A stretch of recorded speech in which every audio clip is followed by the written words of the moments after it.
Good morning, everybody. See, you guys been waiting for me here. Man, you guys are some real patriots, and I appreciate you. Welcome to the Dennis Herrera Show. I know for some of you guys, hey, good morning, Burning. Hoop times. Hoopty West, I think is what that means. Let's go, World 23448. Man, you guys got to come up with some different names, man. You guys got to give me some different names. Got to give me some different names. All right. I didn't want to just start playing, Caroline Levitt's press conference. I wanted to say hello to you guys first. Make sure that we get everybody in here. Let me go ahead and text our sister Trinity because she needs to be here if she can. How are you guys doing today? You all doing okay? All right, we'll see what happens there. Let's go, baby.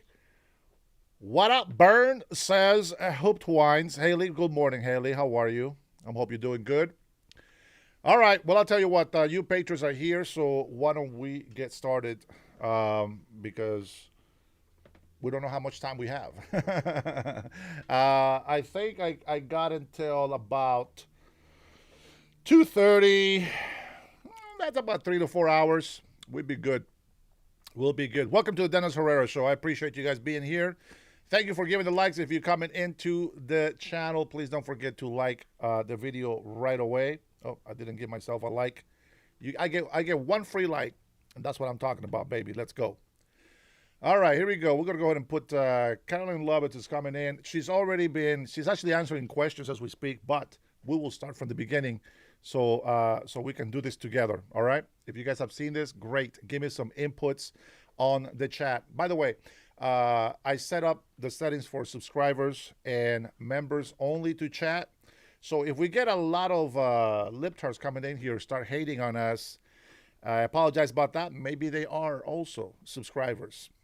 Maybe they subscribe just to come and give me a hard time. But you know what? Just as I said in my short with Pizza Guy, I really believe it. I really believe that it's about Americans. Coyote, oh, welcome, buddy. It's really about coming together as Americans, not as Republicans and Democrats. You guys will hear me saying Democrats and Republicans all the time, but I want you to know that's just a generalization of what they call themselves today. But what I really want is I want to grab every single American that stands for America first, from Democrats, from Republicans, independent. Let's meet right here in the middle, and let's talk some shit together. You know, I wonder how this is going to play If we win, and there's a big if we win. I think I'm still gonna have a live. I'm gonna have my own little personal time. If I have time, there's a lot of crap to clean up in this state, but I think that maybe I will squeeze some time to go live, just so that we can keep in touch, keep in base, with you guys, subscribers and members. I know senators and and all these other people. They don't do that. They just put out short videos out there.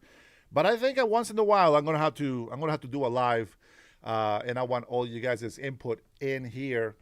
I went to Mexico's live streaming. President Claudia Sheinbaum talking about how she defends the Constitution in Mexico, and she does all these things for the people, and there's a lot of people in her life that said, "Oh, my president, I love her. She's so smart. She's so loving and all this." I mean, I've seen grown ass man, like 60 something year old man with her picture, beard, very masculine looking, crying that they just met the president, Claudia Sheinbaum, in person. I'm going to tell you something. I don't know. What a wuss. If I was to meet President Trump, that would be me. That would be me, the guy with the photo crying. I see President Trump. Oh, man. I couldn't help it. I had to throw that in there. No, but on the real, I went in there, right? And I went in there as a troll. So as she was saying that she stands for Mexico, and how she's always for the people. So I started throwing in some facts in there, that we know that she hasn't been doing. And yeah, after 2 comments, guys, I got banned. Mind you, I don't curse at them. I don't do that, okay? I don't call them a piece of jab, blah, blah. I don't do all this other stuff that people come and do on our stream. Good morning, Jim. Good to have you, brother. Michael, low cow ass streamers. How did Michael commented in here? This is set up for members only and subscribers. Members and subscribers only. YouTube, come on, man. Help me out. You want to protect privacy. You cannot let these hoodlums in here without permission. Hey, Rick Young, welcome. Good morning. That President Trump is not my God, but I believe God is in control, and he has allowed President Trump to be there, just like he allowed President Biden to be there. What you guys don't understand is that you see, our thoughts are not God's thoughts. And God's thoughts will never be our thoughts. That's what you have to understand. See, that God, our Father, He controls everything, good and evil. See, He allows you to suffer, so maybe you'll learn a lesson in life. Maybe if you are doing really good, He's just going to reward you. Or maybe you have to go through some hard times to see how much you really love Him. Do you really love Him in the good times only? Or do you love Him all the time, no matter what happens? Do you always praise God? Do you say, God, thank you so much for everything? Yeah, that's the difference, my friend. Don't talk about religion unless you really want to hear the truth, which I'm assuming that you did. All right, so there you go. There's that. You got a little piece. Just a little piece. Sandra, good morning or good afternoon. Your Eastern time, I'm assuming, since you're saying good afternoon. Let's see what do we got. White West. Okay, West. Just pulled a Biden and got you some extra likes, Dennis. You're welcome from Hoppy. I appreciate it. I think I understood that. I think I read that correctly, and I will take it as a compliment. I'm not sure. Biden's name was in it, so I'm confused. Oh, man. Gina, how are you? Good morning. Welcome to this crazy ass chat. Monopoly says, you look Native American. Well, I'm half Mayan, half Spaniard. Native Americans here, they're half Asian and something else. I don't know what they are. That's messed up. I apologize about that. That's not right. Let me see. Jason, it is hard times, my friend. It is hard times, and hopefully we can clear some of those hard times up for you guys as we get our show going. Let me see what else we got in here. Oh, in Minneapolis. Okay. Oh, Sandra, I'm sorry. I'm sorry you're in Minneapolis. If you guys didn't see it, I want to say salute. Welcome to the Dennis Herrera Show. Stay thirsty, my friends. Tanja. Good morning, sister. Good to see you in here. Boo Boo says, I saw a live stream from Minnesota last night, and they were going crazy. They are.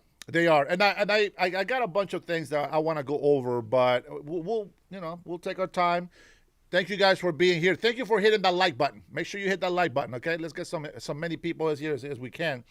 I will say this, man. There's a lot of things that are happening that I don't really blame all the people. I don't really blame people, but I mean, at some point, you got to be accountable for your actions, right? Just like January 6th. I know there's a lot of people on the left like to throw this out. There are some things that I believe were bad, but there are some things in there that I believe were horrible. Okay, I like the fact that President Trump said that we're going to go down to the Capitol and we're going to go protest peacefully assembly. I don't think anybody knows what the hell that means.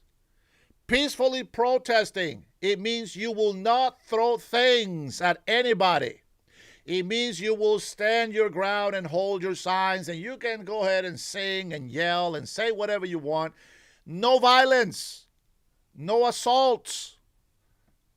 That's not peaceful protesting. Left, right, I don't give a crap which side of the aisle you fall in. That is not peaceful protest. I don't care if there is a guy next to you starting to incite the police. I'd be like, shut the hell up. That's what I would do. If you're next to me, I'd be like, shut the hell up. Don't you understand that we look bad when we act like animals, expressing ourselves, using our rights? It says everything about us. How are we going to react to it? I'm going to tell you something. I don't know the exact words, but if you're old, like me or older, you know the words. But this is what I got from Martin Luther King.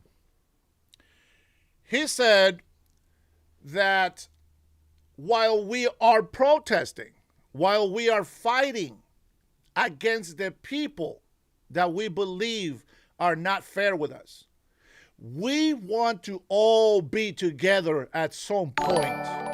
And if you have hate in your heart for the people that you're going to work with, or you say you want to work with, you will not be able to.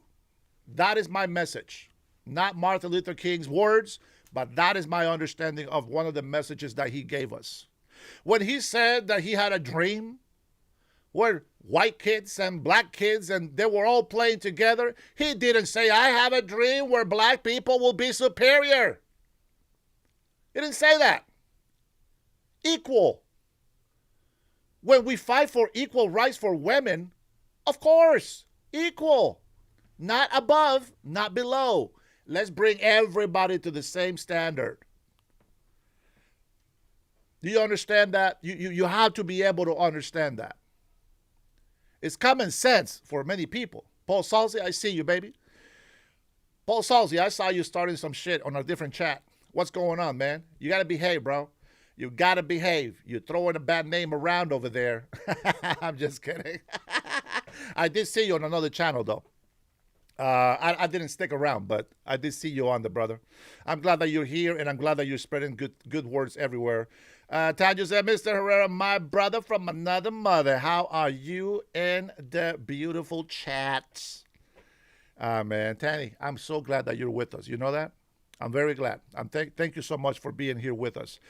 In a brief moment, we're going to listen to Carolyn Levitt. If you have already listened to her, that's okay. We can listen to her again. She just got done with a press briefing, or she is still answering questions. But we'll get there. We'll get there. Josiah, good morning. Welcome. Thank you for the words. Thank you for the kind words. Fred, let's see what Fred says. Trump needs to stay out of other people's land, like Greenland, needs to worry about our people. Well, I will agree with you to a point. I will say this about Greenland, okay? I will say this about Greenland. I don't know how I feel about Greenland. Let's be honest.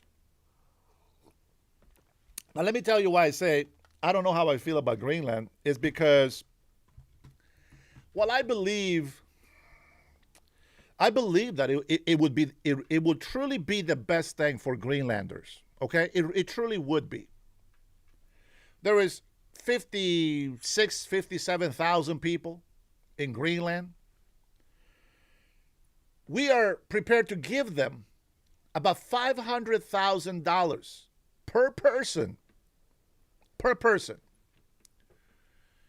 And Denmark thinks that's not good enough. They think that they're doing a better job that the United States can be. Now, the previous leader of Greenland said that Greenland was not Denmark's land either. But you see, Denmark now is talking about and I'm talking about the leaders of Denmark. They are saying that, like what is it? I don't know. Don't quote the numbers. 1 in 7, 1 in 10 of the Greenlanders are Danes. And so, it's kind of like it's a mixed thing. It's kind of like saying that Somalis are the fabric of the United States of America, when we know damn well they're not.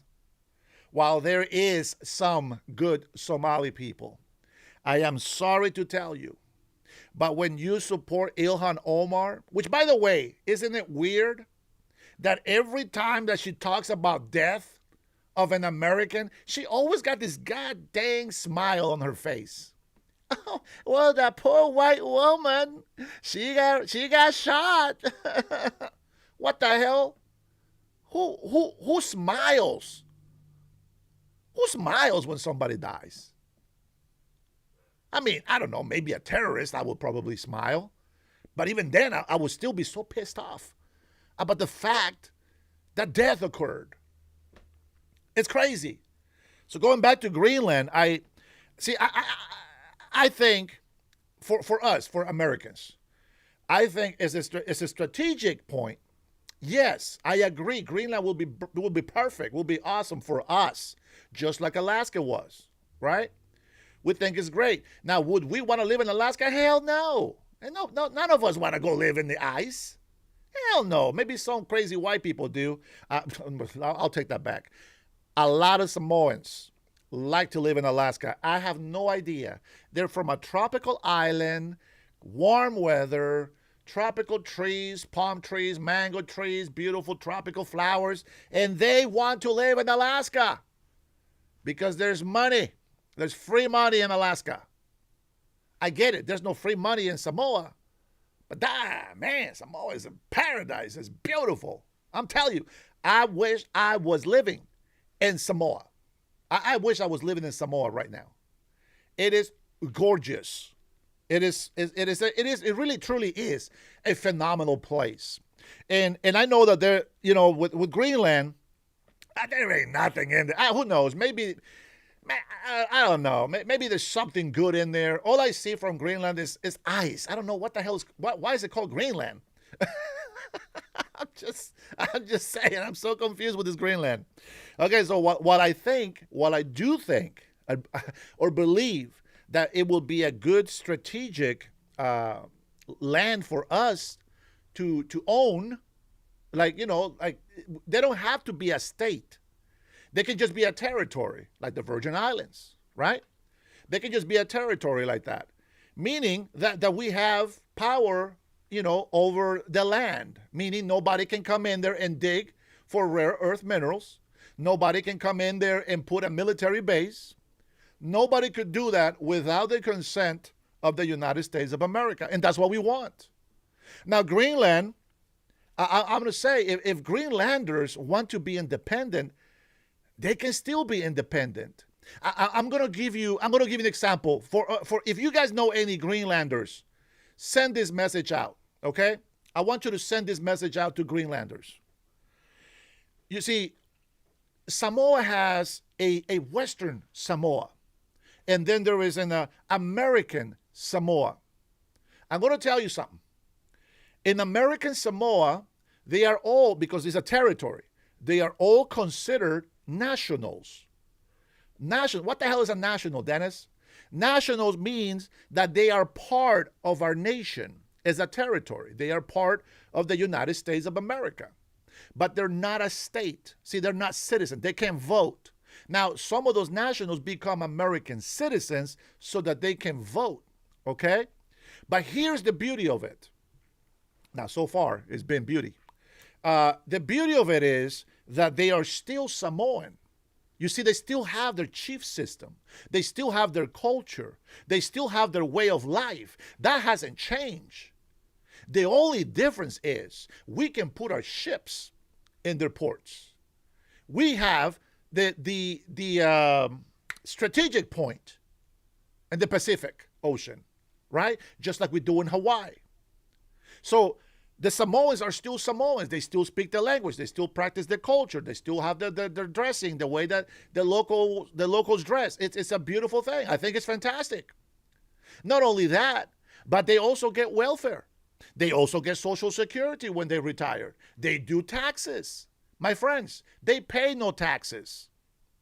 But they do taxes. In Samoa, it's about the same population of Greenland. It's about the same. So let me tell you something. People in Western Samoa, okay, when you're talking about natural living, I love, oh my gosh, you guys have no idea. I love living in nature, especially with really good climate weather. Yeah, you get the hurricane and you get the typhoon, but you know what? You prepare for that stuff, you know, and you take your goods with your bads, you know. Everybody thinks that everything's going to be peachy and perfect paradise in this world. It's not. We're going to have our hard times, okay? And you got to prepare. You got to adapt. All I can tell you is American Samoa, ain't nobody going to attack American Samoa because the United States of America is going to destroy the hell out of them. That's it. They got the protection from the United States of America. So if somebody wants to come in like China, if China wants to come into American Samoa, and I'm going to prove it to you, just this year, well, not this year because now we're 226, but in the year 25, President Trump came into office. You know what the Canadians and the Chinese and all these motherfuckers were doing to the Samoan people? They told them, hey, you guys can't fish here no more. The Chinese were fishing, the Canadians were fishing, and the Samoans were told, get the hell out of here. President Trump was in the Oval Office. Samoan fishermen and leaders and business owners came into the Oval Office, and President Trump said, oh my God, what is going on? And they said, listen, they're not letting us fish. This is our right to fish in this Pacific Ocean. And they weren't allowed, and President Trump says, hey, that stops today. Executive order. Get the hell out of the way and let the Samoans fish freely where they're supposed to be fishing. That is what it takes to be part of the United States of America. And you know who allowed the Samoans to be taken away their rights for fishing? Barack Obama. That's right. See, you people think that it has to be a migrant that is the change that this country needs. You people think that a black man or some Asian guy or a black woman or Asian woman, that is the change that, no, my folks. The qualified person is who we need in office. Whether they be black, Asian, Hispanic, it doesn't matter. They got to be qualified. They got to be able to handle the pressure and do the job. Barack Obama just shit all over this country. I'm sorry to tell you. I was disappointed. He was still my president. I wasn't a citizen, so I didn't vote. But he was still my president. Nonetheless, we just do this. I pray that God will put a different leader so that we can get our things done. And as a matter of fact, while we're watching Caroline Lovett go through her little press conference, I will try to find that video. I'm sure that it's on the White House archives. I will try to find that video from the Samoans when they came here and see if I can find it. Okay, but I think it's very important. Now, I don't want to lose you, but Everything that the territory of Samoa that became American Samoa has so many benefits. Now, here's the catch, and I will tell you this. This happened to Hawaiians, okay? Now, I know Tyrone, a.k.a. Melody. Oh, shit! You gotta be kidding me. Lord, you work in mysterious ways. Oh, my goodness. Melody Serena is in the chat. What a freaking coincidence. Okay. Tyrone in the house. Everybody say hello to Melody. Melody's, oh man, she's a lovely lady. She's just a little wacko. But we love Melody. Pain in the ass, but we love Melody. So anyways, the same thing happened to Hawaii, where a lot of the natives lost their land because it became a state. And when it became a state, the natives, some of them got the choice, right? But the natives had a choice to become American or just stay native Hawaiian. So there are some territories in Hawaii where you have to be at least 50%, I think, Hawaiian or, like native Hawaiian descent, Polynesian descent, which, by the way, fact, Hawaiians are descendants of Samoans. Just in case you were wondering, my brother from Honduras is calling. I'll tell you what. Oh, man, it's so good. I'm going to have to call him back later. Okay? So the Hawaiians have lost a lot of their land. They have lost a lot of their rights, as they say. And it's very sad. I really believe that the Hawaiians should have the native 50% or more Hawaiian, Polynesian Hawaiian. They should have more land. But the thing is, like, these people don't think of evolving with time, with technology and all this stuff. And Hawaii, I'm gonna say this.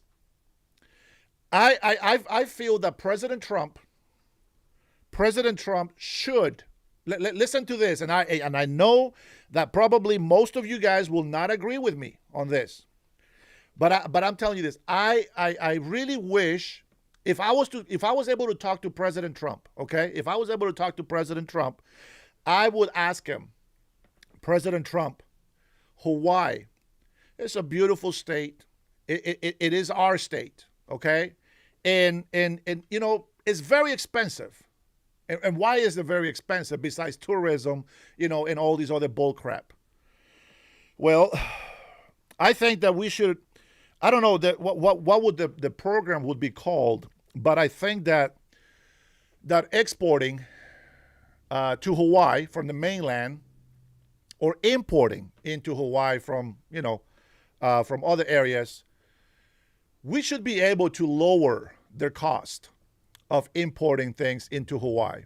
Now, I know they have a lot of land. Hawaii is not a little tiny island, guys. Hawaii is freaking huge. It's not like you can see the Atlantic. Well, that's the whole ocean Pacific. The whole ocean Pacific. But it's not like you can see, from the east to the west, you can see ocean. It's not like that. It's huge. It's a big state. But I really think that we should focus into making Hawaii affordable again. I know that was corny. Melody, I'm trying just for you. I'm glad that you came in here so you can hear this BS. Okay, so I really believe that the United States should really try hard, especially on those islands like Hawaii, and all these other areas where importing or exporting gets really expensive. I think that these states should receive more funds. I think it should make it more affordable for people to live there. And I understand Hawaii, this whole blah, blah, blah. No, listen, man, it's not paradise. Not every piece of Hawaii is paradise. A lot of the Polynesian, a lot of the native Hawaiians, they are suffering. And it sucks that they have to come back here to the States. They should be allowed to afford. They should be given the right to afford. I know I sound like a damn socialist right now. But they should be allowed to afford their own living in their own land. That's unbelievable. So I tell you this because in American Samoa, some of these American Samoans, they try to get this thing to where American Samoa would be a state, like they will be citizens. And I said, hell no. Do not make American Samoans citizens. And I say, why? Well, the reason why is because right now, American Samoa is perfect. They got the beautiful part of of their culture. They're still very 100% Samoan. You can, yeah, they wear shirts and, sometimes, they're always in shorts. They don't always have the falavelavage, the ears, around and all this other stuff. But, you know, they still have all of their Samoan 100% culture. They get to keep their system. But at the same time, they get the benefits of the United States of America. And I already mentioned the benefits, right? Healthcare is very cheap in American Samoa. Man, I went down there. I got sick. I mean, I didn't enjoy my 2 weeks vacation, but I went down there. I got sick, and I was like, shit, I got no health insurance here. I got no coverage. What the hell is going to happen? What do I do? 105-degree temperature. I mean, 105. Yeah, 105. Fuck, I could barely walk. I couldn't even see. And they forced me, the family, they forced me to go to the hospital, and I'm like, man, no, it's gonna pass, it's gonna go away, and no, okay, so we went to the hospital, and I'm sitting there, and I'm waiting, and I'm out of it. It's when you get old deaf, you can't, you feel like a zombie and all this other stuff, and I'm sitting there in the hospital, and they said, okay, they asked for my name, and they got my license, and and all this stuff, and I said, I don't have healthcare here. And she says, it's okay, it's $25. No, I said, no, I don't have healthcare. I'm thinking she's asking me for a copay. Guys, $25. That's what I was charged. And they got me in there. They gave me some shot. I don't know what the hell they gave me, but they gave me some shot. They gave me an IV. Yeah, no, it was not a private room. I was sitting next to other Samoan ladies, trying to practice some of the Samoan words that I know. And as I was getting hydrated, they got my temperature to go down like that, and they got me hydrated with the IV. And I was like, bro, $25. That's it. There was no bill. It was $25. Healthcare, practically free. This is what I experienced when I was down there, okay? And so I'm thinking, man, you know what? This is wonderful. I think it's great. But it's a small population, and it just happens to be about the same population as Greenland. So I will say to Greenlanders, listen, yes, the United States of America can give you free health care. We can afford to give free health care to 57,000 people in Greenland. I think it's a small price to pay. Plus, they're going to get $500,000 per person. I'm telling you right now, Greenland has nothing to lose by letting us be in charge. So why am I confused about Greenland? Because, at the same time, it's like you have to respect what the voice of the people. But if it's Denmark that has a problem with it, I don't give a crap. Nothing is free for everybody, but some people can get it for free. Okay, I understand the motto, my friend. Thank you, Hill. But I really believe 100% on one side of me. I say 100%. It will be a good thing for the Greenlanders if the United States of America buys them out. They will be able to travel to the United States. They will have the protection of the United States. See, right now they're not being bothered by anybody. But should China or Russia or any other person or country in the world wants to do harm to them, Denmark can't do jack squat to defend them, okay? But if they got the protection of the United States of America, they will benefit from it. So I'm more like 80%. I agree with Greenland should be part of the United States of America, but the other 20% goes, it needs to be about the people. I showed you guys a joke, right, the other day on Facebook, about the Virgin Islands, right? The comedian is out there, and one of the people in the crowd says, what about Greenland? The United States trying to take Greenland. He's like, what about it? He's like, well, the United States is trying to take over. And he says, well, hold on. I'll find the joke. I don't want to butcher it. But the point is, that American Samoa is benefiting greatly by being part of the United States of America. Guam has also benefited greatly. And we have been able to put our naval bases, our naval bases on those territories. It's strategical. And you know what? I saw somebody on the left. This is really just pissed me off because I don't know if he was Canadian. I can't really tell the accent. I don't know if he was American. As many Americans that I've seen that are stupid in today and age, he's probably American. But I listened to him for like 5 minutes. But he was talking about how we, Americans, how we are an atrocity, like we are the villains, and that he disagreed with Greenland. And I'm like, bro, get the hell out of here, bro. I couldn't stand it. But, I dropped him a little message, that he's defending China. Oh, no American. I'm sorry. You have to understand something. When I listen to Spanish is this, my brain is the same. No, he was Hispanic. I don't know which country in Hispanic of the Spanish community or the Latin community, but he was Hispanic. That's what it was. I'm sorry, the Spanish English. It sounds the same to me sometimes, but the whole thing about it is that he made China look better, and I don't know much about economics, but I can tell you something.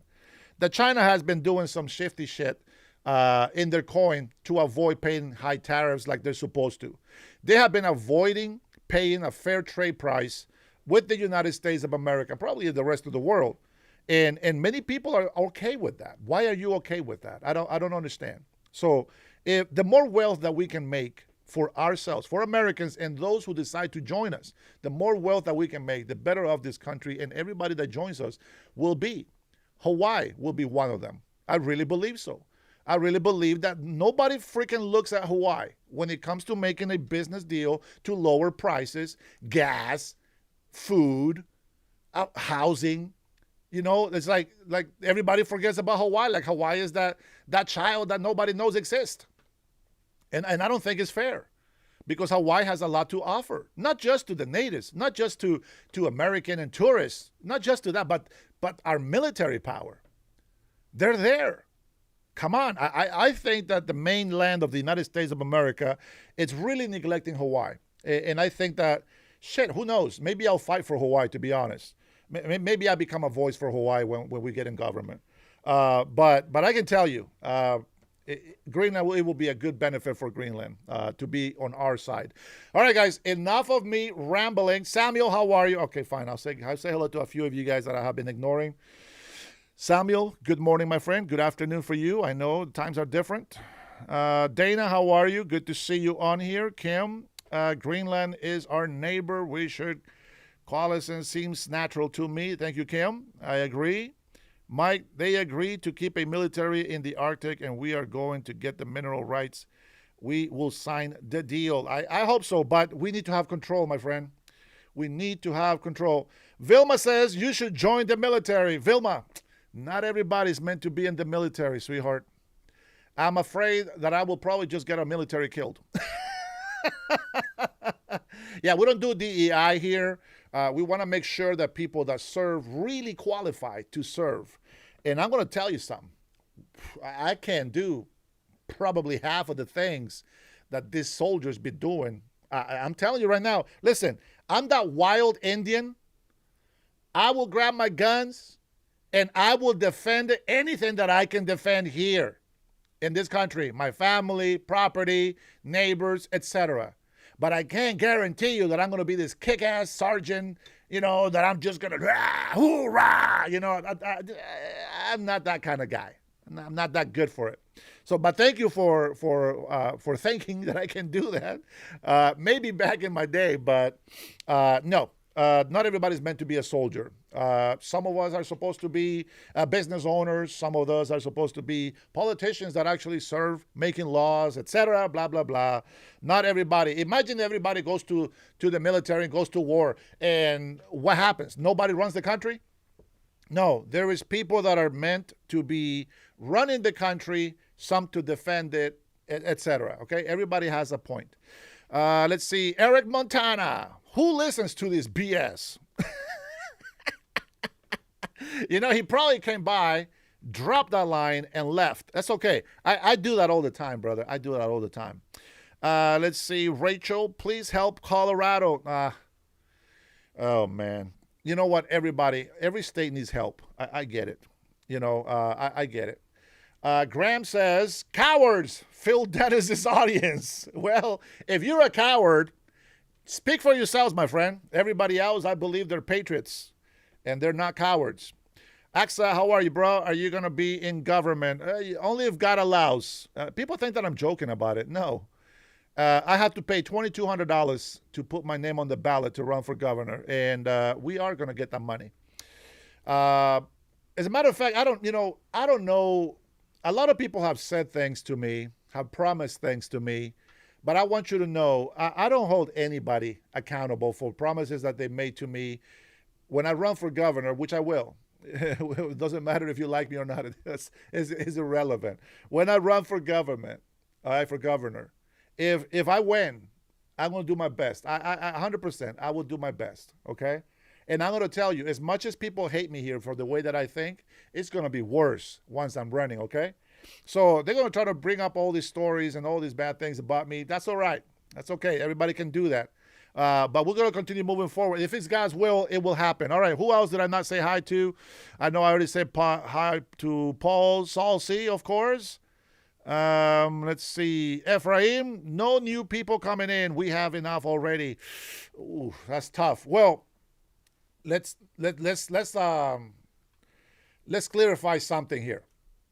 We have permission, or we allow by law, we allow about almost 1 million migrants into our country every year. 1 million migrants every year. Out of those, about 800,000 people become residents. I'm talking about numbers. I'm not talking about if I allow 1 million this year, about 800 of those will become citizens. No, I'm talking about that there is a line. There is a big, long-ass line. The ones that have been here the longest should get the dibs. That's how it works. But unfortunately, when you have a massive illegal immigration, you put those people even farther back, because now they have to attend to every single new case and the court systems, and they don't have time. They don't have time to go back and say, hey, Jose, come on over here. Yeah, your turn. Whoa, stay there. Sorry. I got 100,000 more people. I'll call you back. that was corny. That was a horrible example. But that's exactly how it works. So we are against illegal immigration, but we are definitely opposed 100% against massive illegal migration, which we called an invasion. Oh, don't worry. We'll get into the ICE thing later. But first, we are going to listen to the gorgeous press secretary, Caroline Levitt. Here we go. Get the audio on there. Show the video. Hey, good afternoon, everybody. A packed room today. Thank you all for coming. President Trump is making America affordable again through his proven economic formula of powerful tariffs, fair trade deals, massive middle-class tax cuts, energy dominance, and aggressive deregulation. The overwhelmingly positive economic data released this week underscores the significant progress the president has already delivered.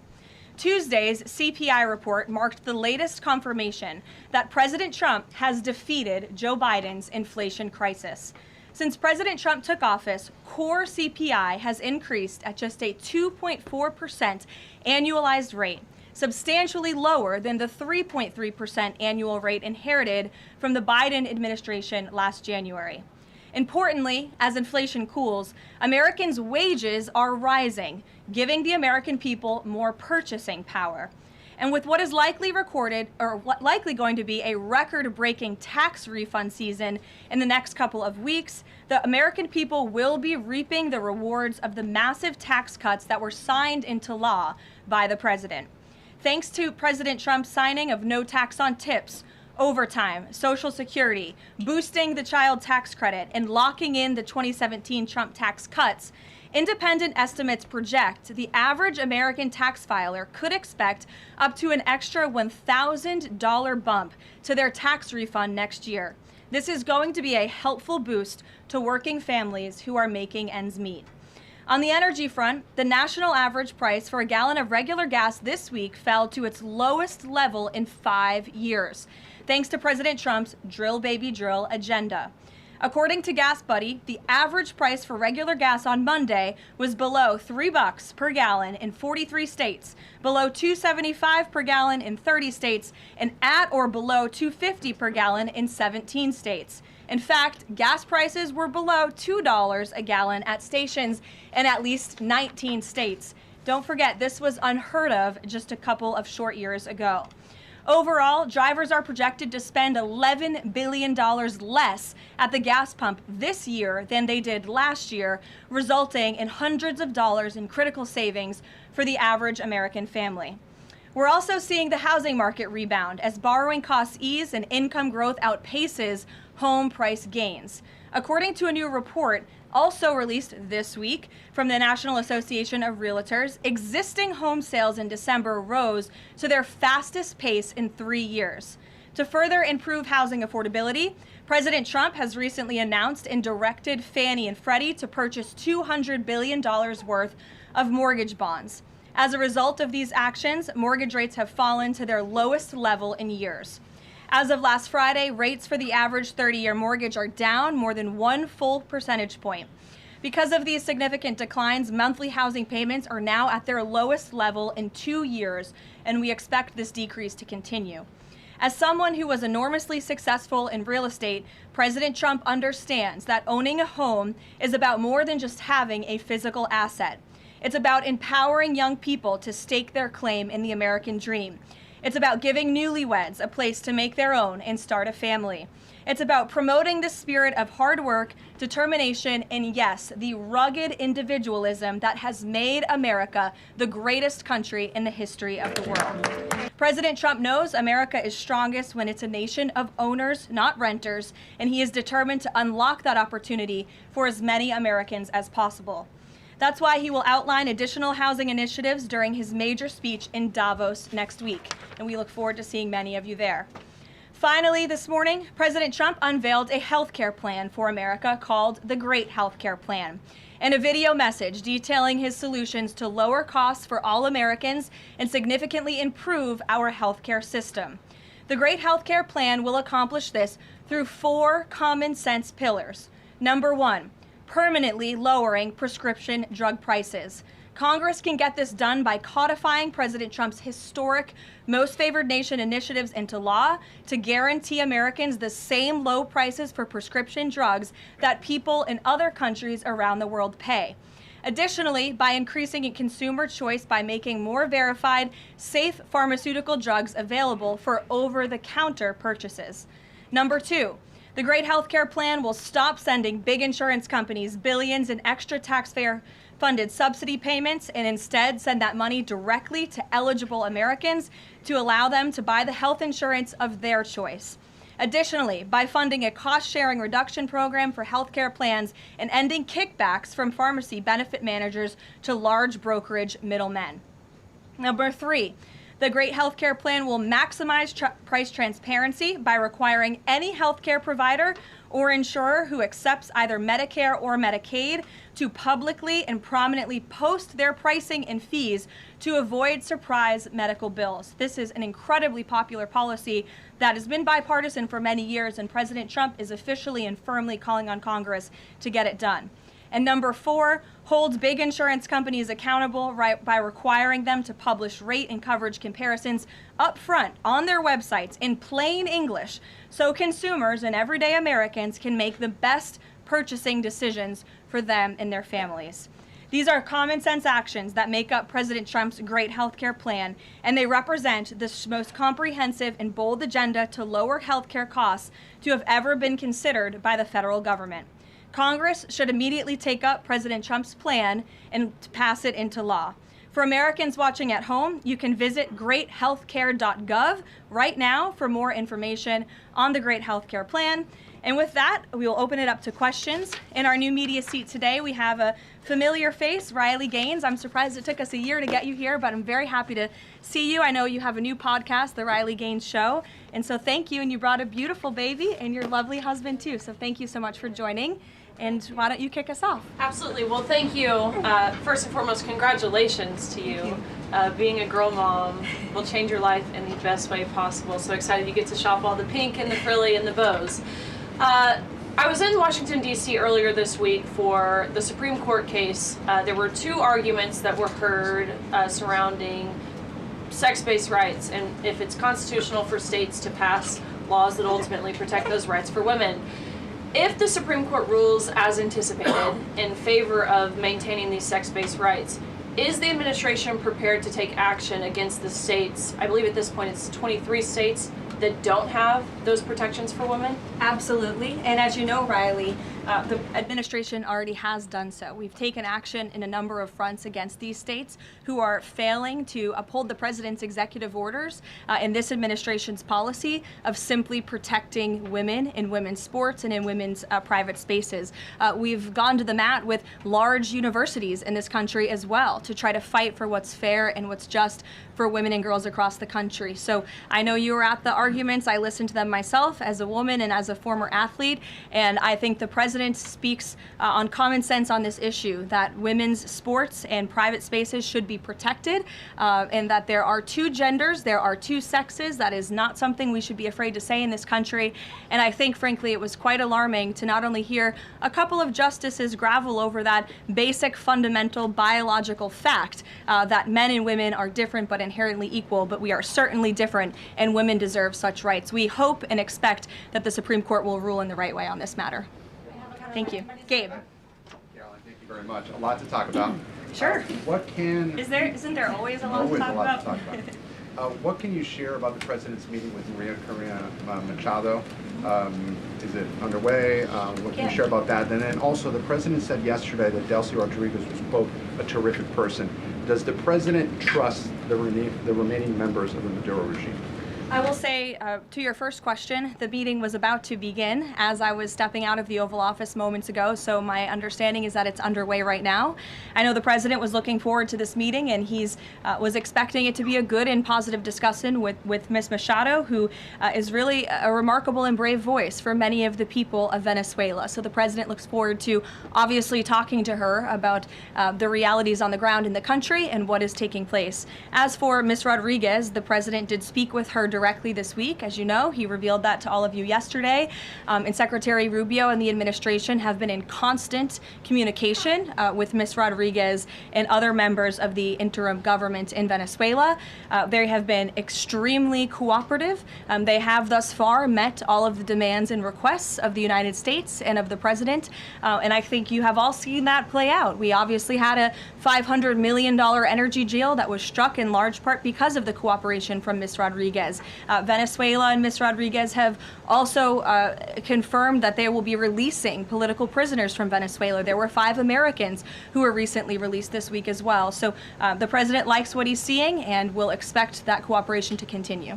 And regarding the investigation into the leak that the president referenced yesterday, what is the administration's position on the Washington Post reporter?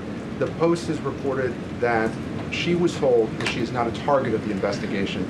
Does the administration believe she did anything wrong? And then also, what is the administration's position on the Pentagon Papers case from the 1970s that affirmed reporters' right to publish classified information under certain circumstances? Well, since this is an active investigation, I don't want to comment on it much more than what we did yesterday to obviously confirm the investigation, and I can confirm what the Attorney General stated, and the President as well, which is that the individual, unfortunately a contractor at the Pentagon, chose to unlawfully leak classified and very serious information to this Washington Post reporter. Hence why the reporter's home was looked into by the FBI, rightfully so. And the administration is not going to tolerate leaks, especially from within the national security apparatus of the United States government, that put our nation's integrity and our national security at risk. Full stop. And will be taken against anyone, whether it's a member of the press or whether it's an employee for a federal agency who breaks the law. If you break the law and if you endanger our men and women in uniform, you are going to be held accountable, period, full stop. But does this administration believe that this reporter or any reporter has a right to publish classified information under certain circumstances? Look, I think that we do not believe that individuals who have been given the privilege of holding a top secret clearance should be illegally leaking that classified information, and I know the American people agree with that.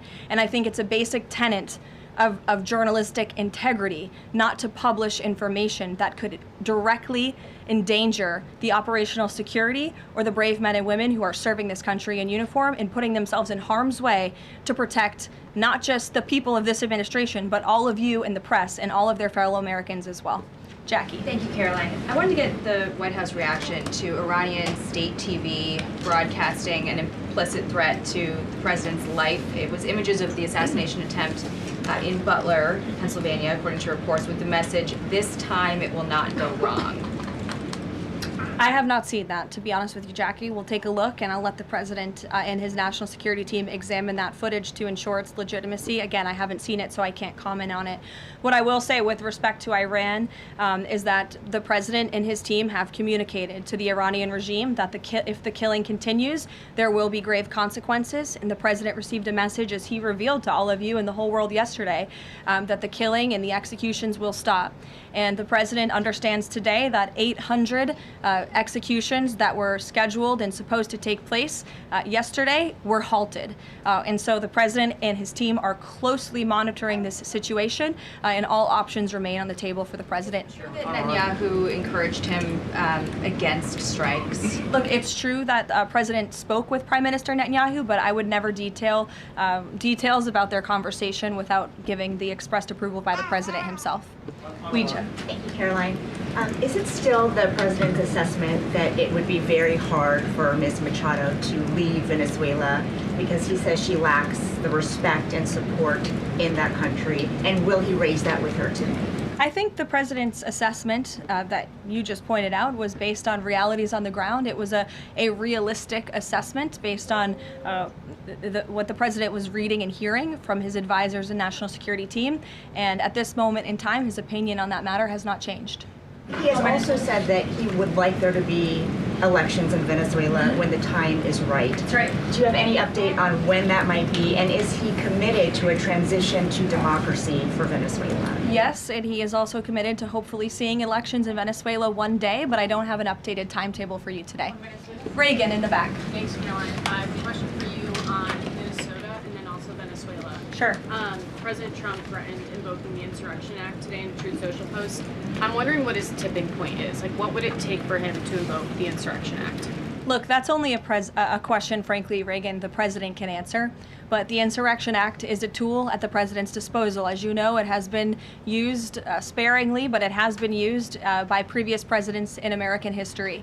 And I think the president's Truth Social post spoke very loud and clear to Democrats across this country, elected officials who are using their platforms to encourage violence against federal law enforcement officers, who are encouraging left-wing agitators to unlawfully obstruct legitimate law enforcement operations. And if you talk to any law enforcement officer, no matter what level they work at, they want to be working with their counterparts, whether that's at the federal level or the federal authorities wanting to work with their counterparts at the state and local level. And it's truly shameful that now for more than a year, you've had elected Democrat governors and mayors who have basically held their state and local law enforcement hostage and told them, you cannot cooperate with federal law enforcement. Why? They cooperated under the Biden administration. It's because these Democrats are deranged in their hatred for President Trump, and they are holding their state and local law enforcement hostage as a result.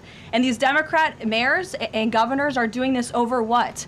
Over the lawful and legitimate law enforcement operations to remove violent criminals from the streets of Minnesota, from the streets of California, from the streets of New York, and from the streets of every state across this country.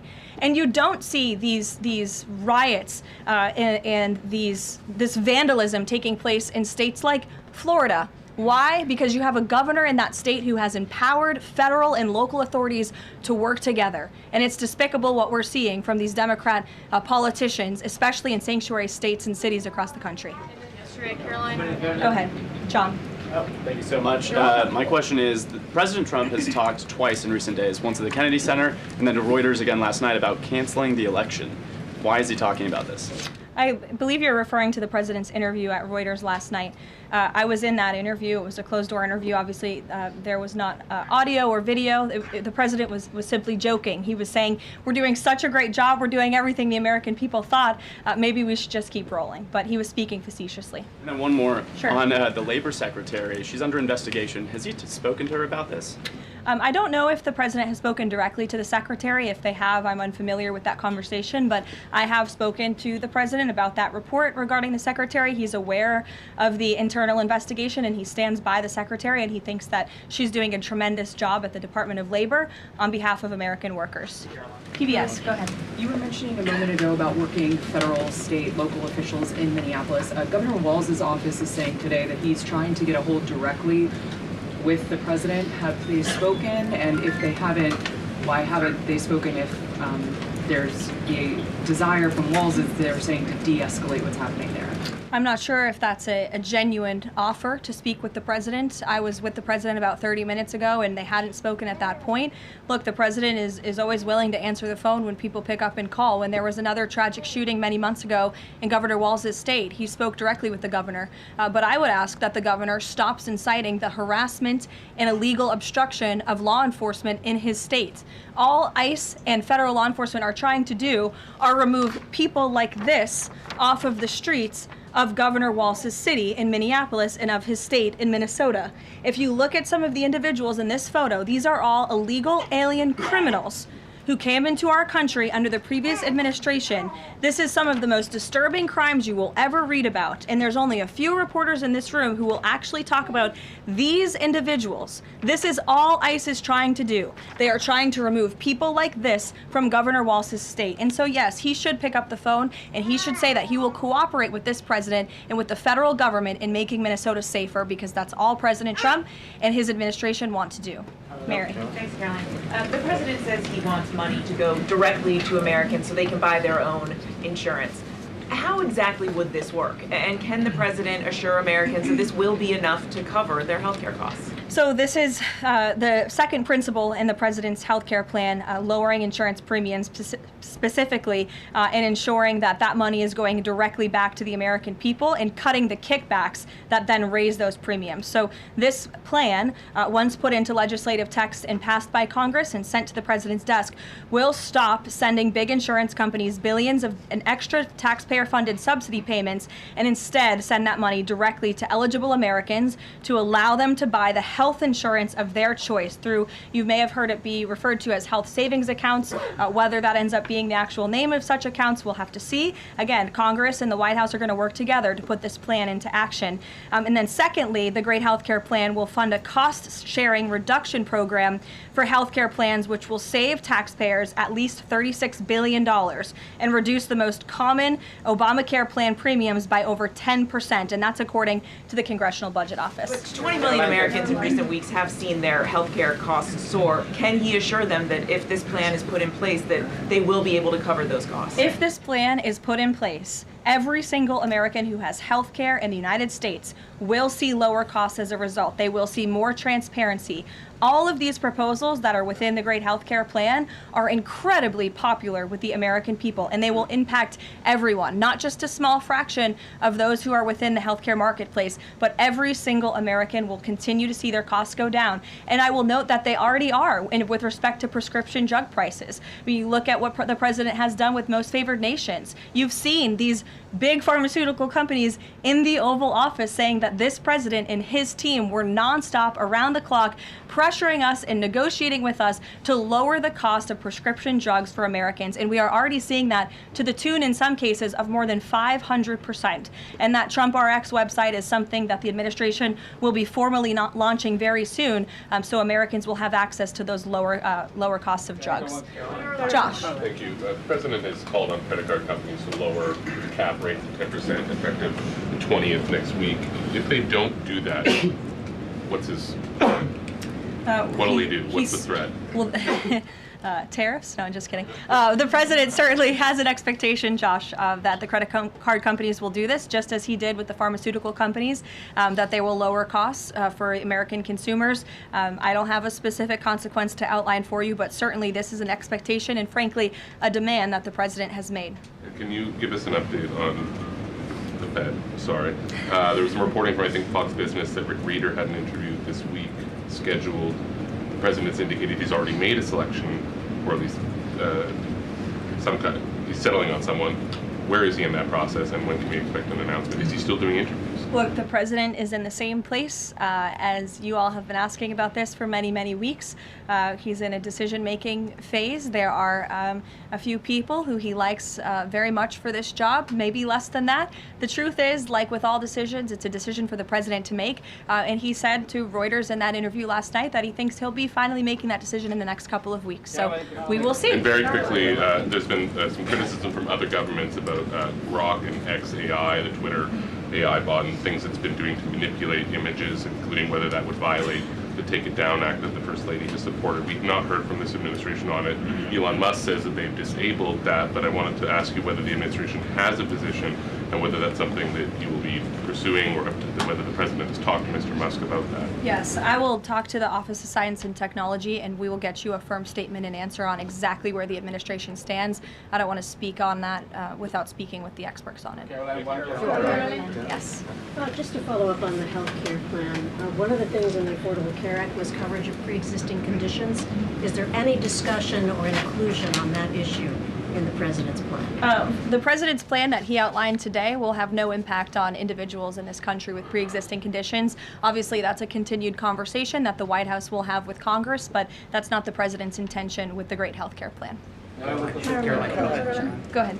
Thanks, Caroline. Two questions on Minneapolis. And then you. Go ahead. Thanks. Two questions on Minneapolis, one on the ICE agent and the other on the rioting. I believe last night there were protesters or rioters that rifled through an FBI car, took weapons. We had a reporter embedded with ICE who said that she saw constant harassment all evening.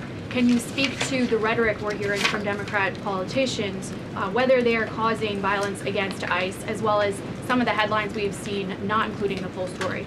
Yeah, I mean, to your first point, I think I've addressed that these Democrat governors and mayors in not just Minnesota, but in states across the country are essentially, they've referred to ICE agents who, again, are brave men and women. And I would encourage everyone in this room, and I would encourage Governor Walz and other Democrats who are demeaning law enforcement to sit down and have a cup of coffee with an ICE agent or a Border Patrol agent. These are great, patriotic men and women who have families, who put on the uniform every day and are following our nation's immigration laws at the direction of their bosses and again, at the direction of the law. They are simply trying to enforce the law. And the Democrat Party has demeaned these individuals. They've even referred to them as Nazis and as the Gestapo. And that is absolutely leading to the violence we're seeing in the streets. If you look at some of the images out of Minneapolis last night, look at this vehicle. Look at what it says. It says F ICE. You have these individuals who are putting their middle finger, proudly so, at the camera.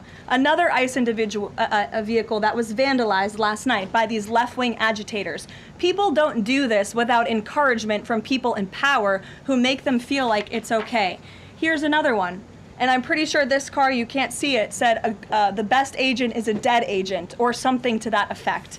This is despicable rhetoric that we're seeing, and the media is absolutely complicit in this violence, because if you look at the headline from CNN, protests erupt after federal agent shoots man in Minneapolis, that is not the story, that is not the truth. If you actually want to know the truth, you can look at what the Department of Homeland Security released, which is that this ICE agent was executing a targeted operation against a Venezuelan illegal alien who was unlawfully present in the country, who fled by car and then fled by foot.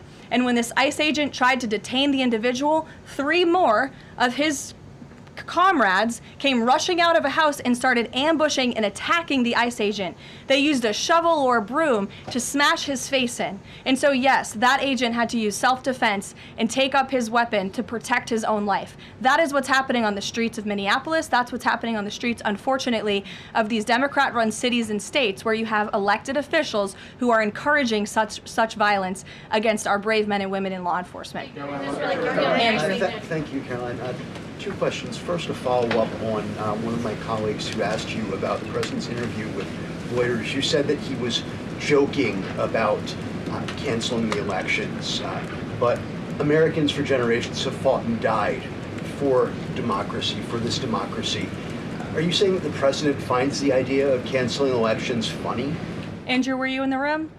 No, you weren't. I was in the room. I heard the conversation, and only someone like you would take that so seriously and pose it as a question in that way. Thank you, Caroline. Senator Elizabeth Warren said that the president called her earlier this week to discuss caps on credit card interest rates.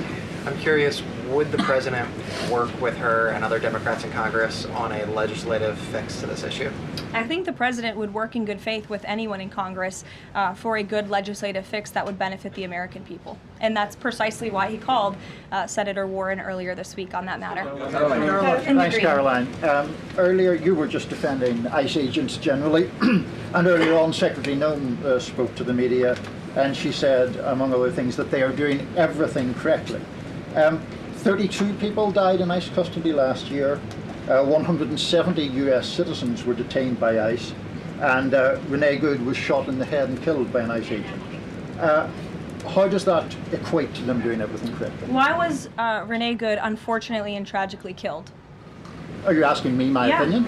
Because an ICE agent acted recklessly and killed her unjustifiably. Oh, okay. So you're a biased reporter with a left-wing opinion. What do you want me to do? Yeah, because you're a left-wing hack. You're not a reporter. You're posing in this room as a journalist, and it's so clear by the premise of your question. And you and the people in the media who have such biases but fake like you're a journalist, you shouldn't even be sitting in that seat.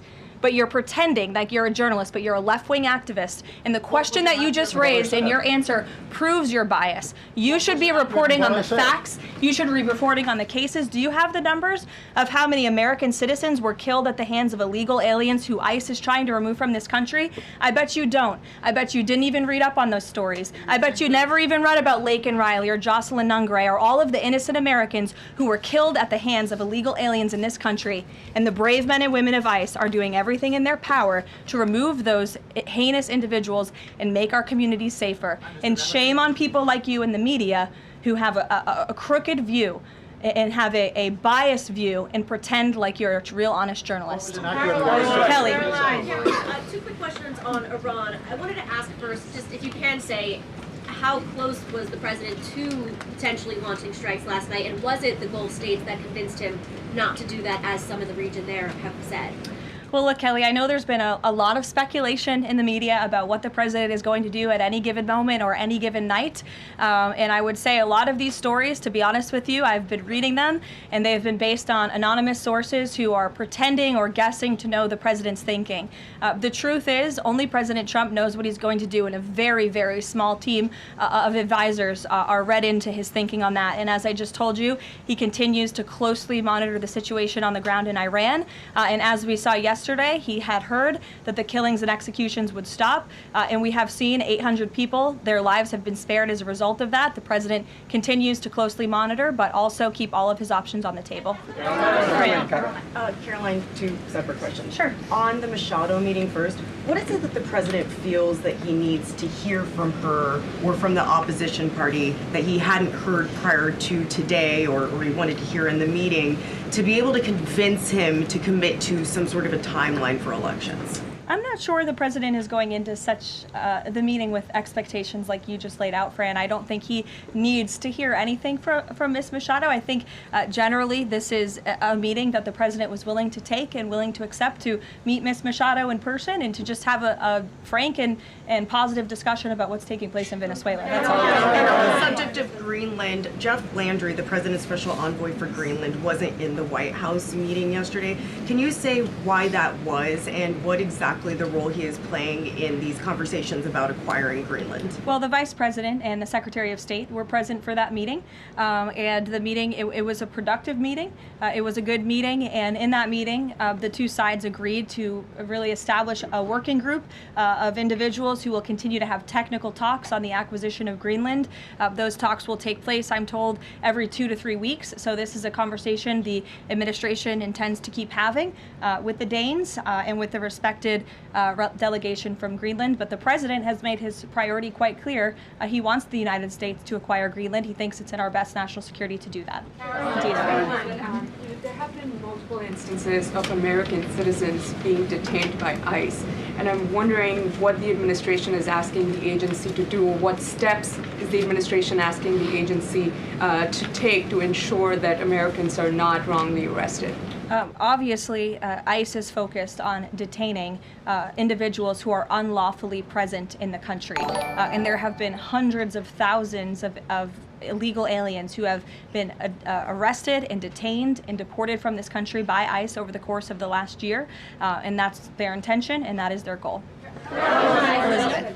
Thank you, Caroline. One follow-up on Greenland. You reportedly sent troops over there. Does that change at all what the president is doing on this? And then a second question. Yesterday, in a Senate help hearing, Senator Josh Hawley repeatedly asked a doctor if men can get pregnant, and she did not directly answer that. What are your thoughts on that? Well, to your first question on Greenland, I don't think troops in Europe impact the president's decision-making process, nor does it impact his goal of the acquisition of Greenland at all. To your second question, I mean, anyone in their right mind with common sense who's speaking honestly and candidly will say that men cannot get pregnant. And I think I can attest to that myself. So thank you all very much. Woo! Let's go, Caroline. Man, Caroline is on fire. On fire. I'm going to tell you something. There's a new reason why we need Greenland. We need Greenland so that we can send all of the illegal immigrants that will still be in the United States of America. We will send them all to Greenland. We're going to go make them live over there on the ice and become compliant with civilization. I am very sure that our Greenland friends and family are going to be so glad to have all the illegal immigrants in Greenland. Guys, that way, we're not deporting people to other countries, to El Salvador prison. We'll just send them over to Greenland. And by golly, if they are able to get a boat and travel back to the States, then we'll put them in jail and keep them there until their last miserable days of their lives. But we'll also pray for them so that their soul is saved, okay? Because they have to pay the consequences here on this earth, but their soul should also still be saved. Any questions? I don't care. I got to get through my videos. All right, let's go. My first video, it's actually going to be from CNN. Oh, this is fantastic, guys. For all of my friends on the left side of the aisle, as I say, you guys will be watching some CNN. I'm sure that you guys get excited when you hear this. CNN attracts all the libtards to the channel. Let's take a look and see what great reporting CNN is doing on what's happening in our country. Let's take a listen. What I can tell you for certain is that this is not sustainable. This is an impossible situation that Now, for those of you guys who thinks that this migrant came here illegally and has a useless passport, yeah, I'm going to show you next week. Well, you guys don't get to see it. My members get to see what happens next week. My members get to see what happens for the next 3 weeks. But you guys won't until afterwards. You are not worthy of fresh updates on this fake passport that you guys say I have. I'm going to tell you that. I am so grateful. I really am. I am so grateful. I am blessed, lucky, whatever you want to call it. I love this country so much. And I don't care how many people tell me I'm a sellout, I'm a traitor. I don't care. I don't care if you think I'm illegal. Again, you guys are going to be eating those words up during the next 3 weeks. Oh, man. I will give you a hint. I won't be in the United States of America. because this passport that says that I'm an American citizen, well, we got facts, my friends. We got facts. That's funny. That is a perfect pause for this guy. Oh my goodness. That is the perfect pause for this guy. All right, let me go ahead and see. I'll go ahead and take a couple of questions from you guys on the chat. Even though you guys are not putting any super chats, you broke ass people. Not you members, not you subscribers. You are okay. I'm talking about all these libtards that come in here and hate on my channel. Let's see. Let me go ahead and go back. Oh, Dosito's in the house. What's going on, baby? Oh, man, that suit looking good. It's a sports jacket. It is a sports jacket. I keep forgetting the mic it has to be closer. I am wearing some jeans and some tennis shoes. So don't get too excited about the suit. It's just a sports jacket. But, dude, I love suits. I love suits. Absolutely. I'm going to get me a lot of them. Jaden says Denise is illegal. Aw, poor Denise. Denise, I hope that you find some papers very soon. If you are in this country illegally, you should self-deport. It's a lot better to do it that way. And if you didn't know, everybody around the world, well, maybe not everybody. We don't want, crazy-ass terrorists to come in this country. But most people around the world can apply for a green card. That's right. Even not being in the United States of America, you can apply for a green card. It might take 5, 10 years, but doggone it, you're doing everything right. Instead of coming here for 10, 20, 30, 40 years just to find out you're here illegally, never got papers, booted out of the United States of America for being illegal. So if you were here for 20 years, you got lucky. You got lucky. And you should be grateful. And if in 20 years you didn't do anything in your country, man, let me break this down for you real quick. I'm going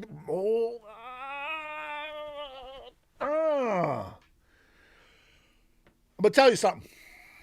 I am 100% against illegal immigration. 100%. I've told cousins, don't come over here illegally. Your ass will get deported. And don't call me from the jail when they put you in jail. Don't call me. I'm telling you right now, you will be deported and you will be a criminal if they deport you. With that being said, man, this is so good. If you come into this country illegally, for whatever reason you're saying, you know what, my country, this is not, by the way, this is not a qualification for asylum. But if you came to this country, let me tell you something. I'm 100% against illegal immigration, period, no doubt. But if you do come into this country illegally, and you have been here for 10, 20, 30, 40 years, and you get deported back to the country where you came from, and you have nothing over there, you got nobody to blame but yourself. Understand that. I'm not saying it's okay to be here 10, 20, 30, 40 years. What I'm saying is you should own a house. You should have land. You should have vehicles already in that country. You know why? Because then you have half the battle is taken out. That's it. You own a house. What you gotta work for? Food. Go get it, baby. Go get your food. Huh? Start your own business. If you've been here for 10, 20, 30, 40 years, you should know how to make your own business in your country. It doesn't matter the economic burdens in your country. If you have a roof over your head, you got a vehicle, bruh, you got it made. You can save money in all this time, but I guarantee, I'm going to tell you something. There's a story about this young man. He was 19 years old. 19 years old. It's a Mexican guy. He was here illegally. 19 years old. Now, he had been in this country for 2 years illegally, so he was a minor. But let me tell you something. Even though I knew that one day, and he knew that one day he could be deported, he got himself a white girl, a white girlfriend. He didn't want to marry her for papers. Let me tell you why. I wish I can remember his name, but I can tell you this. He was from Mexico City. He had long hair down to the middle of his back. This guy worked with me double shifts at a company called Alpine Windows. Bro, this is what I'm talking about. We actually rented an apartment amongst 4 of us. We had a 2-bedroom apartment. 4 of us rented an apartment. So we did double shifts. Now, as a couple of them got deported. So me and this homeboy, we had to split 50-50. So he got 1 room, I got 1 room. It worked out just fine. But let me tell you something. This guy would wear, he had 2 pairs of jeans. He wore these 2 pairs of jeans all week long. On the weekend, all he bought for himself, of course, was a nice smell cologne. I don't remember what the name of the cologne was, but that's all he wanted. And he ate very small. Like, he didn't spend money on food and clothing and cars, nothing. And I said one day, I said, bro, what the hell, man? What are you working for? I was like 23. No, how old was I? Shit, I forget. I think I was married. Yeah, I think I was married. I think I was in my mid-20s. Mid-20s, maybe? Yeah, mid-20s, maybe. And I was just like, bro, what are you doing? You're working double shifts with me. You should have nice clothes. You should have a nice car. He said, mm-mm.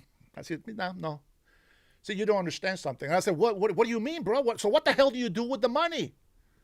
And he says, well, just so you know, I am almost done paying my 3rd house.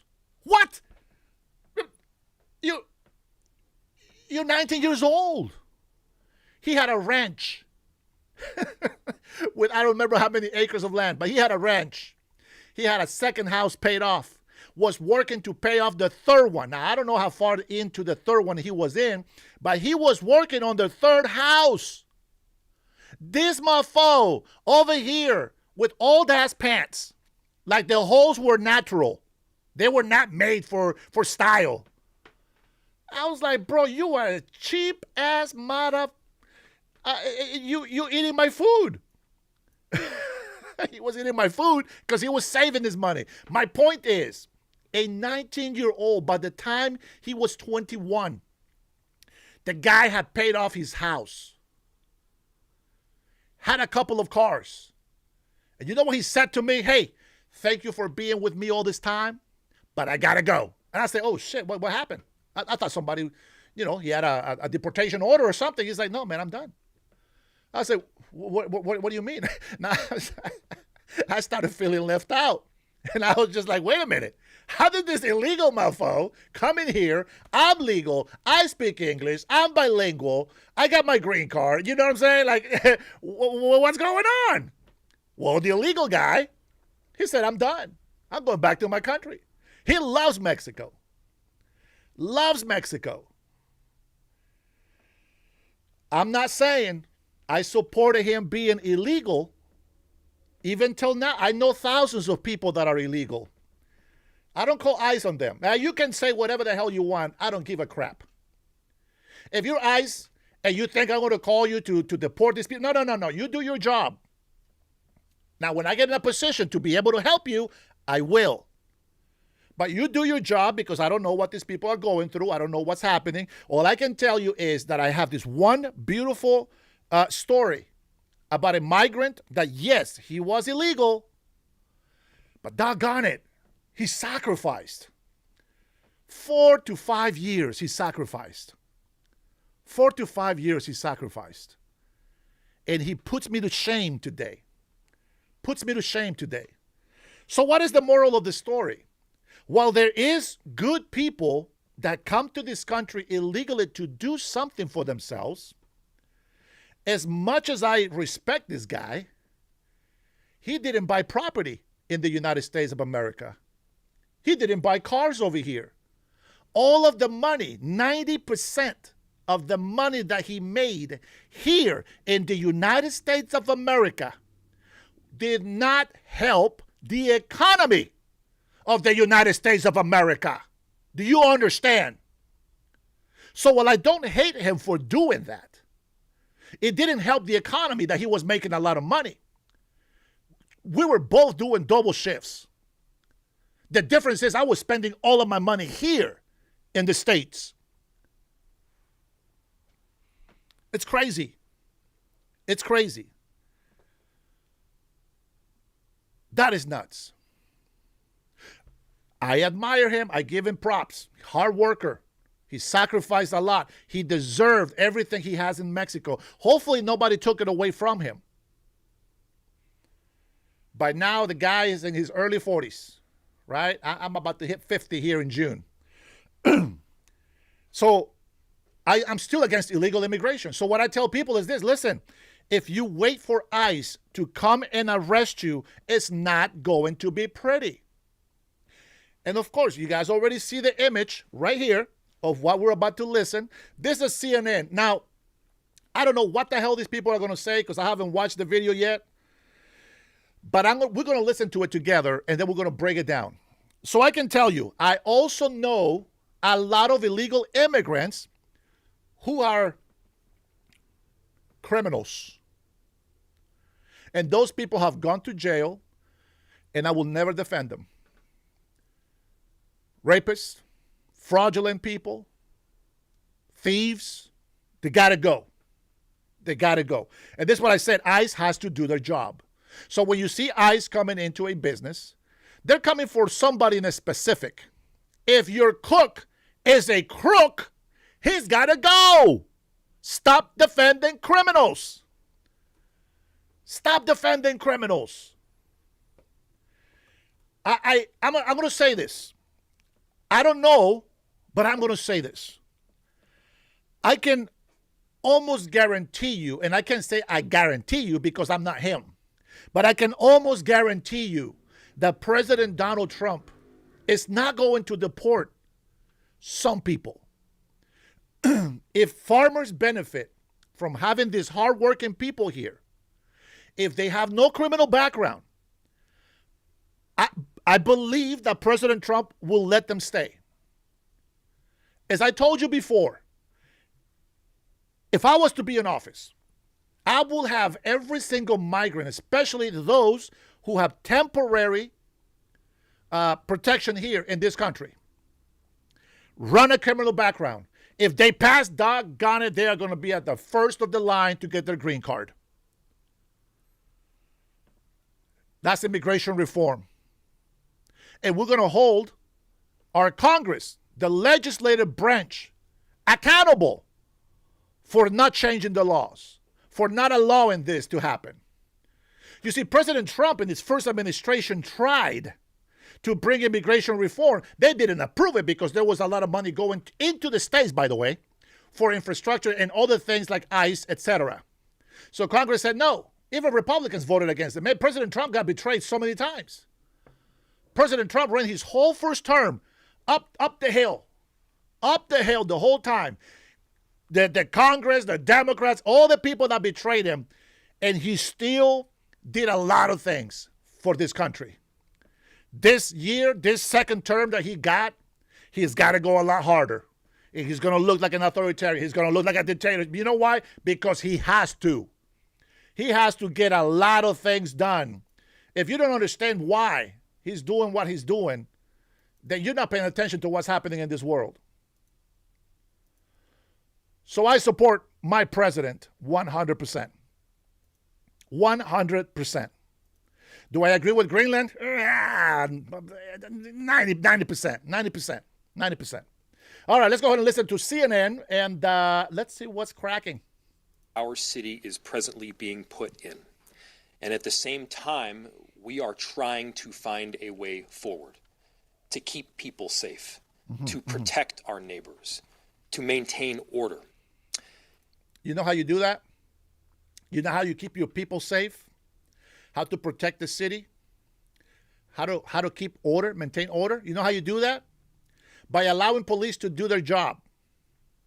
By allowing police to do their job. If you didn't allow fraud to happen in your city and state, that's your fault. If you don't recognize that ICE agents are law enforcement on a higher level than local police, because they're federal agents, than the people that you so supposedly care, that are safe, protected, and behaving in an orderly manner. They're destroyed. They're misled. They go out there hateful. They're now attacking ICE agents with fireworks. They don't know that's assault. They don't know that's going to get them years, if not decades, in jail. I can't wait for the National Guard to be deployed. Insurrection. Oh boy. This guy is stepping on big doo-doo. I tell you that right now. And we're in a position right now where we have residents that are asking the very limited number of police officers that we have to fight ICE agents on the street, to stand by their neighbors. We cannot be at a place right now in America where we have two governmental entities that are literally fighting one another. That's true. Why are we put in this position? Because we're put in this position because we have approximately 600 police officers in Minneapolis. What the hell? Luis Herrera, man, I got a cousin. See, this is what I told you. I don't care if they're my cousins. You're here illegally, you got to go. They said, that's funny. This guy can't even hide his accent. Who the hell is up? Dude, I wish my accent was even heavier. Everybody knows. Everybody knows. I wish I had the accent of Antonio Banderas. That's not a joke. I wish I had that accent. I tried to fake the accent and I sound like some fake ass Scarface or some Russian. I can't fake it, man. This is how I talk. Now, I would say this, okay? Just because somebody touched, that's my sensitive side. Somebody touched my accent. I'm going to tell you something. I blame Americans for my accent. You know why? Because I grew up, from 14 years old, 13 years old, listening to black people with horrible English, horrible grammar, listen to Asians. I listen to white people, some from Texas, some from here from Washington. I listen to all kinds of ethnicities trying to speak English. This is the English that I got from all of those people. So shut the hell up. And maybe, just maybe, Luis, Primo, maybe, just maybe, you might learn something today. Stay on point, my friend. Minneapolis. Far fewer that are able to work at any given time. And there are approximately 3,000 ICE agents in the area. 3,000. The 600 police officers that we have are charged on any given day with investigating. By the way, it's only 600 police officers because of his sorry ass and because of the Democrat leadership. It used to be a lot more. They cut it. Almost half they cut. And by the way, they don't even respond to carjackings, just so that you know. Look it up. Police officers are told to stand down on those crimes. Why? Well, don't ask me. Let's see what he says. Crime, stopping homicides from taking place, preventing carjackings. That's the work of a police officer in a city. Yes. Meanwhile, that is the work, but that's not what he allows them to do. We have ICE agents throughout our city and throughout our state who, along with Border Control, are creating chaos. This is not the path that we should be on right now in America. Thankfully, there's another path. And I want to talk to everybody who's out there, even people who aren't living in Minneapolis right now. Maybe you just put your kids to bed. Maybe you're cleaning up the dishes. I'm sure you love your family. There's no doubt in my mind that you love your town. Imagine if that city or that town was suddenly invaded by thousands of federal agents that do not share the values that you hold dear. Imagine if you're... Like you being illegal. I got another story to tell you after this. Daily routines were disrupted. The local cafe that you eat at was shut down because they're scared that their own family might get torn apart. Imagine if schools shut down and suddenly parents got to figure out what to do for daycare. This is not creating safety. It's certainly not creating safety when a huge percentage of the shootings that have taken place so far this year in Minneapolis have been by ICE. I got a story to tell you. Imagine you're washing your dishes. Imagine you're putting your children to bed. And then out of nowhere, millions of illegal immigrants, including rapists, drug dealers, terrorists, assassinators, assassins. So I apologize, English and Spanish, okay? Imagine all these people were allowed to come into your city, into your community. And the police officers who are there to protect you, imagine their mayor, their governors, telling them to stand down against criminal, illegal immigrants. Imagine you're doing your laundry on a Sunday afternoon when you're supposed to be resting. And all of a sudden, illegal immigrants are getting benefits that belong to your family.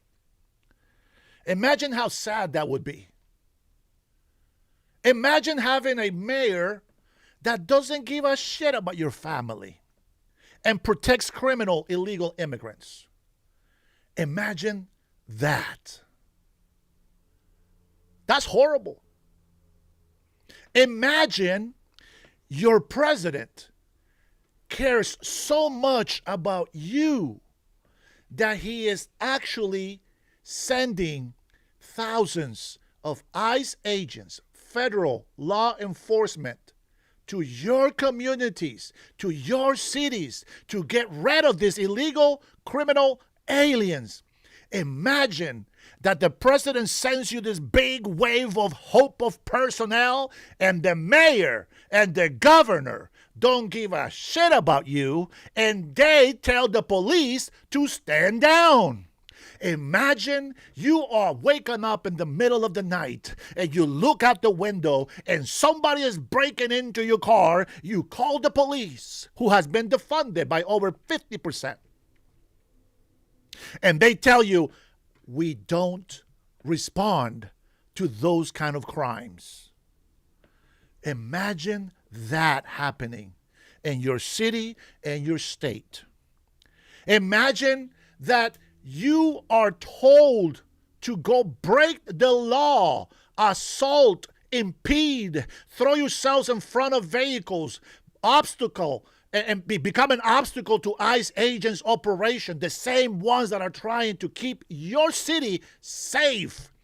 Because your mayor failed you, because your governor failed you, because they put illegal criminal aliens before you, the actual American people, before you, the actual migrant that has been following the law every step of the way. Imagine that. Oh, I got stories just like he does, don't I? The difference is that my story really is to protect American citizens, to protect residents, to protect legal immigrants, to protect everybody. Those people don't migrate from another country because they like to live on a shithole.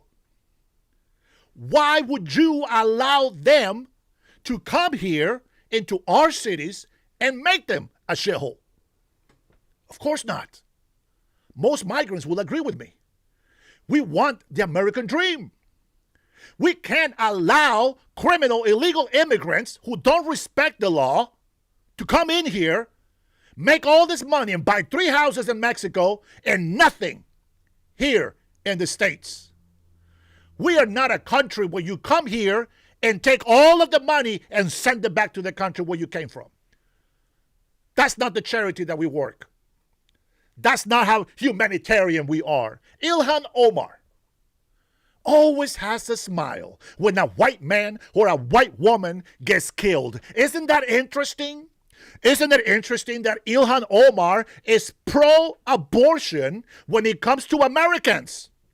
When it comes to black people, white people, Hispanics, Asians, everybody except her people. She doesn't allow the Muslim Somalis to have abortions. Did you know that? Do you know why she does that? Because you guys are morons. They think we're stupid. They think we don't see what's happening. They put themselves in power by allowing millions of illegal immigrants to come in here. And they do that because those who come here illegally are the most desperate people. And guess who are the easiest people to convince into a religion or into voting for a criminal politician? Why wouldn't they? Why wouldn't they vote for a politician that is a criminal when they themselves are breaking the law? Tell me, how are they going to teach their children to respect the law when their parents broke the law? When the parents commit fraud, how are the children going to learn to not commit fraud? How are the children of illegal immigrants going to learn that this country needs to be respected when the parents didn't and don't? Lead by example. It's hard to come to this country. But because you are in this country, be grateful. Take care of it. Follow the law. If you are not here legally, self-deport, man. Just go back. Somalis are going to learn the hard way. I'm sorry, what was that? Oh, yeah. American privilege. If you respect the law and you believe in God and you work hard legally, or you do that from your country, if you really believe in God, God will find a way for you to come here legally. If you truly believe in God, you will not be over here excusing illegal immigration. You know why? Because if it's God's will, He will open the door for you to come to this country legally. Like my mother, like my family. Not my cousins. They didn't pray. They came here legally. Some got deported. Some married some fat white ladies and got some papers. That's just how it works. That's just how it works. But I can tell you this. None of my cousins are criminals like rapists or murderers or anything like that. They really are hardworking people, and they're family people. They just don't qualify to be here because they're poor in our country. God bless the USA. God bless. You know what? Father, thank you. Thank you for this day. Thank you for your love, for your mercy, for your grace. Father, you are the omnipresent. You are the omnipotent. Jesus Christ is the only way, truth, and life. Father God, you are the God of Abraham, Isaac, and Jacob, and in you, and only in you I trust. I thank you for sending your only begotten Son, Jesus Christ, to come and die for our sins so that we might have one chance, so that we have that olive branch to reach and get our relationship with you renewed. Father, I thank you for your word. I thank you for the wisdom that you put upon us. I thank you for the Holy Spirit who is always watching us, who's always protecting us. Father, today I just want to ask just one thing. Father, protect our ICE agents. Protect them. Keep them safe. Prosper them. Bless their families. Protect their families. Allow them to bring law and order into our cities, our states, and throughout the whole country. Thank you, Father, for your love. Thank you for your mercy. May those who are breaking the law come to know you and understand that breaking the law is not your will. Father, let your will be done on earth as it is in heaven. Father, you are holy, holy, holy, my God. And me and my family will serve you till the end of our days. I pray for our ICE agents in the name of Jesus Christ. Amen. Now, if you prayed that with me, I appreciate you. Let's see. R. Lewis, what God are you praying to? Did you not hear? The God of Abraham, Isaac, and Jacob, the only true God. And yes, I stand with Israel. Only because God commands it. What? Are they perfect? No. They're just as bad as we are. And if they don't accept Jesus Christ as their Lord and Savior, there's nothing I can say to them. But that's their choice. Big, beautiful Bill, how are you, brother? Welcome. Goop Hinder, it was good to see you in here with those compliments. I appreciate you, brother. God bless you. Does Israel have problems? Yes. So does Americans. So does anybody in the world. Is there any religion that has no contradiction? Yeah, there's many of them. But my belief in God is not an actual religion. It is a relationship that I try to maintain with my God. You see, I'm not a Pentecostal. I'm not a Baptist. I'm not a Catholic. I'm not a triangular believer. I'm not an evangelist. I'm not any of those man denominations. I don't care about man denominations. Do I love everybody? Of course. My Lord Jesus Christ says, there's 2 great commandments. And if you follow these 2 great commandments, it fulfills all 10 commandments. Because God is love, truth is love, and God is true. He says there is one commandment that says that you should love your God, Father God, with all of your strength, with all of your might, with all of your power, with all of your soul, with everything that you got. Love Father God. But there's a second commandment that is just as great. He says, look at the how he compares it. How he compares the love. There's a second one, just as great. To love thy neighbor. To love your brother as he loves us. As we love ourselves.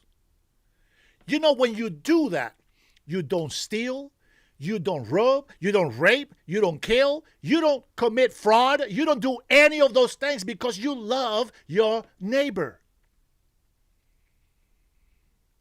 Now it says love your neighbor, not their sin. And that's where I'm going to make a difference on my exception. I love all gays. I love all lesbians. I love all people, but not their way of life. So I will not support them on that side. Equal rights? Absolutely. Absolutely. But God, the Bible calls homosexuality and sexual perversion an abomination. And I can almost guarantee you, because we are humans, every single one of you that are listening to me right now are freaking sinners, just like I am. The difference is we repent. See, we fight every day to get away from those things. And that's at least the least that you can do. Let me tell you about the Apostle Paul. Now, this is just for Christians that believe in the Bible. The Apostle Paul had sight problems. He was losing his sight.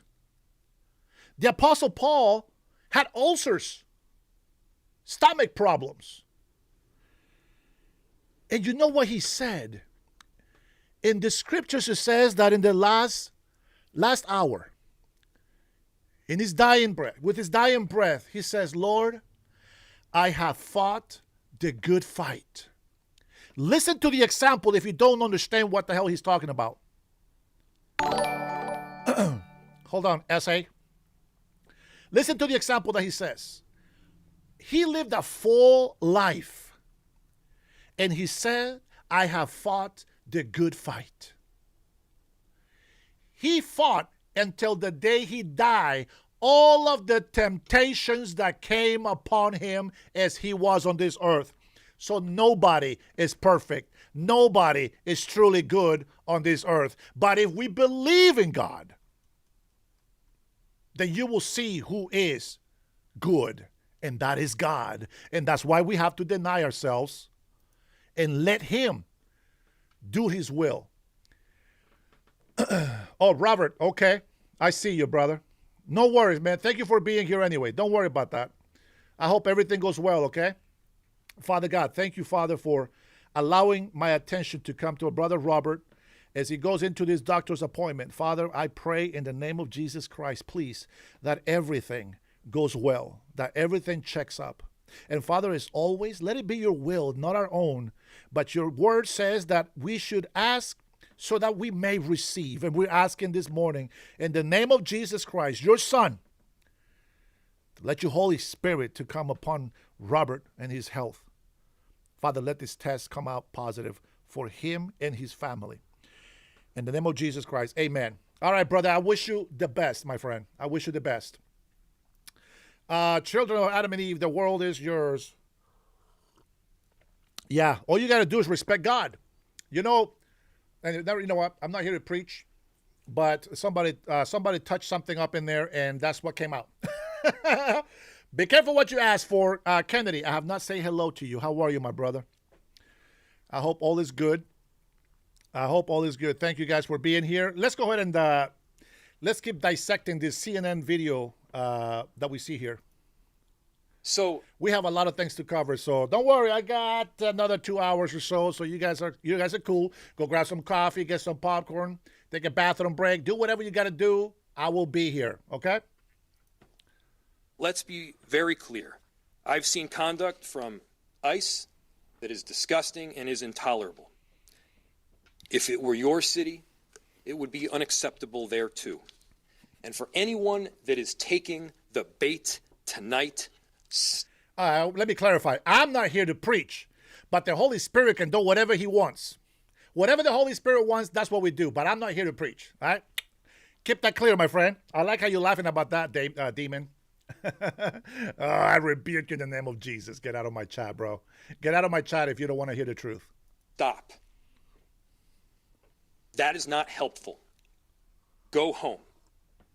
We cannot counter Donald Trump's chaos with our own brand of chaos. And I have seen thousands of people throughout our city peacefully protesting. For those that have peacefully protested, I applaud you. For those that are taking the bait, you are not helping, and you are not helping the undocumented immigrants in our city. Well, that's good, but one problem. He just said it. He just said it. Did you hear that? Here, I'll play it back. Watch this. I know you heard it. Right here. Watch this. Listen. For those that are taking the bait, you are not helping. You're not helping? And you are not helping the undocumented You are immigrants not helping the city. illegal immigrants in our city. Undocumented means illegal immigrants in our city. There's the truth, my friends. This is why he wants ICE out of there. Because we're getting rid of all these people that keep them in power. Oh, my goodness. God, thank you, Lord, for your wisdom and enlightenment. You are not helping the people that call this place home. Joining me now to talk about this is Jill Snyder, retired New York City police officer. Thanks so much for being with us. And first, I want to start with the details, which I think not everybody has heard, but this is... Nothing that I have said has been hypocritical. I have been very clear on what I believe and what I choose to do. Very, very clear. If you can accept the truth, my friend, I pray for you. But the truth shall set you free. Don't play games. Don't play stupid. Don't play ignorant. Free your mind, will you? What the Department of Homeland Security is saying. They say the officer who opened fire was actually attacked by two other people while they were trying to make an arrest. So the statement claimed that people essentially came out of their homes with a snow shovel and a broom, that there was a scuffle, and in the process of the struggle on the ground, this is when this shooting happened. First, just what's your reaction to what you're hearing and how it's being described? Well, good morning, Audie. And I'm hearing the same thing as you. I'm hearing that, well, a targeted stop was trying to happen. Other people got involved, people that were not initially at all involved in the stop. And that's a real serious problem with law enforcement. When you are trying to do your job, we do have other people And I get it, tensions are running very high. There's a lot of emotion involved right now, especially in Minneapolis.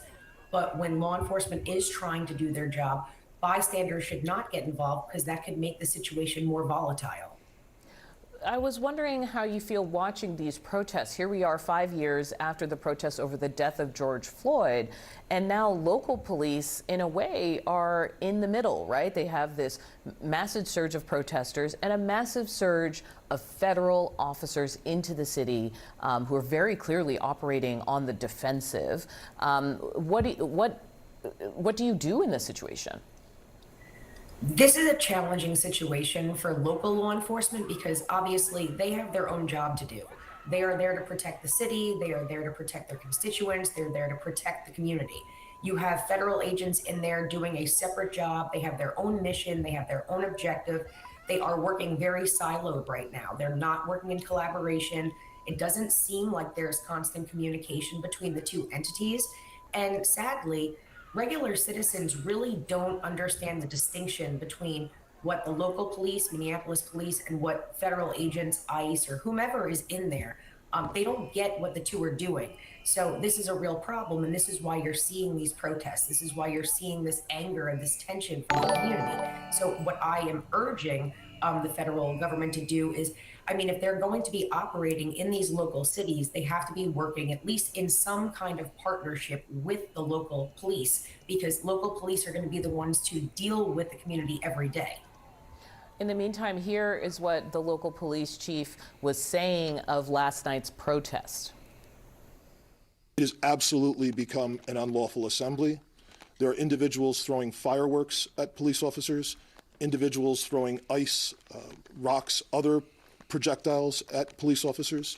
It is well past the line, and people need to leave.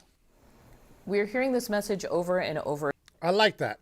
Okay, I like that because at least they're taking a little bit of accountability. Okay. Now, I'm going to point out, why is it that these protesters know exactly where ICE agents are, but not the police? The police knows. Now, they don't have enough police, according to the mayor, but that's their own doing. You see what I'm saying? So just because you don't have the police that you need because of your own decisions doesn't mean that you're going to blame ICE for getting undocumented out of your city. It came out of his mouth. I didn't say it. He said it. He wants to protect undocumented illegal immigrants. That's the bottom line. We're not making up lies. It is the truth. It is the truth.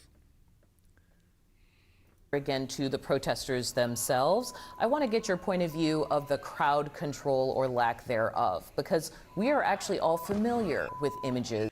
Crowd control, it is the obligation of the local police. They have a SWAT team as well. They are responsible for this. And if they don't have enough police, guess what power the governor has of that state?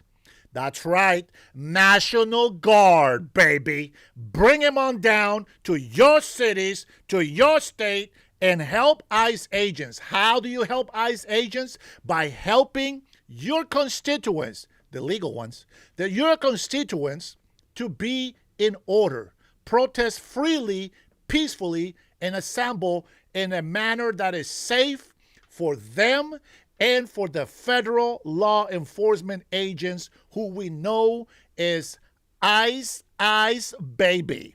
You know what I'm saying? You don't know what I'm saying?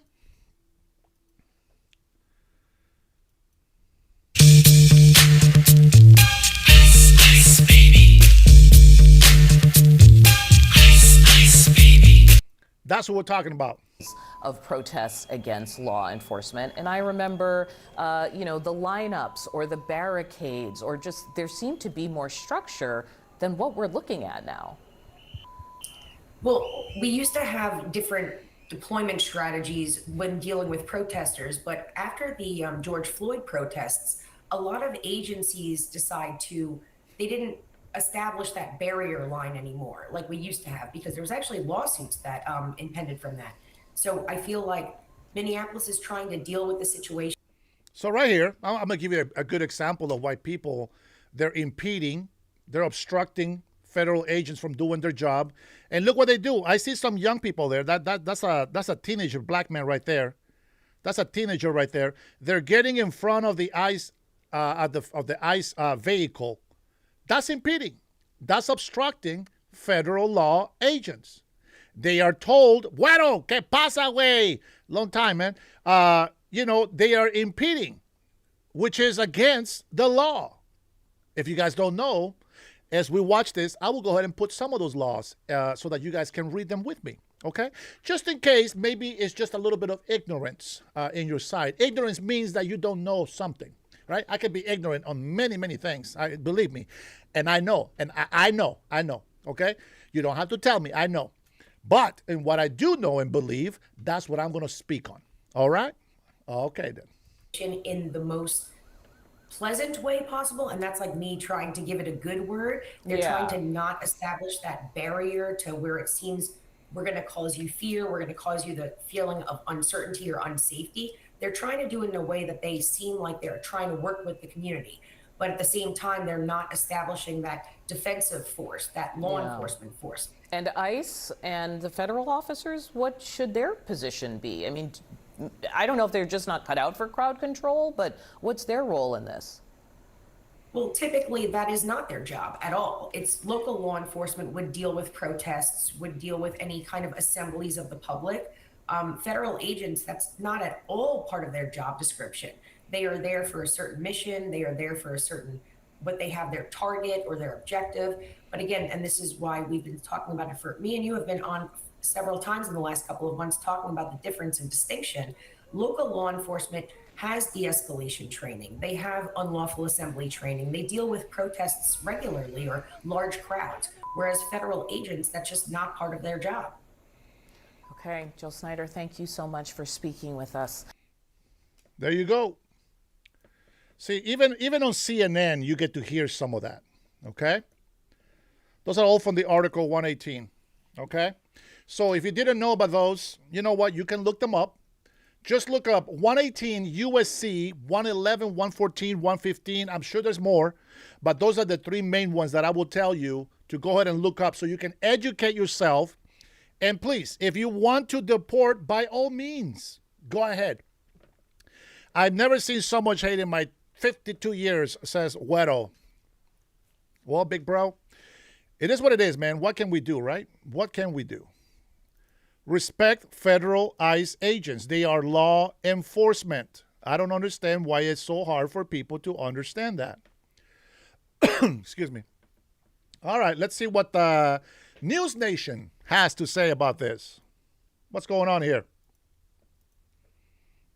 Sound, please. Former Democratic advisor, co-host of The Huddle, Princeton University political science professor Lauren Wright. Batya, start with you. If this is what Ali said is a target, meaning somebody who ICE was going after and then resisted, that changes things, correct?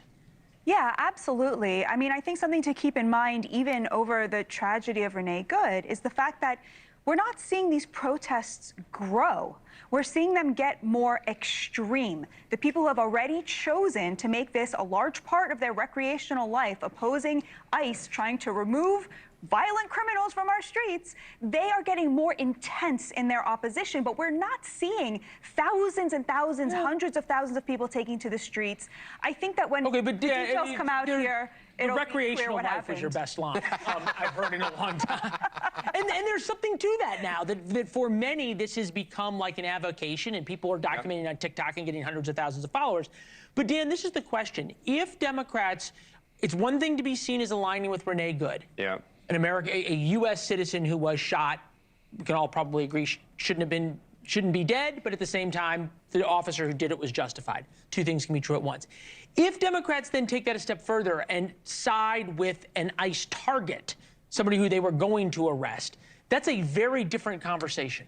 Well, it is, and I think, look, one of the big questions is, was he resisting his arrest? And I think, Leland, in this environment, is there video? Right? I think when people see images, it changes the equation. But at this point, given the amount of rhetoric right now, who wouldn't resist, right? You got a 50-50 chance of of getting a crowd and getting help and on and on and on. Well, I mean, look, there's reports that he might have tried to strike an ICE officer. I'm not saying it's the right thing to do, but I'm saying that people fighting ICE have been emboldened. I think, look, to a lot of Democrats, they feel like ICE agents have become emboldened. Now, again, we don't know the facts. This could have been routine. They are doing their job. One of the problems the Democratic Party has is they can't separate the personnel from the policy. They're so frustrated with what Trump is doing that they're taking it out on agents who, as Batya said, are simply doing their job. And that creates a huge friction point in an area like, Minneapolis, where this is pretty controversial. And who would want that job in this environment? It's extremely dangerous. There's people attacking you in a variety of ways, pointing their cars at you, doing all sorts of things. And that does need to be considered. You don't get to pick and choose how law enforcement operates in this country. You do it through the politicians. You go talk to your representatives. You don't block a police car or an ICE car. Yeah, but the politics of this, and it's interesting, the groups of people, especially that Olivia was talking about in the segment before, the soccer moms, the nurses who are... Robert, how about a good one, brother? I'm with you, man. God is with you, okay? We'll see you later, my friend. Are now part of, as you said, choosing to spend their recreational time out fighting ICE, not protesting, but fighting. Yep. How do you explain that? It's a great question. I mean, I think something a lot of us are asking ourselves right now are, why are these white women so angry? What are they so... Present company. White women, really? Why are you so angry? Why carry on so much white guilt in that fragile emotional body and mind of yours? Why don't you be like the strong conservative women who use common sense, who knows and feels everything all humans feel, but in reality, we know that the law must be respected. We know that there is an order. Everything has to have discipline. Otherwise, how do we know what's good from bad? If you want to wash your hands, so to speak, right? Like Güero, he says, if this is right, I don't want to be right. Well, whether you like it or not, my friend, if you are allowing people or support people who break the law, then you also have to accept the consequences that come with allowing and supporting those people to break the law. So you can be emotional about it. I understand. Trust me, I don't want to see families separated. But that wouldn't happen if they didn't break the law to begin with. That wouldn't happen if their countries wouldn't oppress them. So why are they so proud of their country? Why are they waving their national flag from their country? Why are they so proud about it? And they come here and break the law and abuse the system and disrespect the American citizens. Tell me that logic. Tell me that your emotional, flawed heart doesn't understand that. Again, if you support, allow people to break the law, there is consequences to that. And if you are 52 years old, my friend, you should know by now that if you don't discipline your children when they are young, they will learn to be criminals. They will learn to disrespect the law and have no respect for authority. Do you understand that? Who and what parent enjoys disciplining their children? But they gotta discipline. My daughter, my most precious treasure that I receive on this earth from God. I have whooped my daughter when she doesn't behave. And that is my princess. That is my treasure. And as such, I had to discipline her. So she learns to be a good woman, to fear God, but also to respect the law. She knows she's a female. She's not confused about that. She's doing the best that she can. I don't expect perfection from her. She's going to grow up to be a wonderful woman and maybe one day a wonderful mother. Do I like disciplining? No. But I know it's necessary. When my mom disciplined me, she didn't laugh. She didn't say, oh, I love this. Come here, you little monkey. No. I catch her. I'm telling you, I am so blessed. I'm so grateful for my mother. Let me tell you a story before we continue the video. One time, I remember I was outside playing marbles with my friends on the dirt, right? I don't know if you guys know what marbles is, but we used to play marbles. Early 80s. And my mother tells me to go to my auntie's house and bring a, what is that? A pan, a cooking pan. I don't know, what do you call the big ones, the deep ones for soup? That thing. In Spanish, we say olla. Olla is for soups. I don't know what, I forget what the name is in English. Okay? And I didn't want to listen. So she tells me again. She says, go and get the pan. Get the pan. 3 times. Oh my gosh, she grabs her sandal and I say, hell no. I open the gate. Now you have to understand something. This gate has a resorte, a spring that closes it back. And if you don't hold it, it will slam. And I remember I opened the gate and I forgot to hold on to the door. And my mother was in the kitchen. And she heard the slam of the gate. Man, I didn't think. Thank you, cooking pot. Thank you, Kennedy. And I didn't know. I started walking away. And for you members, I will show you. Remember this moment. I will show you the actual path that I was walking. The only difference is it was dirt back then. Now it's paved, but I will show you exactly what I'm talking about. I hope you listen to these stories because I will show you exactly where it happened. I just kind of gave away everything, didn't I? Well, let's hope that people didn't get that. Let's just say, members, just stay tuned, okay? So I was walking. I was about a block away, okay? And all of a sudden, I see a rock swim by. I was like, what the hell? Man, I turned around. I looked at my mom. She was reaching for the second rock. Oh, my goodness. Man, I started running. And I go to my auntie's house. And I get the cooking pot, the crock pot. And I'm taking my time. I don't want to be back home. I know what's happening. Now, I was my mom's favorite. I'm the baby on the family.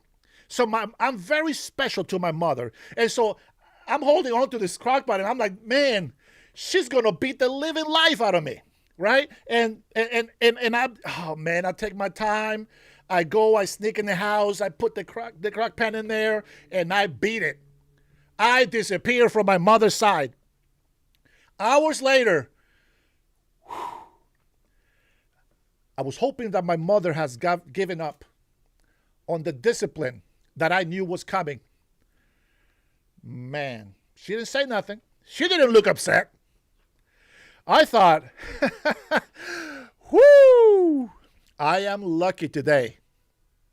And then I hear the door close. And I turn around and I see my mother, and she's grabbing the belt. She is wrapping the belt around her hand so she doesn't lose the grip. And she comes and grabs me by the arm, and then she hasn't even hit me, and I'm already yelling because that's my mom. I love my mom. And when she spanked me, oh, the beatdown of my life, I'll tell you that right now. Woo-wee. And this is what I noticed, and I want you to really pay attention to this. I cried more, not for the spanking. It hurt like a motherfucker. But that's not why I cried. I cried because I knew that I deserved it. I knew I was wrong because my mother has shown me nothing but love. And I disrespected her. And so after I dried my tears and my ass was sore, I caught my mother in the kitchen crying.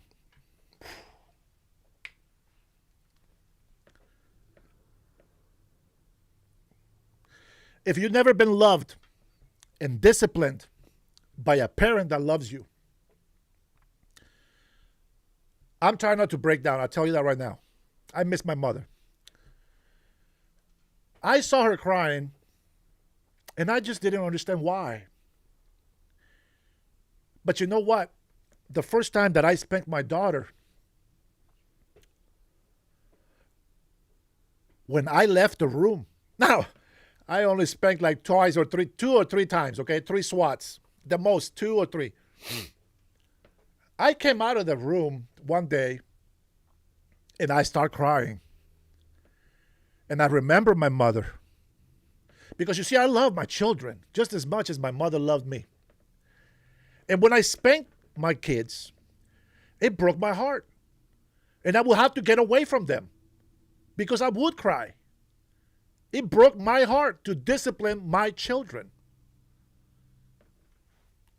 But especially my daughter. She's so special to me. I didn't want her to see me crying.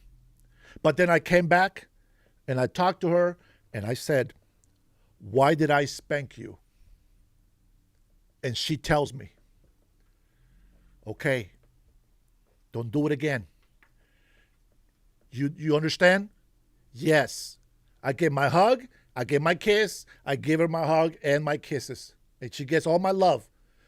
But I have to tell you, even if it feels wrong, you have to stand against illegal immigration. You have to stand against anybody breaking the law. Because if you don't do that, you're feeding the rebelliousness that they have in their life. If you keep making excuses, oh, they're just hard workers looking for a living, they can do that in their country. You don't get to go into your neighbor's yard and eat up all their food just because you're hungry. That's not how it works. So even though it's hard emotionally, you still have to discipline. It's called discipline. Discipline, you can't discipline, by the way, if you don't love. So I understand. If you don't love people, it's hard for you to discipline. But I love all people, and therefore I want them safe. I want them to abide by the law because God will bless them and prosper them. Just because you have money doesn't mean that you're blessed and you're prosperous. Let that be clear. If you think that's blessing and prosperous, that is your reward and you got nothing in heaven. With that being said, you got to stand up for the truth. You got to respect the law, period. You got to do it. All right. With that being said, excluded. Angry about. But I mean, you look at the footage of the protesters now, it is oftentimes, especially in this Minneapolis footage, people like Renee Good and her partner. And it is so amazing that you are not seeing, as I said before, a mass protest movement of people of color taking to the streets in order to defend these illegal migrants. You're seeing it coming specifically from the Democrats' new base, which is college-educated, affluent women. Well, look, I think my pastor is Jesus Christ. It's not just Minneapolis. There is a lot of intensity, right? We saw it in Chicago. You saw it in Los Angeles. In Blue America, there is huge pushback. And one of the things, if you trafficked in Blue Sky and other places, is that you would hear for months Democrats saying, hey, people who shouldn't be getting pulled over are getting pulled over. They're arresting American citizens. And what you're now seeing is this idea of taking video cameras, hitting the streets, being loud and protesting. I think there is a lot of energy behind this, that this is not just kind of organized, elite moms. And I think one of the problems that the Trump administration has is in big parts of this country, there are a lot of people that don't want this. And we can say they're enforcing the law, we can say that they're going in, but anytime you start having thousands of people say, we don't want something, it's a problem. But the belief system of these people, I don't think it really matters what they look like all the time, but I think it's an interesting observation, Batia. They believe these are Nazis. They believe this is secret police. Right, they believe if Nazis, you believe those things, they then believe yes, that. Okay, so you it's would a be sincerely behaving this way. It's a sincerely held belief, but I'm going to take that a step further. Yeah. It is this sort of elitist credentialed class, right? College campuses with time on their hands. Educated white women with time on their hands, normally who have more degrees than they do income. Okay, we're going to stay with this as we're watching these pictures, see if we get any more information. But the question, Lauren, is how do these people sort of go from I'm anti-ICE, I'm pro-Palestinian, and I don't care about anybody who's getting killed in Iran standing up for freedom? I don't know the answer to that. Sometimes it's completely circumstantial. It's whatever you happen to be doing at the moment. And sometimes it's ideological. And if that person is an enemy of Israel, then they're a friend of mine. I mean, that's what we sometimes see with college students. That's sometimes what you see on the far progressive left. But it could be a variety of reasons. It could be that there's no organizational support like there was for the pro-Palestine movement. So for folks just joining us right now, you're looking at live pictures of Minneapolis, Minnesota, and an ICE shooting there. There was ICE agents, we were told, out on a raid, out to try and capture someone. And initial reports indicate that the person they were trying to capture may have started fighting with ICE agents or trying to attack them and was shot. We do not believe that person was killed. But a target of an ICE raid, meaning somebody who was here illegally, has been shot, we are told, in Minneapolis. And that's 1/3 maybe of the story. The other side of the story is that now there has been this swell of agitators and protesters and anti-ICE folks, ICE resistance folks, that have now streamed in to this scene. You're seeing right now a lot of the ICE cars leaving. And typically in these situations, a different agency comes in and investigates. Maybe the FBI does the crime scene and then just decides about the legality of the shooting. And it is the Minneapolis police who are supposed to provide security around the scene. So far, we haven't seen any clashes between ICE or police and these protesters. But to you on this, there is this Bernie Sanders who honeymooned in Moscow feel. Where is he? Where is he going? No, there is this feel of the sort of the I don't know what the hell this guy is smoking. He was making so much sense there for a little bit. He was making so much sense there for a little bit. What you want, Coyote? You want some? Ice, baby.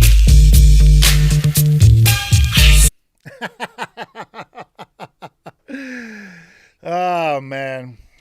Let me tell you something my mother told me. I remember when I was a kid in the early 80s, 1985, the best Christmas ever. Did I have a bunch of toys? No. Did I have new outfits? Absolutely. New shirt, new pants, new belt, new shoes, socks, underwear, everything brand new. That was my gift. Brand new clothing for Christmas Eve. If you're a Hispanic, I think Mindscape will know about this. You know, that was the gift that we received in our country. Now, a lot of people get toys and all this stuff. That's fine. It's okay. But my gift was clothing. And I remember that 1985, man, we had Cohetes el Caballo, okay, the horse fireworks. They were the best. They almost never failed. They always pop. They always pop. And they were loud. And I remember my auntie came from the United States of America. And she gave me some money. Oh, my goodness. I grabbed my 3 homeboys. we were so little. We were 7 years old. I grabbed my 3 homeboys and I said, hey, today I got you. Let's go to La Pulperia, right? Like a 7-Eleven, like a small store. And I will go in there and I buy them a soda. And then we buy the like a big packet of individual, packets of fireworks. And I will share with them and I give them different packets. And then we'll go into the yard where my mother was making tamales. Now, to make tamales, she put some blocks, not the cement bricks, not the other ones, cement bricks. And then she make the fire in there to keep the water boiling for the tamales.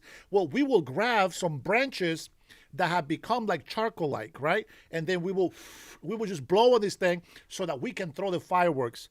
Man, I was so excited. I was able to drink a soda. I know this sounds corny, but this is not what we got every day. I got so excited. I was drinking a soda. I had fireworks. We were having fun. I had a brand new outfit. I was sharing this with my friends. And I remember as I was going inside the house, and my aunt was talking to my mother, that I don't know, some lady was talking about getting pregnant and coming to the United States illegally to make an anchor baby. And my mother and my auntie said they were against it. And my mother says we will never go to the United States of America illegally. And this is the foundation of my mother and what she teaches me. And just so that you guys know, everything that I say today and believe is because of my mother. So I know she'd be proud of me. But I'm going to say this. She said, we are never going to go to the United States of America to be a burden to that country, because that will bring shame to our people. And there you go. There you go. That's my mother's teaching. And she came here legally, and 10, 11, 12, at the age of 13, I was able to come to this country legally and been here since. So God bless the USA. But most importantly, we give all thanks and all the glory to God Almighty. So no matter how much of these ignorant fools come in here and start talking about hate and sellout and all this other stuff, if you don't respect the law, that's on you. You see, I don't have to give accounts for your life to God. I have to give accounts to my mother, to God, because of what my mother's thoughts were. And this is the lessons that my mother gave me as a child. And I'm going to give you one even more deeper than that. My mother told me, and I know she was preparing me for when she was about to leave me. She left for 5 years to be able to bring me to the States. She told me, it doesn't matter how hungry you get, you don't steal and you don't beg. Do you understand? And I said, yes, Mom. It doesn't matter how hungry you are. If somebody's eating, walk away. God's going to take care of you. And that's another story. I have another story. But that, my friends, was my mom's advice. Don't come here illegally. Don't rob, don't steal. Don't become a criminal. No matter how hungry or how needy you are, you don't become a criminal. If you suffer in this life, it doesn't matter what you suffer in this life. Do you know how great the reward is in heaven? If you have no faith, if you are a non-believer, if you don't believe in God, then these words are empty to you and you will never understand.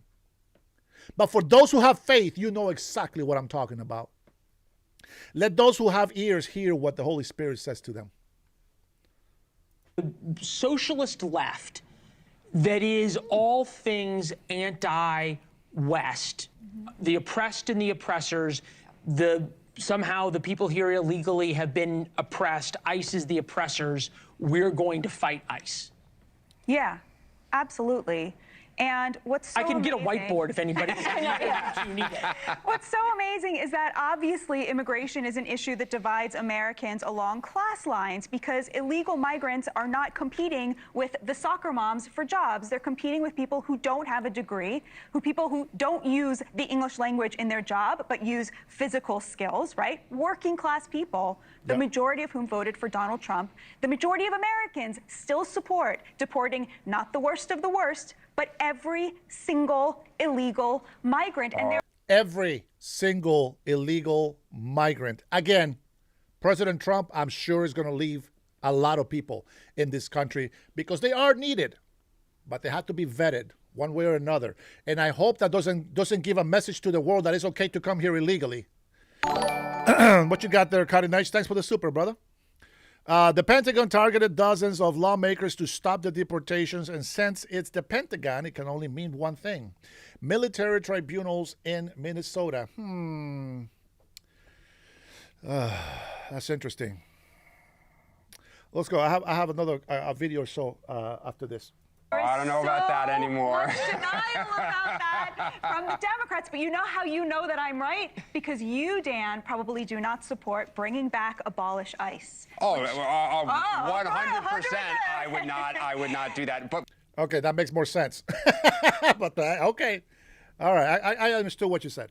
But what I do think is the politics of this are changing. And this goes to the idea of video. When the videos were the border at chaos or guys with tattoos and shaved heads who were criminals, the American people were like, amen. But now that it's going into kind of middle-class neighborhoods and it's a, 25-year-old or 30-year-old woman who looks like she could be somewhat, your neighbor, Americans are like, I don't love that. There's and so if you look at the video changes. Well, the video though, I think it's something like 2/3 of Americans or more have seen the shooting of Renee. 75%. That Christopher J 655, stand up and fight, don't cower and beg. I think you got the message, brother. Man, good for you, man. Come on, let's go. I like that. That shooting, you can't watch that and not feel uncomfortable. Seeing it, even if you say the officer was justified, as an American, you sit there and you go, ugh, this is disorder in America. You can hear the whistles and the banging of the drums and everything else by protesters, ICE resistance, whatever you want to call them, outside of the area of this shooting in Minneapolis. I want to bring in Mike Nellis, Democratic strategist, the author of Endless Urgency on Substack. Mike, I think we can agree, first of all, as we said, there's going to be more violence in Minneapolis. That's just the way it is. That if the reports hold true that this was someone here illegally who started fighting with ICE, it is going to be a very different situation than what we saw a week ago with a U.S. citizen being killed in their car that they used to try and drive towards an ICE officer. Yeah, I do think it'll be a different situation once we get a sense of the facts here, but I don't think that there has to be more violence and more chaos on the street. I think the decision that the Trump administration made in the wake of Renee Good's shooting to surge 1,000 ICE agents into Minneapolis was a mistake. And it's a consistent theme here of every time something happens, they surge in to make the situation a lot worse. Just like the shooting itself, we can argue the details of it, but those ICE officers escalated it. And I think that led to Renee Good's death, and it was unnecessary. And you guys were just talking about polling a second ago, but earlier today, CNN has a poll out that has the majority of Americans saying that ICE makes our cities less safe. And do you know how hard it is to get the American? By the way, CNN's pollings is bullshit, so I don't believe it. People to be opposed to something that has to do with law enforcement, it's a lot. And I think that's how frustrated people are right now. Thank you for watching. Subscribe. You're welcome. They try to be biased, but at the same time, they always support the leftist side more. Let's see what Newsmax has to say on this issue as well. What is this? Calvin Barrett. Dennis, tell me the history of our country. My friend, we're on the wrong topic. Maybe. Depends on where the conversation goes. I might give you some history of this country. First of all, you need to go find out right now how we acquire all of the United States of America. And then come back and then maybe we can talk. Because until you understand that, you will never understand history in this country. If that's what you're going for. Sound, please. And the Renee Good story is kind of a smaller part of a much larger story, and that is that the breaking. Let's take a listen to this right here. What is this? Wait a minute. Sound, please. Look at our beautiful POTUS. God bless the USA. God bless the USA. Mr. President, please, what's going on? Today, I'm thrilled to announce my plan to lower healthcare prices for all Americans and truly make healthcare affordable again. We're doing things that nobody's ever been able to do. We're calling it the Great Healthcare Plan. Instead of putting the needs of big corporations and special interests first, our plan finally puts you first and puts more money in your pocket. The government is going to pay the money directly to you.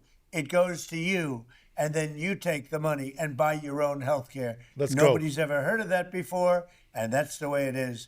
The big insurance companies lose, and the people of our country win. This proposal locks in the massive discounts on prescription drugs that my administration is achieving through our most favored nation drug pricing agreement. Now, when you hear about that, for 40 years they've been trying to do it. But they never were able to do it. No other president was able to do it. I got every other country to approve it by the use of tariffs and other things. They all approved it. Nobody else got it. No other president got it. And for the most part, they didn't even try because they felt it was impossible. It'll bring down drug prices 80, 90%, in some cases, just numbers that nobody's ever heard of before. Your prescription drugs will come way, way down. And under this policy, the prices of many drugs will be slashed by 300, 400, and even 500% starting this month at the TrumpRx.gov.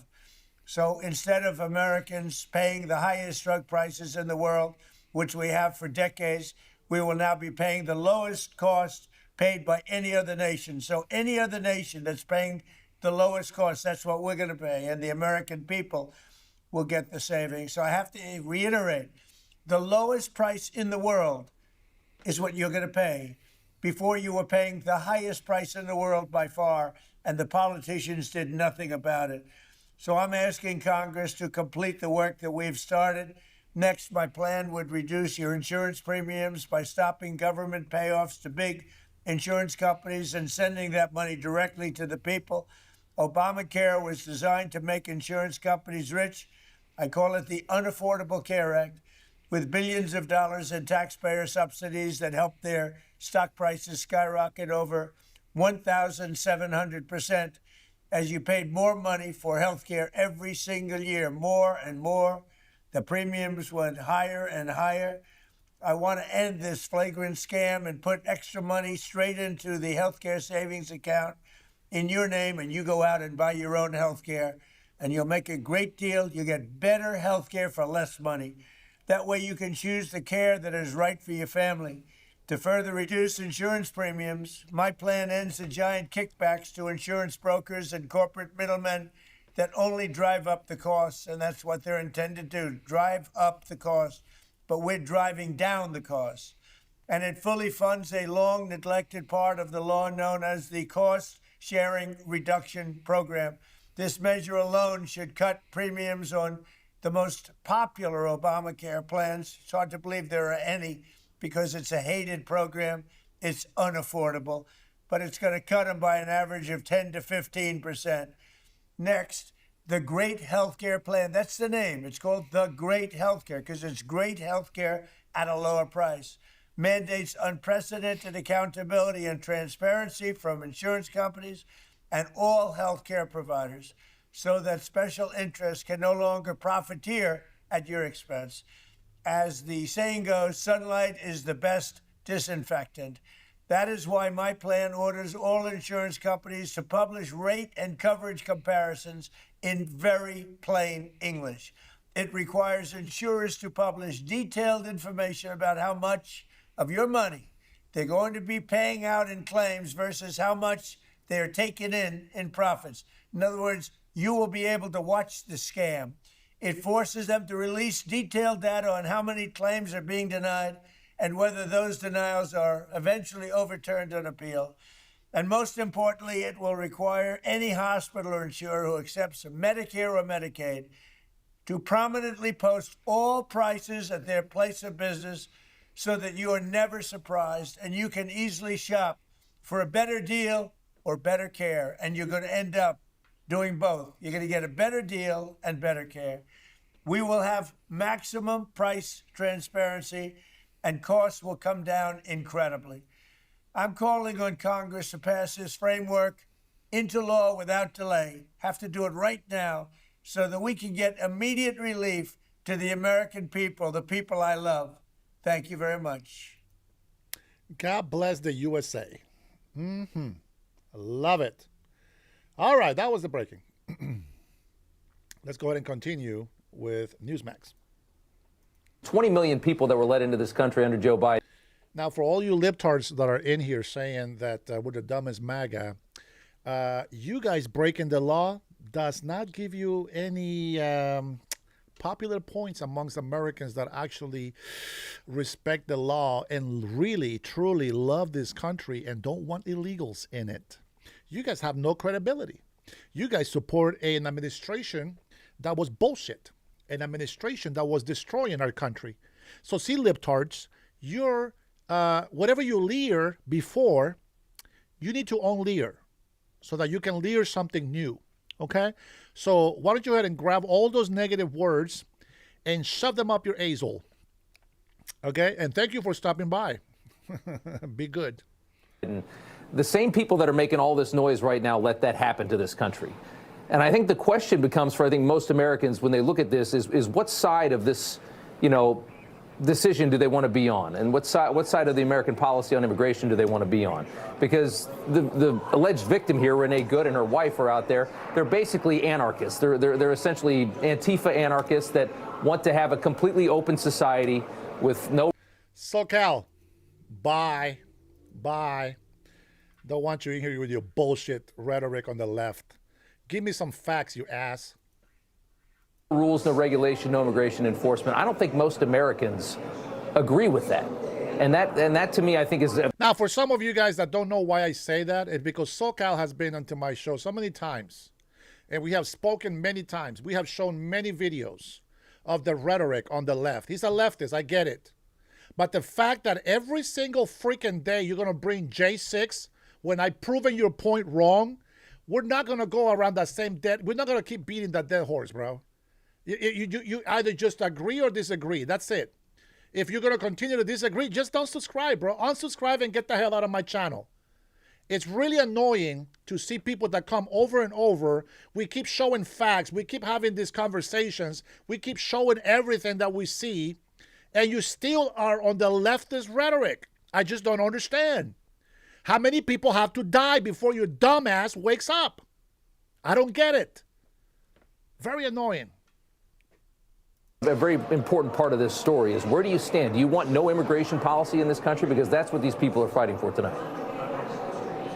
What's really interesting is they don't want any immigration until you send people from Florida to Martha's Vineyard, for example, and then Let's go ahead and watch this little video here. Slow motion. Let's take a look here. Where is my speed? Playback.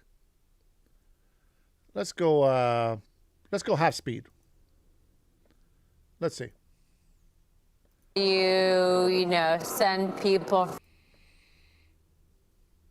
for example. Boom. Now somebody said he pulled a gun before she started going forward. That's a lie. 2-second rewind. 2 seconds. Imagine that. 2-second rewind. People from Florida. Boom. The gun is not out. Boom. Car's going forward. He reaches for his weapon. For example. Unloads the first gunshot on the front of the windshield. As she drives by, he lets go 2 more shots. Gets hit on the head. And then the boom, first boom. one. 3 shots total. He gets hit. He limps for a half a second there, and then he walks it off. Now, I don't care how many times you want to make an excuse for this. Look at her lesbian wife right here. She thought it was all fun and games, obstructing federal law ICE agents. She thought it was fun. She said, oh, big boy, go get some lunch, big boy. I'm a veteran. Shut the hell up. That's what pisses me off about the left right now. You guys don't understand everything that we've been saying. Bro, First Amendment. It's okay. Go protest. Peacefully protest. Read the law. USC, 18 USC 111 to 115 tells you that you cannot impede, obstruct. You cannot be there obstructing ICE. It's a federal crime. Your ass should be in jail. There should be hundreds of dumbass Americans in jail right now with federal crime. You guys don't understand. You guys are so stupid. Do you realize that this goes on your record? Personal and professional. She could have been at home with her son. Oh, that's right. I think CPS was on top of that, right? See, her lesbian wife, she was celebrating. She was so happy about it until it got serious. See, you people who support illegal immigrants are criminals yourself because you don't respect the law. So who's the gullible one here? Who's the ignorant? Who's the hypocrite? You. Don't look at me. Look in the mirror. It's you. People like you cost her life. You have been encouraging this behavior. It's your fault. All of us on the right, we say, hey, protest peacefully on the sidewalks. Get out of the way. Don't impede. Don't interfere. Stay safe. Make it a safe environment for your community. Make it a safe environment for the federal agents. They're law enforcement. Whether you like them or not is irrelevant. All right, I'm gonna do this. I'm gonna do something because I don't want distractions on my chat. Burning 47. I'll make you a moderator. Anybody, I don't care who. Coyote, let's go ahead and 86 leftists out of here. Okay? 86, every libtard that puts a dumbass comment on my chat. Every single one. Burning, you got, well, actually, Burning, you don't like that. Never mind. I'll take that off. My bad. My bad. I forgot that you don't like that. Yeah, let me remove that. I think it's just Coyote. Where's MindSpeak? Is he at work? Okay, every single comment that is in here, get rid of it. Go nuts. Go nuts. Stuck in LA traffic. You are a dumbass. All right, so there you go. That's my first comment to get rid of. And just put them in timeout for 30 minutes. 30-minute timeout. Every single one of these morons. Put them in a 30-minute timeout. All right. So for every single person that has never said anything about these protesters assaulting ICE, attacking ICE, obstructing ICE, you are all guilty of feeding this behavior. You are guilty of committing this crime because you support it, because you allow them to go in there to commit a felony. You know why? Because it's not you. That's why. Calvin, get the hell out of my channel, bro. You're ignorant. I'm going to tell you, that's not the first person that shoots at a moving vehicle. And I have shown you, and I'm sure you have seen, a lot of videos of ICE agents, broken windshields, broken back windows, broken side windows. They are being attacked every single day that they're out there. Snowballs, ice balls, frozen water bottles, rocks, sticks. They get up there with their phone and, get the hell out of the way, man. Stop interfering. Stop interfering. You know, the local police department, they think we're stupid. They are told not to cooperate with ICE.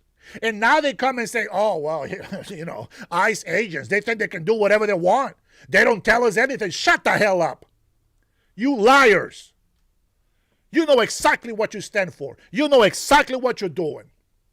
And federal agents, ICE agents, are law enforcement. Respect authority. Respect authority. If she doesn't do that, she never gets shot and she's still alive today. Let me be clear. No American citizen gets arrested if they're not over there impeding. Over 600,000 illegal immigrants have been deported. 170 American citizens have been held. 0 Americans have been deported to where? Keep obstructing justice. Keep breaking the law. You're next. I don't break the law. That's why I'm here. And I know you guys hate this. But I don't. Because this is what you get when you respect the law. When you follow immigration law, you get to be part of the greatest country and the greatest culture in the whole world. And that is the United States of America. Bless you in the USA for those who follow the law, for those who want this country to stay prosperous, for those who want illegal immigrants out of this country. We love migrants, but we don't want illegal immigrants. We don't want any crossings of anybody unvetted. They need to be vetted. You had Oregon talking bad about ICE agents. Oh my God, they shot a couple, a man and a woman. ICE agents, they shot this couple, and they didn't even know that this stupid couple was a Tren-Yaragua. They're bad people. They rammed the ICE agent's vehicle. They show a video of a woman being taken out of her vehicle, but they don't show the whole video. That's right. So you can go ahead and say all you want. But you guys are all responsible for Renee Good not being alive today. You guys are all responsible. It's all of your fault. Just send them right back. We stand here to avoid these kind of issues. We stand with, if you stood there and say, hey, listen, we are all for protesting peacefully, not obstructing. You go out there with whistles and banging shit in front of the officers, disrupting, interfering, praying that you get your ass arrested. That's what you're asking for. I'm the one lying. Go ahead and show me. How am I lying? Let me go ahead and read you what it means to break the law. Very simple definitions. I'm going to show you liars. Article 18 USC -111, 114, and 115 from Title 18. Crimes and Criminal Procedures of the United States Code concern assaults and interference with federal officials, ICE, or protected persons, specifically 111 for assaulting resistant federal agents, ICE, for maiming in federal jurisdiction, and 115 for threatening, injury family members, ICE, of federal officials to influence them. These laws protect federal employees performing duties, including law enforcement, ICE, and carry penalties of various levels of assault, potentially involving weapons or serious injury, plus specific offenses against officials' families, all within federal jurisdiction. Not only do we have that, but we also have an article that I was brought up to my attention by Docito, one of my new members in here, and this is called The Arrest Primer. Is a guide that provides tactics and strategies for freeing individuals from police custody, particularly during protests and civil disobedience. What is the arresting? The arresting refers to the act of attempting to free someone who has been detained or arrested by law enforcement. This tactic has gained attention in recent years, especially in the context of protests against police brutality and systematic injustice. The primer outlines various methods and considerations for effectively executing the arrest while minimizing risk to both the arrestee and the individuals attempting the arrest. What are the tactics? Well, here we go. Physical removal. One of the primary tactics involves physically pulling the arrestee away from the officers. It's illegal. This can be done using secure grips to avoid injury to both the arrestee and the person attempting the arrest. Pressure on the officers. Another method is to apply pressure on law enforcement by surrounding them or verbally demanding the release of the arrestee. Pay attention, libtards. This is all for you. This is not for American citizens that obey the law. This law does not pertain to law-abiding citizens. This is for you corrupted, immoral, degenerates, libtards on the other side of the aisle who don't want to respect the law of this country, who don't give a shit about the American citizens. This is for you. So pay attention. You might learn something today. Legal considerations. A primer emphasizes the importance of understanding the legal implications of the arresting. Engaging in physical confrontation with police can lead to serious legal consequences, including charges of assault. In the historical context, De-arresting is not a new concept. It has historical roots in various movements. For instance, during the abolitionist movement, activists worked as a free enslaved individuals, and in the 1960s, black communities used de-arresting as a form of self-defense against abusive policy. More recently, tactics have evolved in response to contemporary protests, with activists employing strategies to counteract police actions during events like the George Floyd. The risks and considerations. While de-arresting can be a powerful act of solidarity, it carries significant risk. Individuals attempting to de-arrest may face physical harm, legal repercussions, or escalations of violence from law enforcement, and that is ICE. Man.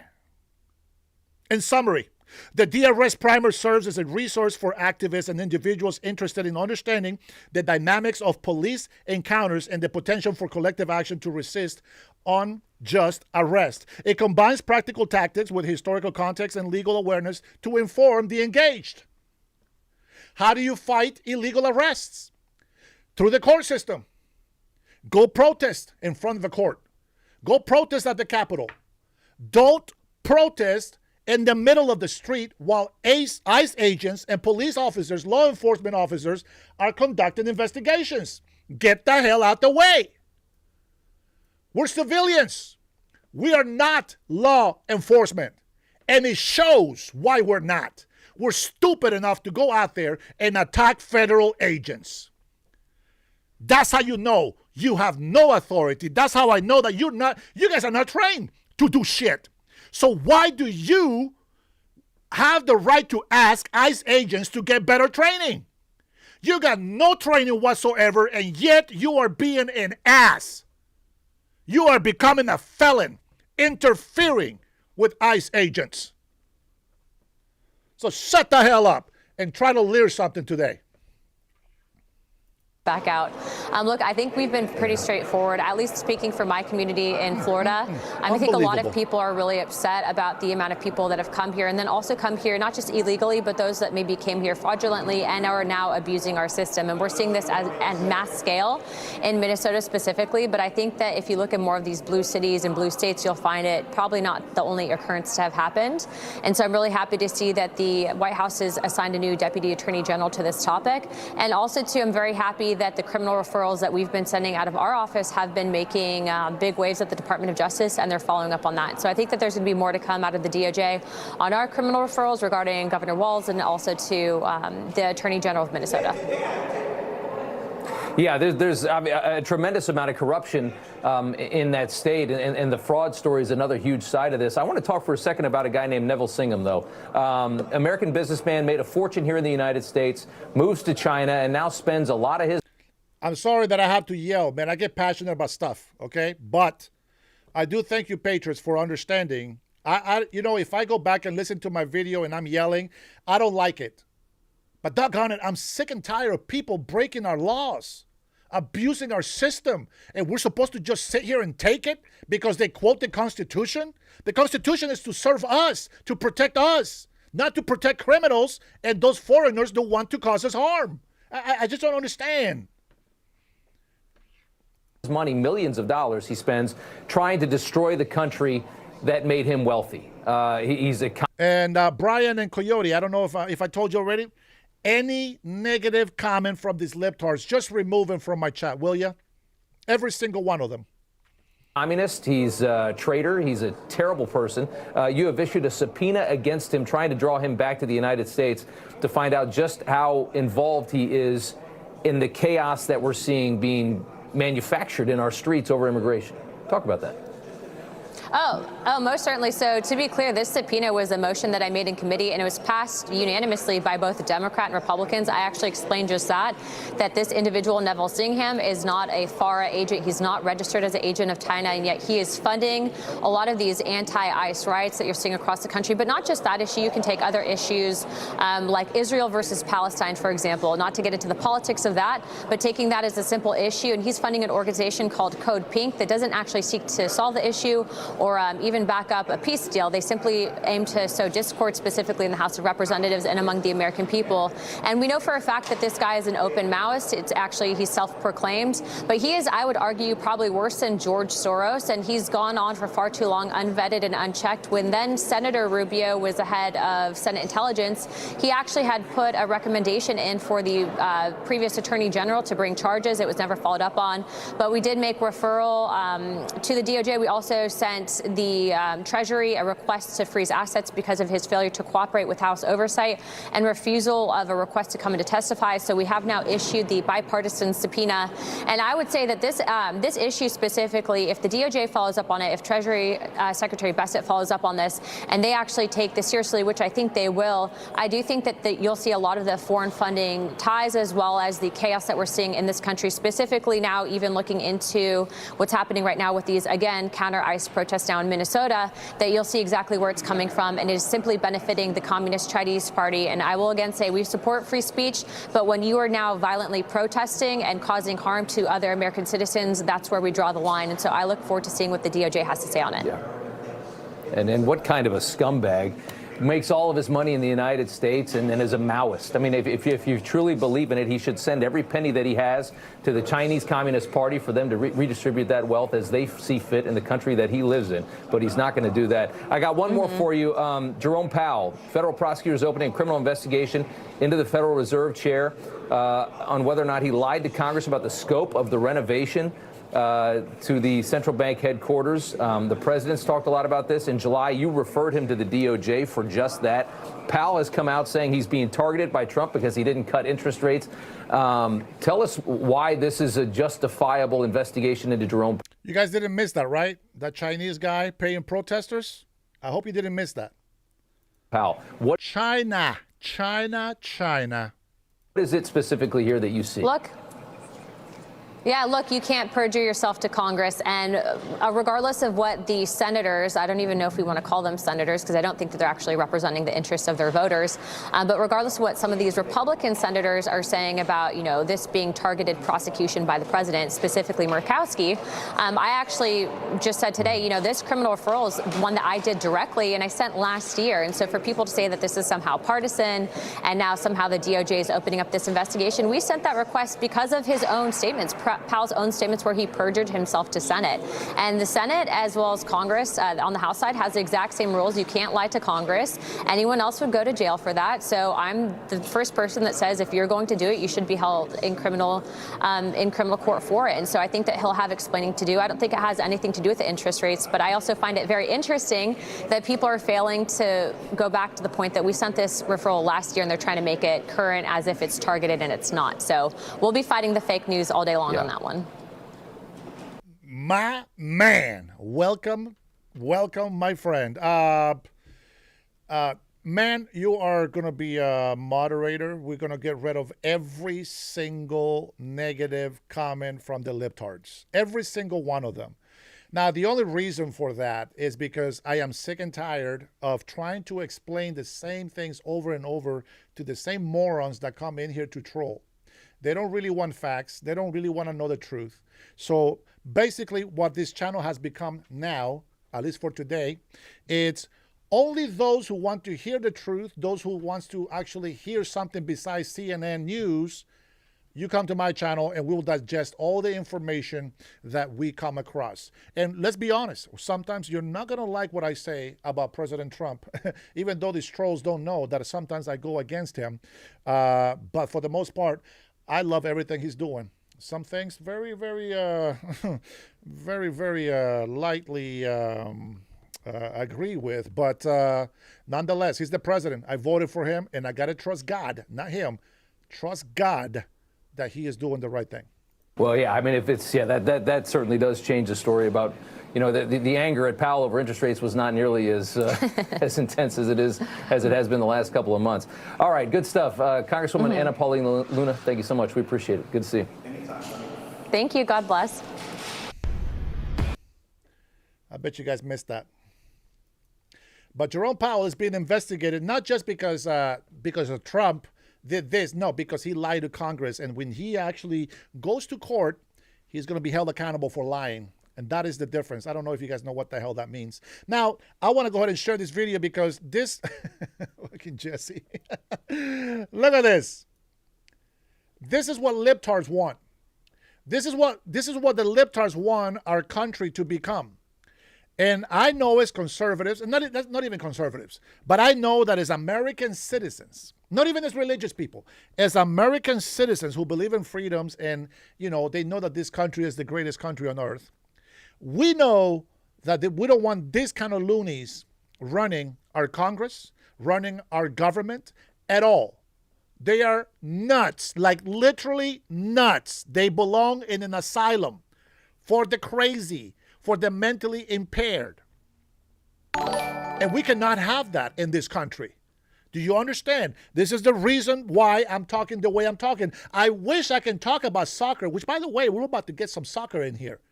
And I can't wait to talk about it, even though I'm not watching soccer because I'm so damn busy learning all this politics across the world so I can understand what the hell we're talking about. People that don't pay attention to all the news around the world don't know what is happening today. So I am very happy that some of you American patriots are here with me. And I know as we grow as an American channel here, as we grow having these discussions on these podcasts, you know, I know that we're going to have more positivity on the chat, but we're also going to have the right criticism to when maybe we're saying something wrong. Like for example, Travis, very borderline with that comment. I will accept that, right? Because I can't tell the tone that he's using it. I can probably tell you he's a joker like I am. So I understand that. If you guys saw my short when I was with Pizza Guy, you guys see how I am. I have him hugged. And I am talking, the way I talk is the way I talk, guys. I don't fake who I am. I just don't believe that. I believe that if you're going to be with me, it's because of who I am and that you understand and respect that. So I'm okay with some of the stuff, but when I start reading too many comments and they're just being negative, I just want them the hell out of my channel, okay? I want to be able to control what happens here in my channel. But look at this flake with the furries. That's some dark stuff with the furries. You guys have no idea. And in Europe, it's even worse. It's almost like bestiality. I don't know if you guys know what that is, but that's a really bad thing.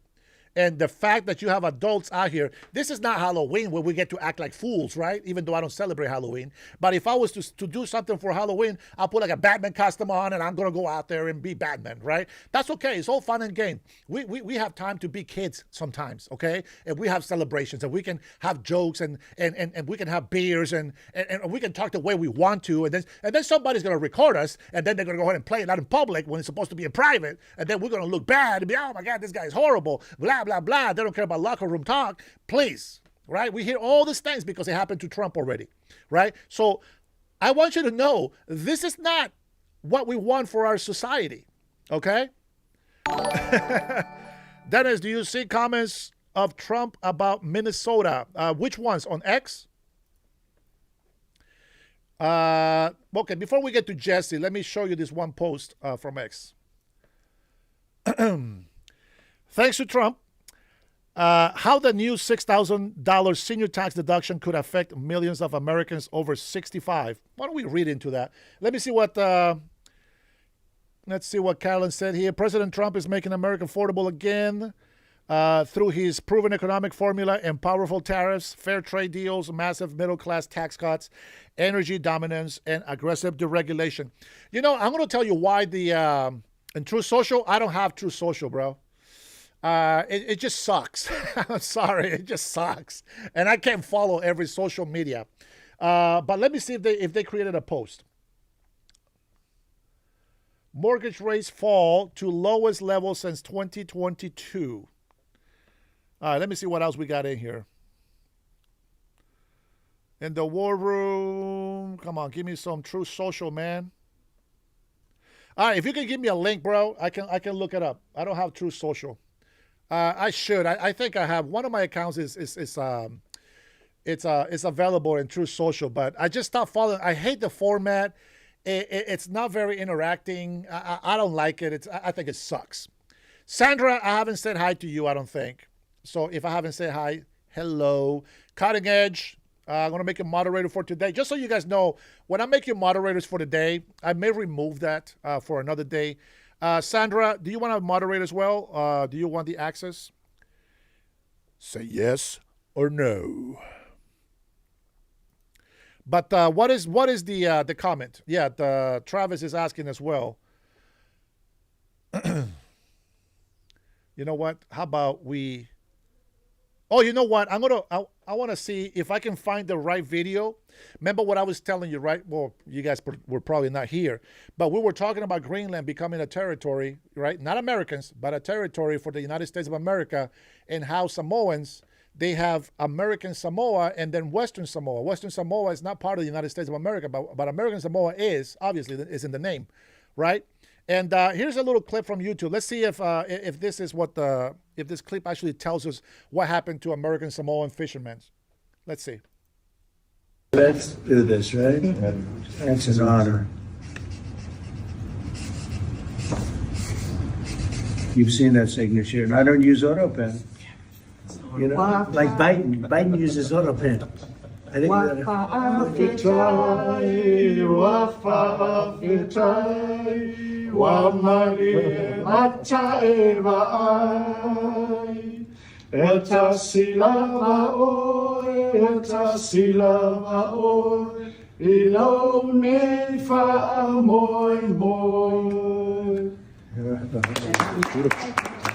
signifies royalty in our culture. you. So does that mean I'm royalty? You are royalty. You are royalty. Let's go. You just got blessed. President Donald Trump is royalty, according to Samoans. My libtard friends, I'm sorry.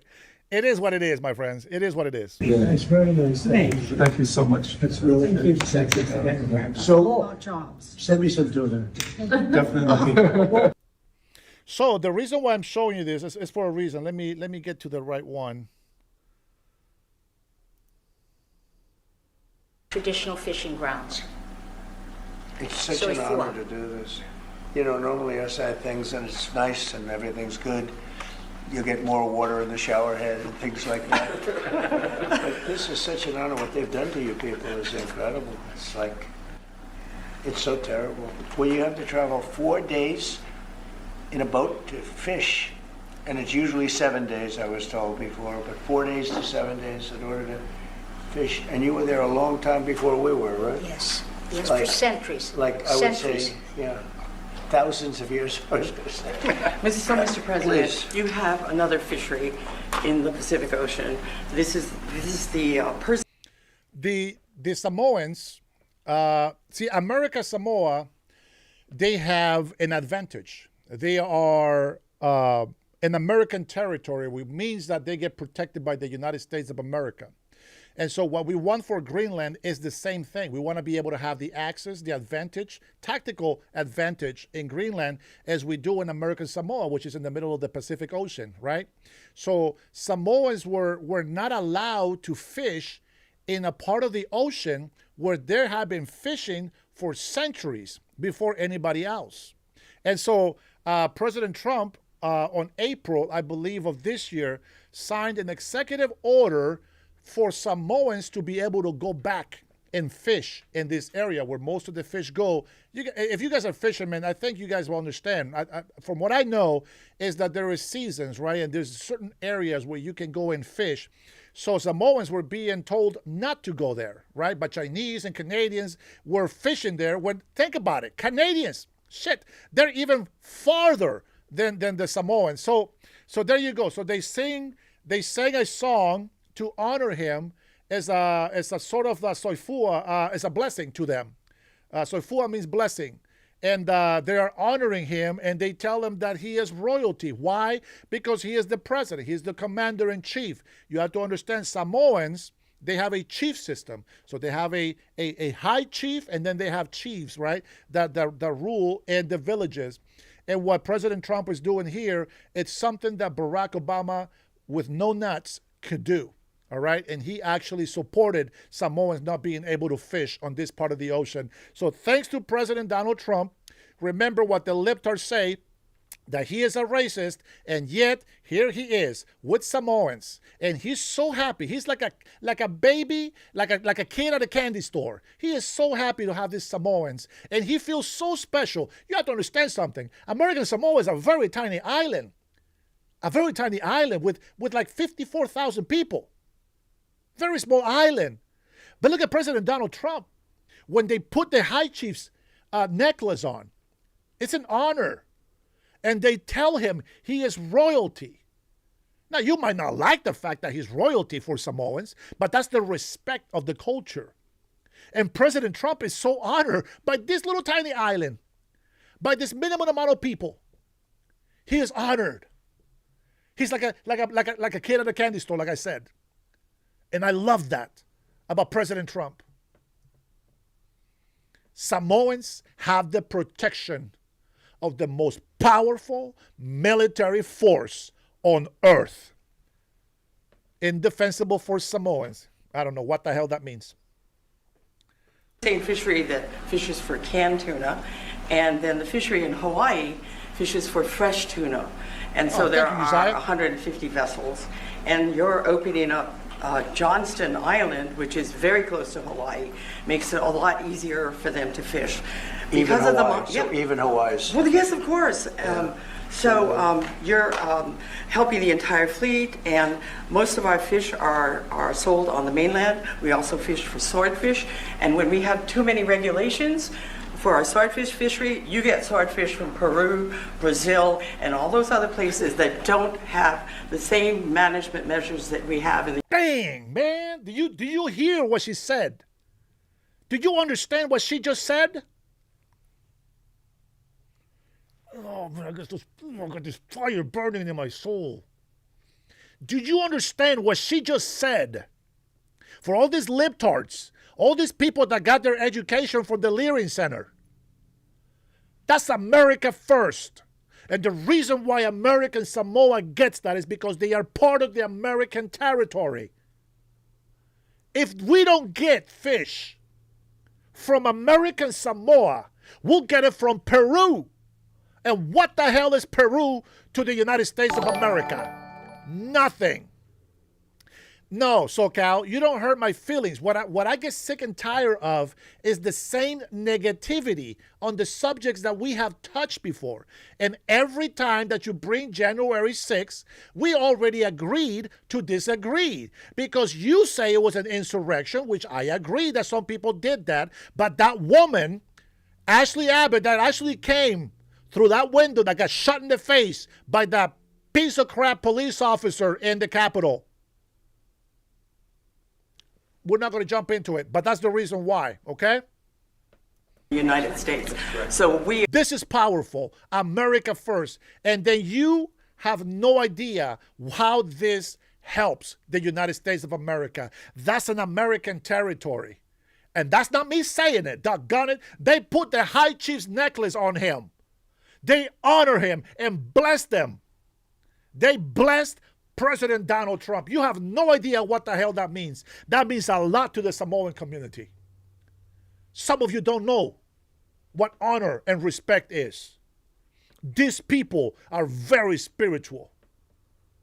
Even if there's bad people in every culture, these people are very spiritual and they put God first. And in order for them to honor him and bless him this way, it's not because he's a white man. It's because he has given them their rights that were taken from them. And the American Samoa economy was suffering because of those hindering laws or policies from the Democratic administration of Barack Obama. Unbelievable how you libtards think that China and Russia is better to take over Greenland than us. And yet you insult President Donald Trump for what he's doing to give us the benefit.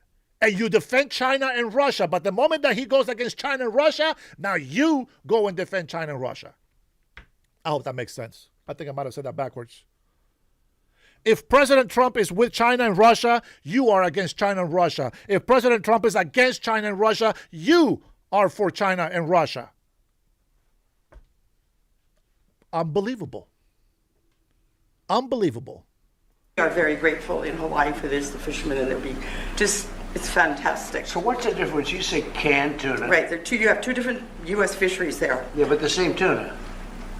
Different. No, that's skipjack, albacore, and yellowfin. And then So albacore is canned tuna, right? Right. I know that from. You've seen the can. So our fishery fishes for the sashimi quality fish. So it's all fresh. It's an ice fishery, and it's been around since it started in the early 1900s. And Well, it's been around for millions of years. right, exactly. Long before us. Right, exactly. That's great. So, that's where you're getting your sashimi and your swordfish from. Most of the swordfish that you eat on the mainland comes from our fishery. They shut down also They're talking about Hawaiian. So Hawaiian, American Samoa. areas off Maine, the Maine lobster. Oh, yes, And I think we're going to have to open that one up really quickly, too. But we did it, and then after the election, which was totally rigged, they went out and they put it back again. We'll have that for you next It was like 500 square miles or some ridiculous thing like that. And Canada fishes there, but we're not allowed to. Can you imagine? They restricted it, but Canada fishes there. Please. So that's a good point, right? And I told you that. They restricted us, well, American Samoa, they restricted us and Hawaii. They restricted us, but Canada got to fish there. And China. No. We stand for America first, doggone it, and we will continue to do so. All right, let's go ahead and listen to Jesse. Jesse, what, man? You crack me. This guy cracks me up, man. He's crazy. He's crazy. Shri has a magic wand, and he's about to make ice go poof. We must reform ICE, but it looks at this stage, folks, ICE. We must reform his face.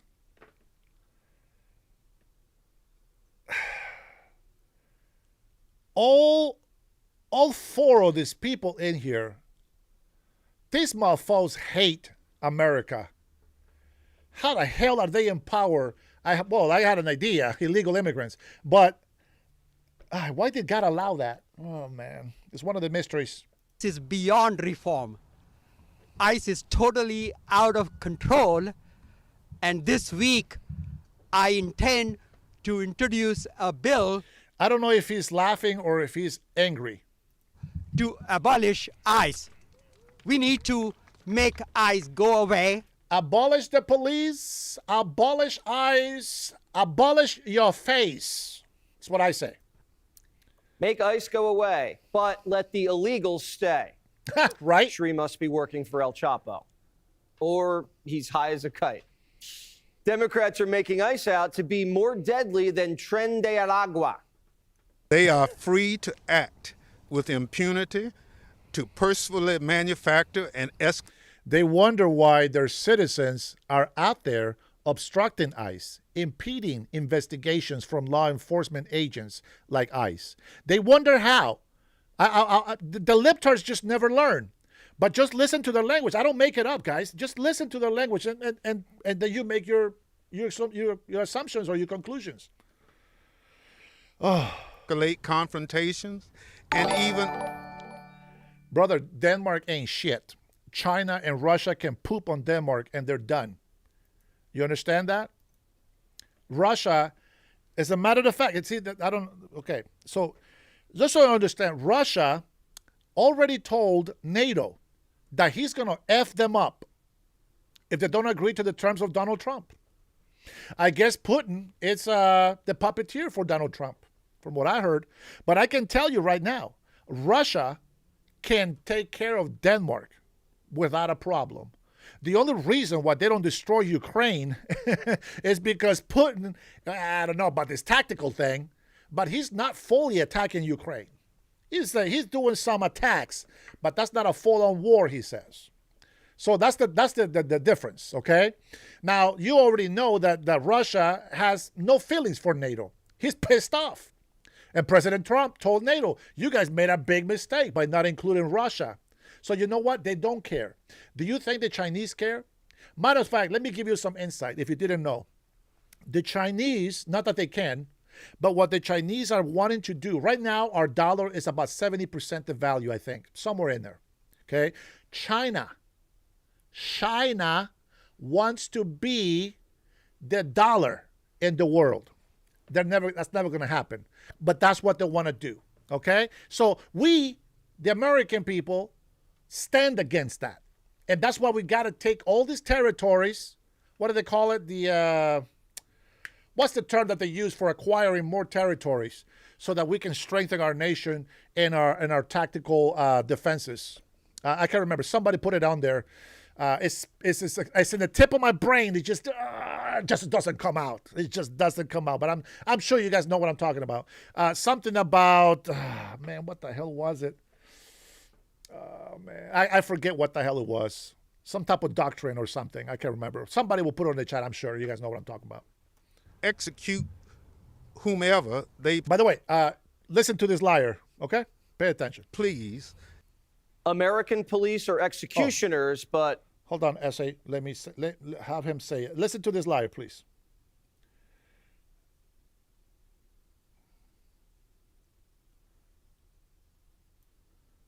Are free to act with impunity, to purposefully manufacture and escalate confrontations, and even execute whomever they please.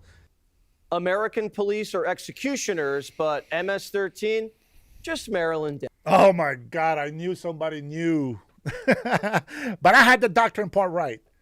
But this is the Don Roll doctrine, right? He was acquiring land. And if you remember the Monroe Doctrine, what was it? He was actually taking away half of Mexico, today's Mexico, okay? Today's Mexico. He was going to take half of their land. We were going to go down past Mexico City as an American citizens. Oh, man, he should have kept going. He should have kept going. You know what?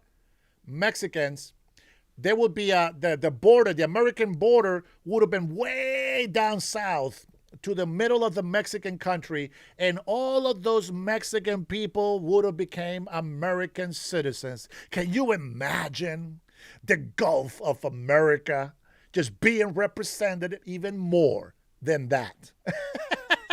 Oh, man. We'll call it the Dennis Doctrine. I'm for it. Anyways, thank you, Sandra. Much love. Much love. I appreciate you. I'm glad, man. I'm glad I have my big brothers and sisters over here. I literally mean that because you guys are older than me. Well, some of you not. But some of you are older than me, and I consider you my big brothers and sisters for a few reasons. Some are Christians, but you are American citizens who love this country, respect the law, and agree with me that illegal immigrants are not allowed in this country, only legal immigrants. Ads. They think Trump's given agents a license to kill, and they're all pretending they're next in line to eat a bullet. Yeah, I'm worried that they'll kill me because I'm out there and I'm witnessing and I'm documenting. Yeah. Democrats were saying Trump was going to lock them all up, but he hasn't put a... Look at this innocent person right here. She's so innocent. ICE, you guys are so evil. Doggone it. So evil. ICE is horrible. Let's watch this. Single one in prison. And now they're all thinking they're going to get shot. Meanwhile, Trump's the only one who's been shot and arrested. Rosie, who we hear the Irish can't stand. Quiet, Peggy. Fat and disgusting. Only Rosie O'Donnell.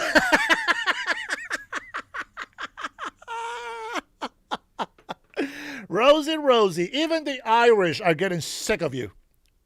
Just give it up, lady. She needs to go back to the Leering Center because she didn't leer anything. Says driving your cars at ICE agents doesn't go far enough. If you ever wondered what you would have done in Nazi Germany in the 30s, well, take a look at what you're doing now. You know, we're not overreacting. We're underreacting as a nation. And I think that's what they're counting on. Brave Irish Rosie fled the country and then called Americans chicken hawks for not going harder. Didn't her shrink put her in a DJT detox? She wasn't supposed to even be watching the news. Democrats are telling the base, if you don't fight the Nazis, you are one. They did the same. Damn, even the handicap are out there breaking the law. What the heck? Come on, people. Stop abusing the mentally retarded people. You guys got to have some mercy, man. Even the handicaps are kicking ICE ass. Come on, man. Same thing during Floyd. If you weren't an anti-racist activist. Okay, maybe he's just faking. I think he's hiding his arm. You were a racist. We're not even 6 months out from Charlie Kirk. And Homan's. If he can swing that stick that hard, he don't need it. Take it away, boys. Says the mob's trying to kill his family. I'm telling you here today, it's not over. Now the rhetoric is even tripled. Now they're saying they're murderers. They went beyond not. As they say, are you not entertained? Man, I tell you what, I'm an emotional roller coaster. I don't know what kind of, what way to put it in English, but I can tell you I go from very religious to very non-religious, from very political to very non-political, from sad to happy, from happy to angry, from angry to passionate, and it's all over the place. I am all over the place, but there's one thing that doesn't change. The truth, that doesn't change. Nazis and secret police, now they're saying he's murdering people. Death threats against me alone have tripled. I mean, I had one yesterday, was a little different. They don't want to kill me, they want to kill my family. You know, tear my soul out so I suffer the rest of my life. Yep. The agent who shot Renee Good in self-defense was forced to go into hiding because of death threats. And reports now say he's suffering from internal bleeding after getting rammed by the car. There was a time when even the media thought ICE was cool. During Obama, they were doing ride-alongs. Under the cloak of darkness in Chicago, Tack one, guys. an immigration and customs enforcement team gears up for another long day, pursuing undocumented immigrants who have been convicted of crimes in the U.S. You have evidence, right, that he's using a fake identity, or? That is. Before we get into this ride, thanks, Mindspeak. Well, I haven't heard Stephen A's opinion, but I have seen the clip from Joe Rogan, and I'm going to tell you, it is amazing to me that Joe Rogan, I'm going to tell you something. I have 430 people watching here, okay? It has gone up to 2,000 views at a time, and it drops, like 50% drop. I don't know if that's YouTube or just people just scrolling right on their phone. Now, I'm going to say this. It seems like you get more support if you are on the leftist side of things. Because leftist people, they are more outspoken. They are more outraged, for no reason, obviously. But they are more supportive to the cause of being evil. Conservatives, well, they're conservatives. You know, not everybody supports as much. But they do that for attention. I'm going to tell you right now, I like Joe Rogan. I like Joe Rogan. There's nothing against him. I'm just saying this. If I wanted clicks, if I wanted just hundreds of thousands of subscribers, every single thumbnail that I would put out there will be clickbait. It will be for you to come in here, and I am going to say the most controversial things.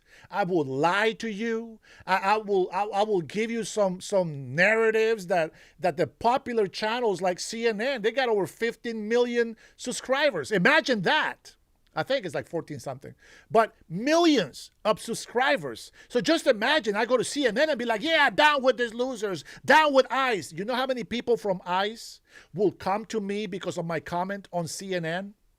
You know how many people will come to me if I go and I put comments over here on the Joe Rogan show? You know, maybe when I'm running for government, if these guys want to invite me to a podcast, let's go, let's do it. And they'll know what I'm fighting for. And they can play any clip from any of the videos that I have done in this channel. And I don't care because everything that I say on this, I still believe. And if I have to change something because now that has changed, it is what it is. Nothing is written in stone, they say. So, you know, Joe Rogan, he made the comment that he effed up when he called it the Gestapo. Now, let me tell you why.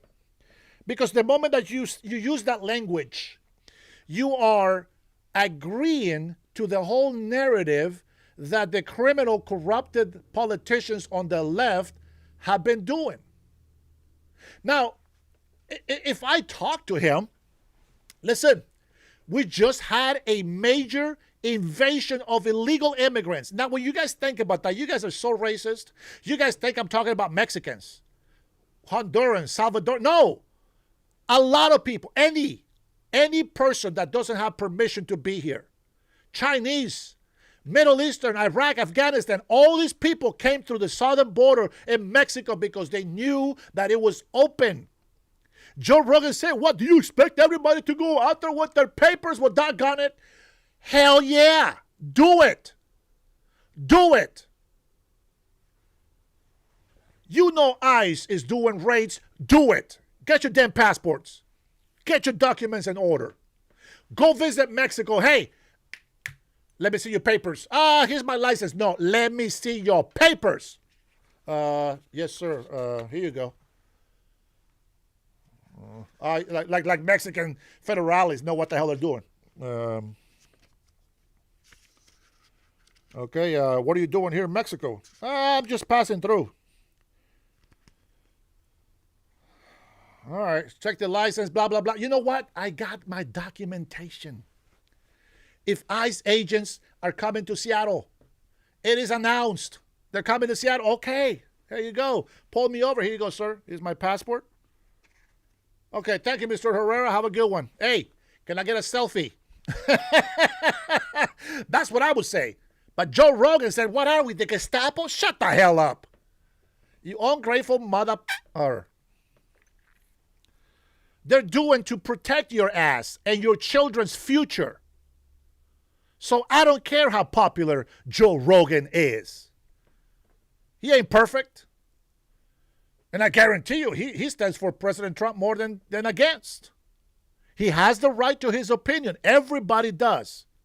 But to say that we are Gestapo, come on, man.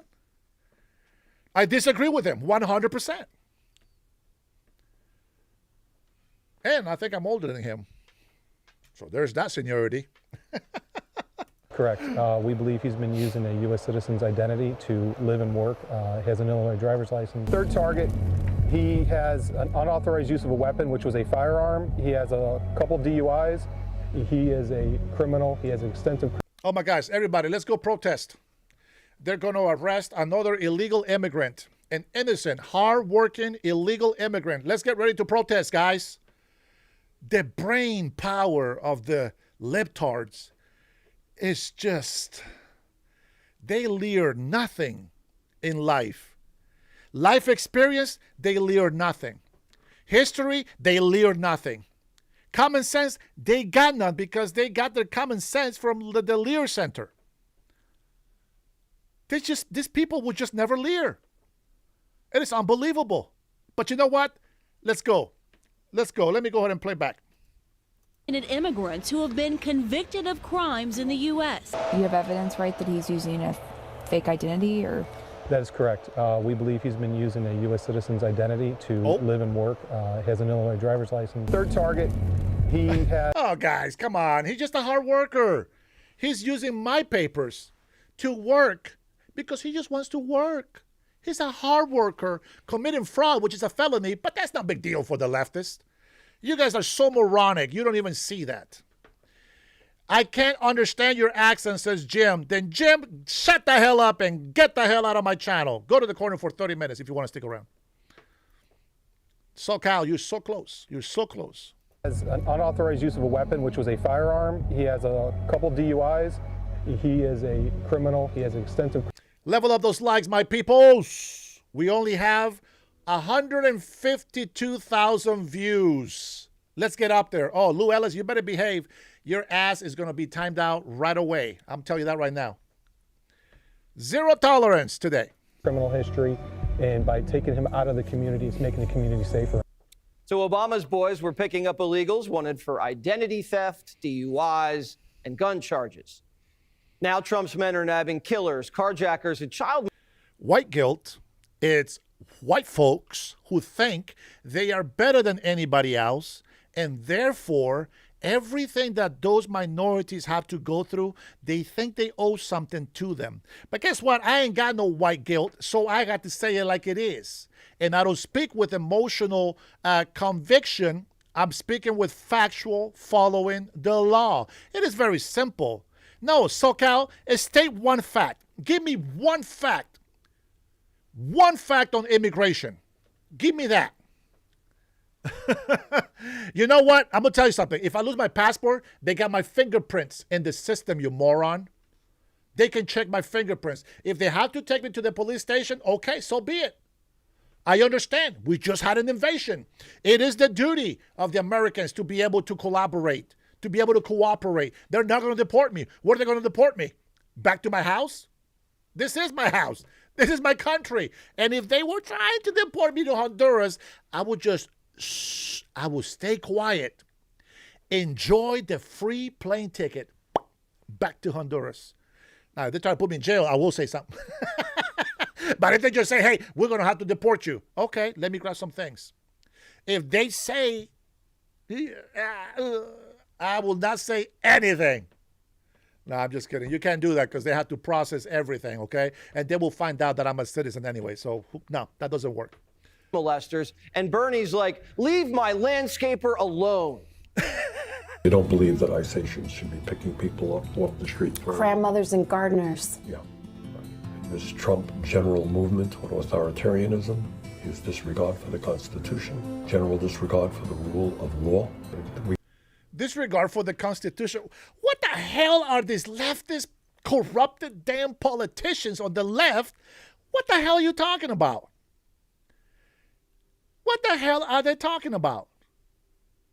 I don't care about international law, dude. Forget about international law. Talk about local law. We'll talk about ICE. We're not talking about anything else. ICE. This guy trying to protect these illegal immigrants. Let me tell you something. I don't give a shit if they are landscapers, if they're painters, if they're doing any contract work here. What I care about is that my American friend is losing his business because he has legal workers under his hands. And all the illegal immigrants doing the same business that he's doing is taking his business away. And he's very good. Why is he getting punished for following the law to where those who are breaking it are benefiting from it? Riddle me that.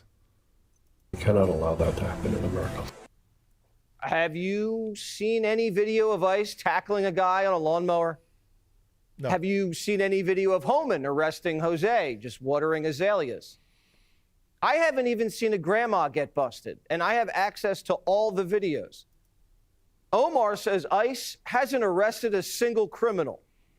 They haven't been able to produce any evidence that they are finding people who are undocumented, who have committed crimes. Does Omar have TV?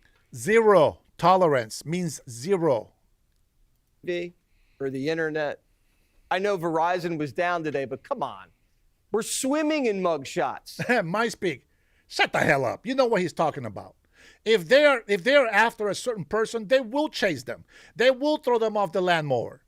But they're going after specific persons. Man, you know this. You're a migrant. You know how it works. Don't cover them, bro. I don't give a shit. Don't use your emotion thinking. Don't use your emotional thinking. That will never get you anywhere. The facts are the facts. If they're illegal, it doesn't freaking matter if they're cleaning your toilet. They gotta go. Here's a dude from Sudan convicted of homicide and assault. Or what about this bad? I do wear eyeliner, pendejo. I do wear eyeliner. What about it? Anything else? Hombre from El Salvador, convicted of 3 counts of homicide.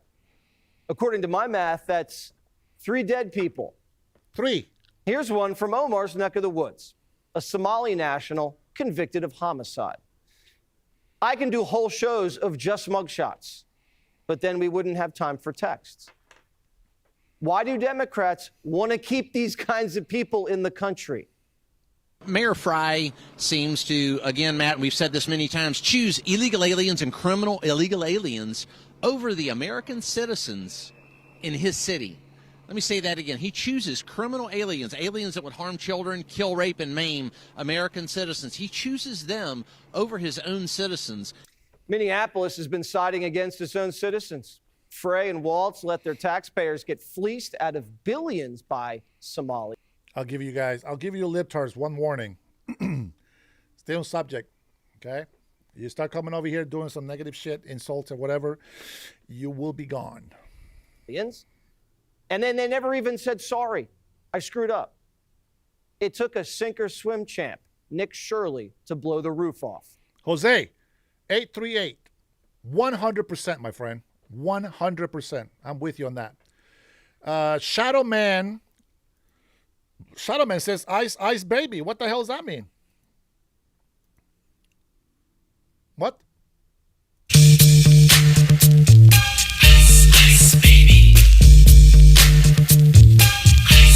Just for you, baby. The scandal was so big, Tim Walz retired. He yanked his reelection bid because he knew there was another shoe to drop. The Leering Center may just be the tip of the iceberg. Nick Shirley. There you go, libtards. Your education comes from right here, from the Leering Center. Let's see. Cutting Edge, thanks for the Superman. International law cannot override the Constitution of the Republic and laws. Besides, it was the U.S. that provided what was necessary to create the UN. Let me be perfectly clear. The UN, it's only there because of us. And I wish that President Trump will get rid of this UN bullcrap. See what they do without the United States of America.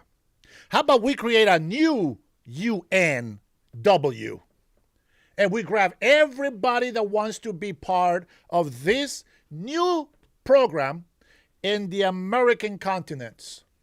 I would love to see that. I'm against Trump for not doing it already. I think he should have gotten rid of NATO a long time ago. We should have backed out of there, taken all of our money with us, and you know what? F them. We don't need them. And the only reason why I don't even go even harder on them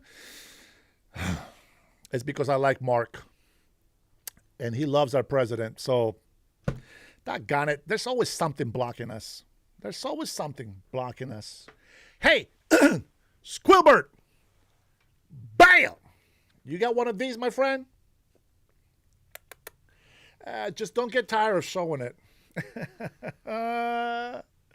He just dropped another bombshell. Turns out Somalis don't just love the daycare business. They have their hands in hundreds of car companies bringing fake kids to fake daycare centers. It's a total black hole. My research has shown that there are about 1,020 such companies in Minnesota, and more than 90% of them are Somali-owned. A lot of these companies, their address is an apartment, some are in a house, some are in a convenience store, some of them in a vacant building. There's no signage, there's nobody there. Sure. And churches. That's right.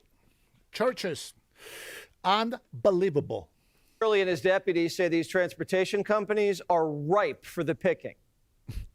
So if you have 800 companies in Minnesota that are NEMT companies, they all own 20 vehicles, and they're all making 10 trips a day, and it's $50 per. Mercenary. We are a republic. We are a constitutional republic, but there is a democracy, which means that we have a voting system. That's the only democracy that I agree with, is that we are able to vote as we, the people, meaning American citizens that have the right to vote. We can use a democracy. We can put a vote to put the people in power. But when those people are cheating and undermine our power of democracy, like the Bidens denying the presidency of President Donald Trump, like Americans right now undermining our right to our democracy. We voted for President Donald Trump, and that gives them 4 years. Now, shut the hell up, those who don't want to allow democracy to get us a leader that we want. And I'm not talking about you, brother. I am talking about the libtards. The libtards. So, yes, we are a constitutional republic, absolutely, but we have a democracy. Now, Democrats, dude, this guy's gone. This guy don't learn. See, I know the SoCal in there. Democrats don't want to accept that. See, democracy only works for them when they win, when it's on their side. Just like the freedom of speech. They don't like it when we have our freedom of speech, but they sure as hell want to use that freedom of speech, don't they? Yeah. That's where we at. That's where we at. Trip. So it's 800 times 20 times 10 trips times $50 a trip. Do the math. And the reality is, how many of these trips are being provided? Zero. They don't have to provide any, and boom, they get paid. Nobody bothers to check. Minnesota's not even checking to make sure Somali Jr. got driven to daycare. Hunter Biden would have made more money in Minneapolis than in Ukraine. Walz was just handing out cash to whoever put a hand out. And no, we need the electoral vote. I get that. I know I'm a little iffy with that, but yeah, we need that, bro. We need it. It's just, yeah, it's not just about popularity, bro. It's about making decisions on what's best for our country. And I think that that's kind of, that's one of the things that might just decide whether somebody is good or bad. And unfortunately, when people cheat on elections, that undermines that freedom or that right that we have to be able to cast a vote. See, this is why I have a problem with every single person that tries to put in the Constitution of we the people. By the way, we the people, meaning only those who can vote. There's a couple of amendments in there. I get it.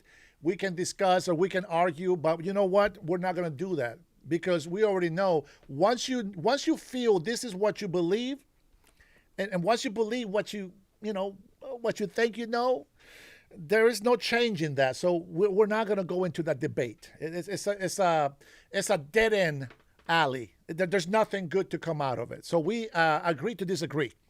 I believe the Constitution is for American people, not for the world, not for our enemies to use against us. And any moron that believes that the Constitution is allowing everybody, even those that want to kill us, the right, no. Never looked to see who they were or what they did with it. Shirley's the only one in Minnesota who's knocked on doors.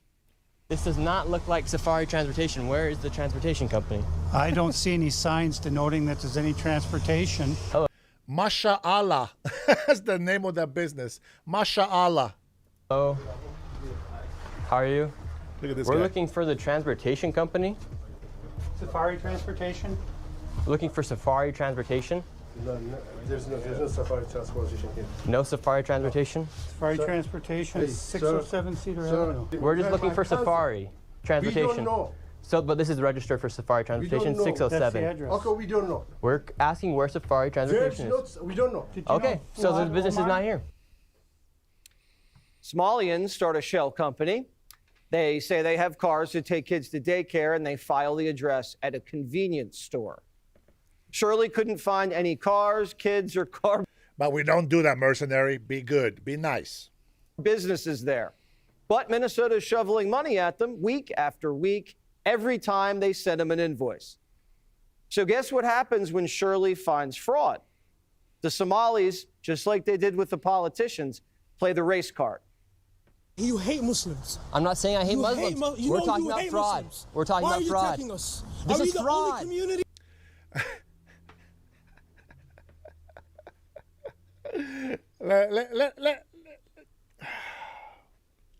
Lord, put the words in my mouth.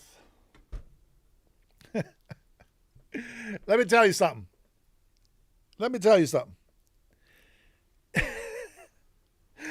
This reminds me of that moment when Biden was trying to make a distinction between white kids and black kids.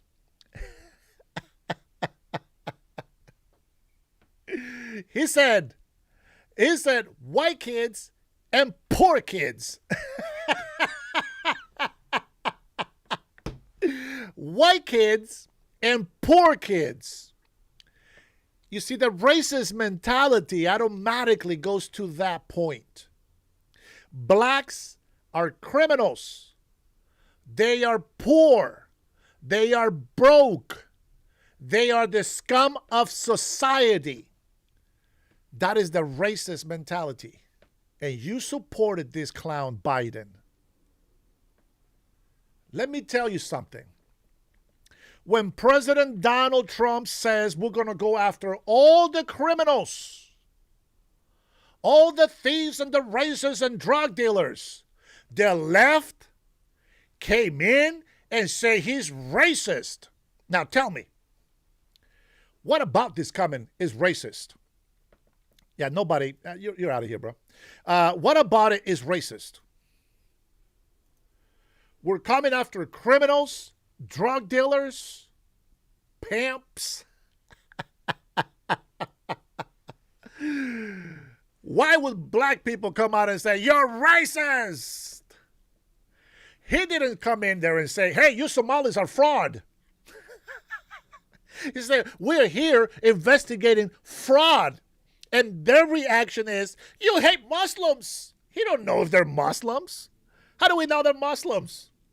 Think about that. Think about that. Hey, I don't know you're Muslim. I mean, there was a point when they say they weren't black. You remember that?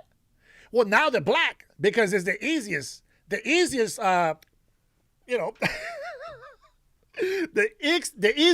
victim card that they can use.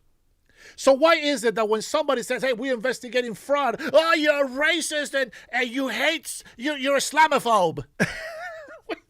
What the hell has that got to do with investigating fraud? I want to know. Let me tell you, the bottom truth is, hey, Carmen. Bam!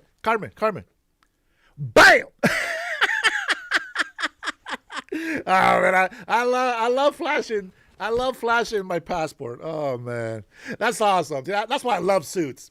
You have suit, you just put stuff in your inside pocket. It's just phenomenal. Carmen, I'm an American citizen. Thank you for asking. But the point is, they're going in there. They're going in there saying, we're looking for this place. Oh, so it doesn't exist. You're racist. You hate me because I'm Muslim. Bro, these people are just too easy to spot on.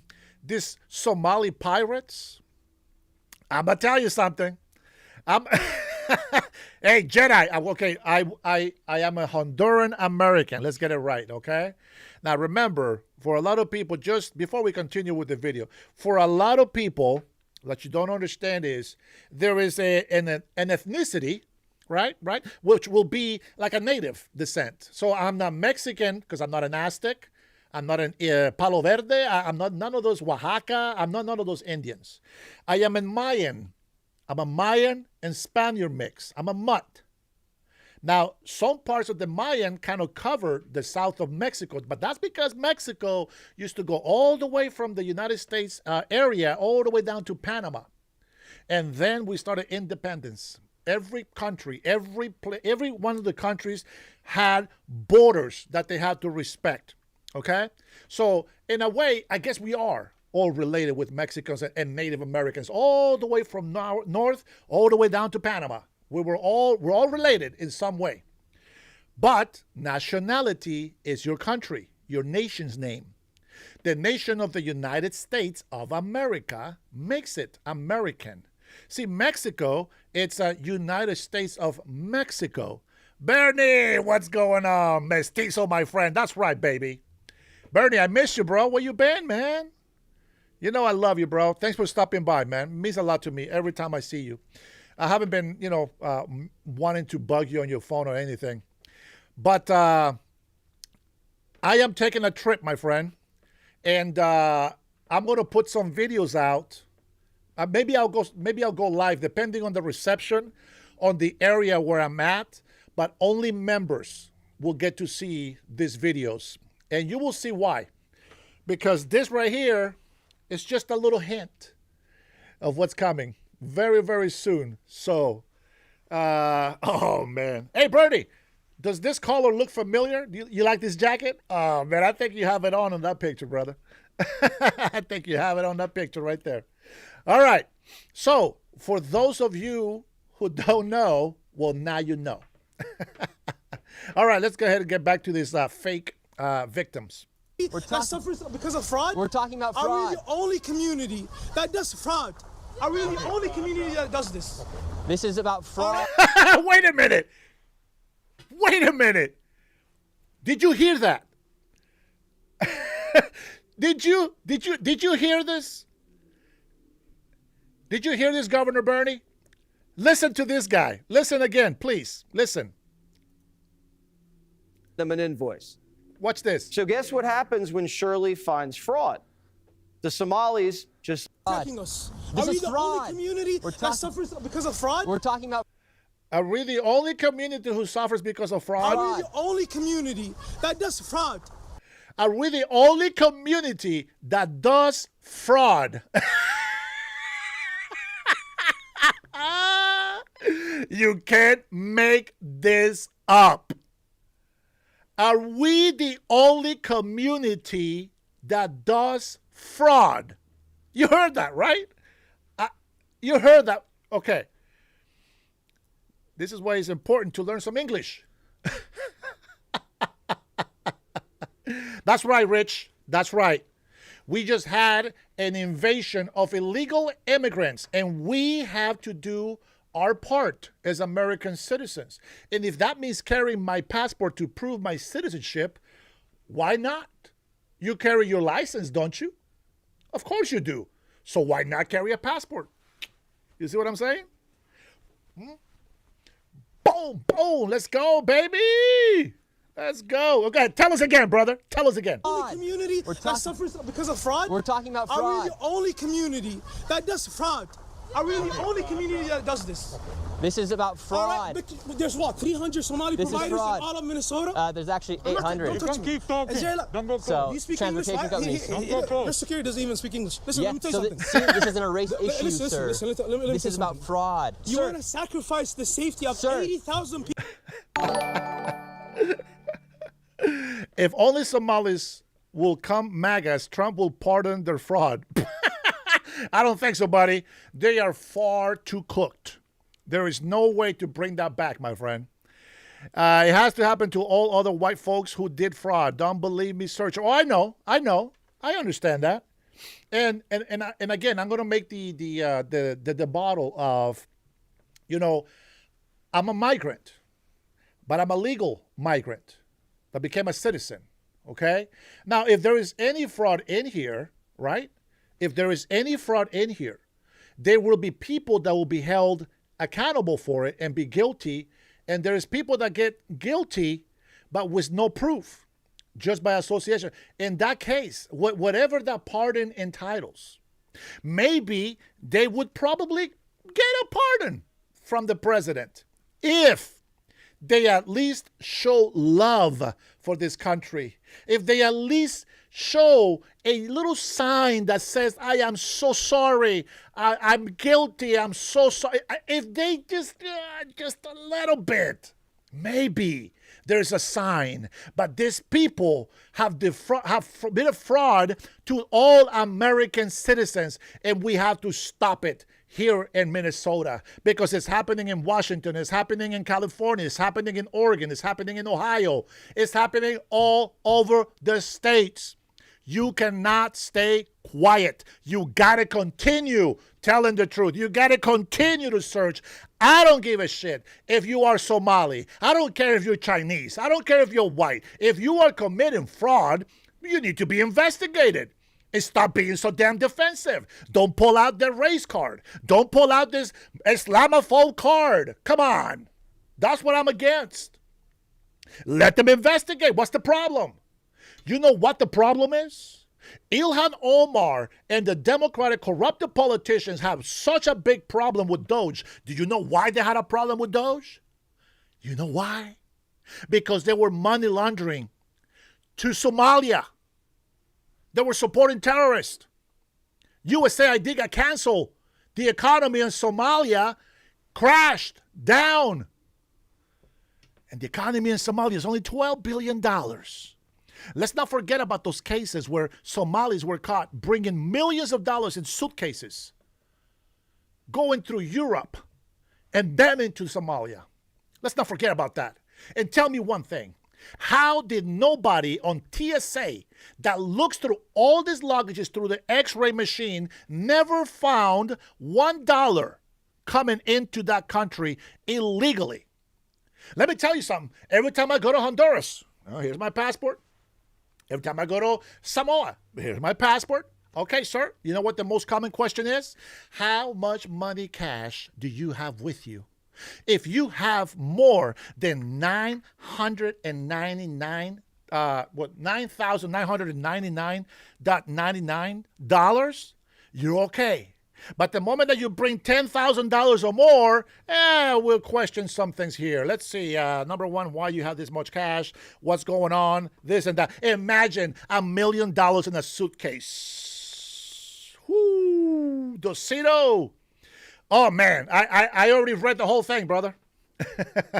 I read the whole thing while you were gone. The de-arrest. And you know what? The leftists, they still think the same. Guys, if you're interested, okay, de-arrest primer. Look it up. If you hang in there, okay, I will go ahead and read it for you again. But let's go ahead and continue with this video. We're not because of fucking 2,000 providers. Okay. Are you fucking mad? Are you stupid? I'm not stupid. You're stupid. Where's the transportation? Hold on.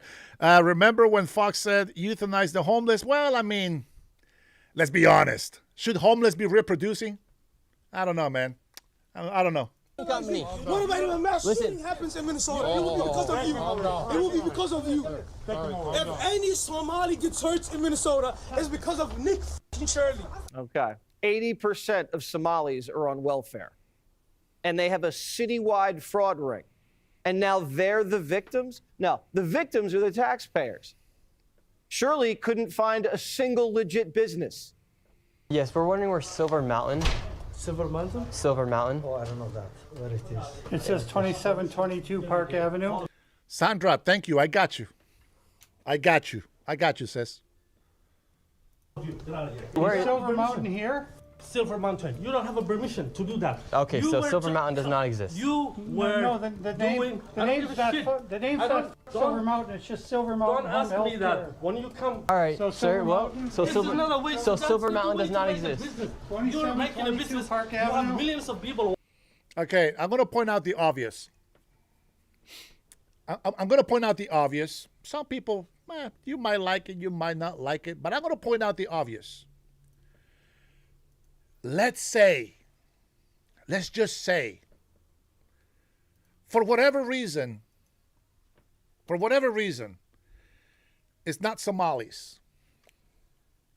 They're going to the addresses. I get it. They're supposed to be Somalis there, right? According to the list. Hey, Alan. Let ICE come. I welcome them. Anywho, they are going to Somali businesses that don't exist. We agree. We agree. We are in agreement. Why is it that every address that they have come to where this business supposedly is registered, why is there Somalis in there saying, no, this is not that business? Hey, you don't have the right to look for this business. Wait, what? I'm just pointing out the obvious. Ain't that crazy? That's crazy. Anyways, let's continue. Watching you. Silver You're making Mountain. business to Okay, 600 sir. people. You have millions of people watching right Yes. now. Where is Silver Mountain? I don't know Home where Healthcare? Silver Mountain is. These businesses are transportation companies, but some of the addresses don't even have parking lots. Shirley finally tracked down some of the ghost fleet, and it looks like they've been frozen in place for months. Now we're outside of this transportation vehicle company right here. Yeah, and so you can see these are the vans that say Dreamline. You can see the sticker on the window and the numbers on the rear. None of these vehicles have moved in 8 months. I've been taking date stamp photos. All these vehicles are in the exact same spot they were 8 months ago, and look, there's no tire tracks, so they haven't moved. And this van as well, this is Dreamline. Dreamline was the location where we got chased out from the Somalis on 617-seater. And this is a vehicle from Dreamline that actually didn't even exist. It was a liquor store. And now it's here, and the vans haven't moved at all. These are fake companies with fake invoices, fake cars, taking fake kids to fake daycares. As Shirley got deeper, it got a little more thorny. Once inside a flea market, Shirley found himself outnumbered. Hashtag not one lucky guy. Do you guys know where advanced mobility is? Do you guys know where advanced mobility is? Advanced mobility? Yeah, we're looking for it. Never heard of it? Where's advanced mobility at? We don't care about advanced mobility. That's what we're asking for. All right, we're looking for advanced mobility. Nobody can help us right now. We got a whole group of people trying to get us out of here. We're looking for advanced mobility. Advanced mobility doesn't exist. Show me one mainstream journalist who has the coconuts to bust into mini Mogadishus and stick a camera in their faces. This is one of the main reasons the feds are even in Minneapolis. They're there to catch crooks. But these crazy women are throwing their bodies and cars in their way to protect the scam. But people who pay taxes, they can't get enough of it. What do you think about the fraud taking place here in Minnesota? Huh? I'm a taxpayer. I don't like it. What's your message to all the fraudsters? Prosecute their ass. Take them to jail. And how do you feel knowing that, for instance, right here, a transportation company that receives money from the government is not even here? It's the apartment complex. I just said, I don't like it. I'm a taxpayer. I work hard for my money. People out here fraud, they should go to jail. And should Tim Walz go to jail? Oh, he cricket too, huh? All them cricket, all the politicians. Minnesota gets robbed because they're dumb or in on it. Thank you, brothers. Maybe both. And every election, the politicians say, we're in debt, got to raise taxes. Hey, let's go, people. Level up those likes, will you? We only have 177,000 views on this video, on this live. Hook me up with some likes. I appreciate it. Taxes, good old God-fearing people aren't getting what they paid for. That's how you kill the American dream. The Somalis in Tampon, killing the American dream in Minnesota. Foreigners get a free ride, while taxpayers work their tails off and get no services back. And when we catch them, we get called racist. And then when we go arrest them, we get hounded by violent women with daddy issues. And this just in. The State House just filed articles of impeachment against Walz. They're accusing him of engaging in a cover-up. And as we know, the cover-up is worse than the crime. Oops. Click here to subscribe to the Fox News. Man, I'm going to tell you, Jesse Waters, that was a good segment. That was a good segment. Let's see. Where are you, Noam? I had Noam. Let me see what this is. I've been waiting for something, guys, but I haven't seen it yet. Let me see what this is. Maybe this is we're seeing your cutaways. Are we watching news or not? You can't miss me. I get in a lot of ways, really.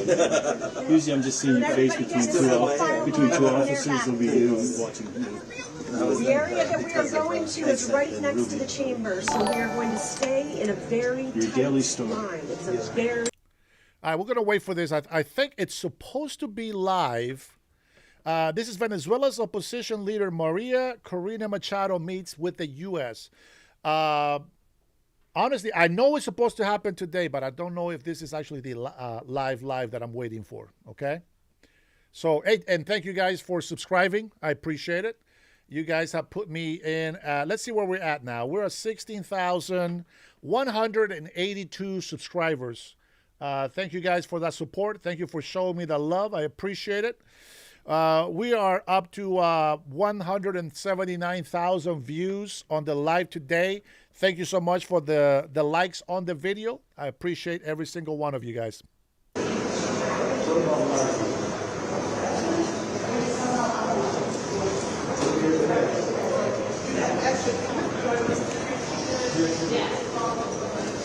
Yeah, I tried the whole TikTok. I'm just not convinced. I really don't like TikTok and Instagram. Kind of, half-ass on that. So I've tried it a lot of times, and they're just not good platforms. I don't know why people like those platforms more.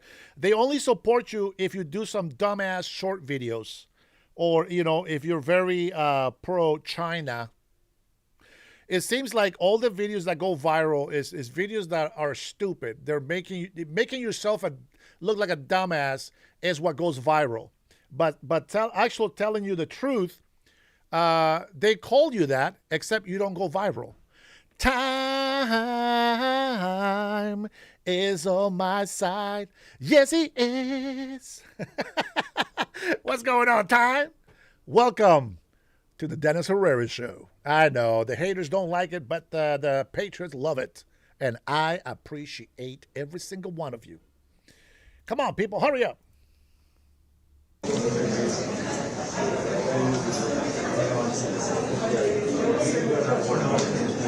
me find another one. Let's see. Oh shoot, I think. No, you know what? That feed is not going to give us anything. I was able to fast forward, and there's nothing in there, so we don't want that.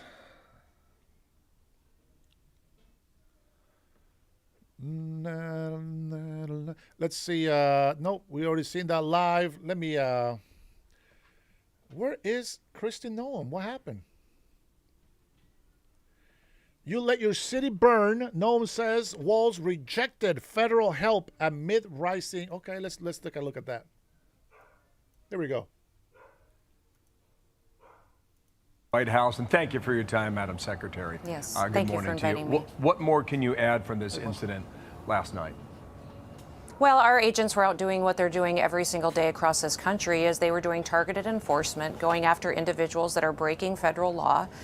When this individual drove away, crashed his car, tried to run into a home, and as they were wrestling on the ground trying to detain this individual, two other men came out of that building and started attacking him with weapons and shovels and brooms. And as it was 3-on-1, the agent feared for his life and defensively had to take action. But this kind of violence is perpetuated by what we hear the governor saying, what we hear the mayor in Minneapolis saying, and their irresponsibility is extremely reckless. Governor Tim Walz has my phone number.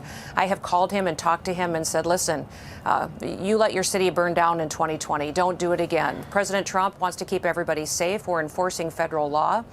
We're protecting every single American. Work with us. I want to remind you that Minneapolis itself, under the mayor's leadership and the governor's leadership, released almost 500 criminals out onto the streets rather than bring them to justice and turn them over to federal authorities. So they know they're releasing murderers and rapists and drug traffickers on the streets of Minneapolis. We're out there making sure they don't harm American citizens, and we're getting attacked while we do it. But we're going to continue to do our work and do what's right, because it's what President Trump promised the American people. When was the last time you called the governor, Governor Walz? Oh, I talked to him just a couple of days ago. And what did he say when you told him to chill out? I said, Tim and I served together in Congress. We both ran for governor at the same time. We have very different ways of governing. Our state in South Dakota was extremely successful and grew economically and safety. He drove it into the ditch. And it has been an absolute disaster. He let it burn down in 2020 and then asked surrounding governors to send our National Guard to help him because he waited too long to make any decisions to bring peace. I'm worried that he's doing the same thing. I understand that history, but when you approached him on the phone and made your appeal, what did he say? I said, sir, listen, Tim, you know the situation, what's going on. We are enforcing federal law. If you don't like the laws, go change them, but don't do it by giving place to these protesters and rioters that are perpetuating violence. And I said, you have my personal cell phone. Mind speak. Cálmate, cabrón. There you go, Tanya. Go make a stupid video at TikTok or make me a sandwich. Shut the hell up. Dennis, now we have 4 countries at Greenland. Oh, man, it is what it is. Hey, man, stop using my damn lines, bro. It's a copyright. Only I can say that on my show. You better put a bigger super chat than that if you want to use my lines, man. But to sue your Salvadorian ass for using my line. Oh, man. What the hell are you talking about with Tanya? Tanya, what's going on? What are you guys... I missed it. I must have missed it. I don't know what happened there. Hey, Chapin. Hey, perdón. I'm sorry. Guanaco, perdón. I'm so sorry. Be nice, man. Be nice. ¿Ya estás tomando o todavía no has empezado la fiesta? Because te me pones muy loquito, cabrón. No manches, como dicen los mexicanos. Ay, un abrazo, compa. Ya sabe, compa. Usted es mi hermano del país, ahí en la par. Siempre vamos a ser hermanos, aunque no estemos de acuerdo. You call me. If you need me, you call me. We will be there to help back you up, but protect your city, protect your state. And he paused for a few seconds, and he just said, yeah, okay. We have very different viewpoints of what's going on. I said, maybe we do, but we will be here if you need us, because that's our goal every day, is to keep people safe. So yesterday, he's encouraging people to keep a record on video with their phone. All right, here's part of that now. Listen. You are not powerless. You are not helpless. And you are certainly not alone. All across Minnesota, people are learning about opportunities, not just to resist, but to help people who are in danger. Carry your phone with you at all times. Is that English essay? All right, first of all, it's not essay, okay? It's S-A. They are initials. It's not a mispronunciation of the word essay, which means that or this. That's not what that means. Put a 1 on the chat if you want to know what SA stands for, or put the meaning if you know what it stands for. Okay? Let's do that. And if you see these ICE agents in your neighborhood, take out that phone and hit record. Help us create a database of the atrocities against Minnesotans, not just to establish a record for posterity, but to bank evidence for future prosecution. Well, you're welcome to answer that, but he's had a tough run politically in the last couple of years now, and some are suggesting that maybe it helps him or his party with the chaos. Do you think that there's some truth to that? Oh, it's detracting. Bobby, it's not a written competition. It's not essay. It's not brother. It's not essay. No, they are initials. Come on, if you're in California, I expect you to know. If you're in California, South California, I expect you to know what it means. Beer is my comfort food. What can I say? Ya sé, pinche borrachito. Salud, my friend. Tranquilo, no te preocupes. Cutting Guy says, oh, yeah, he deleted this video after the people edited and makes big mistake. Yeah, it happens. Okay, you guys want to know what SA stands for? I'm going to let you suffer. I'm going to let you suffer. Hold on. Now, let me start a poll to see how many people actually know this. Let's see. Hold on. I just typed that wrong.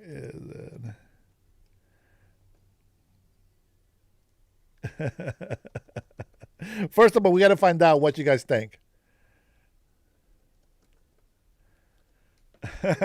First, we got to find out what you guys think.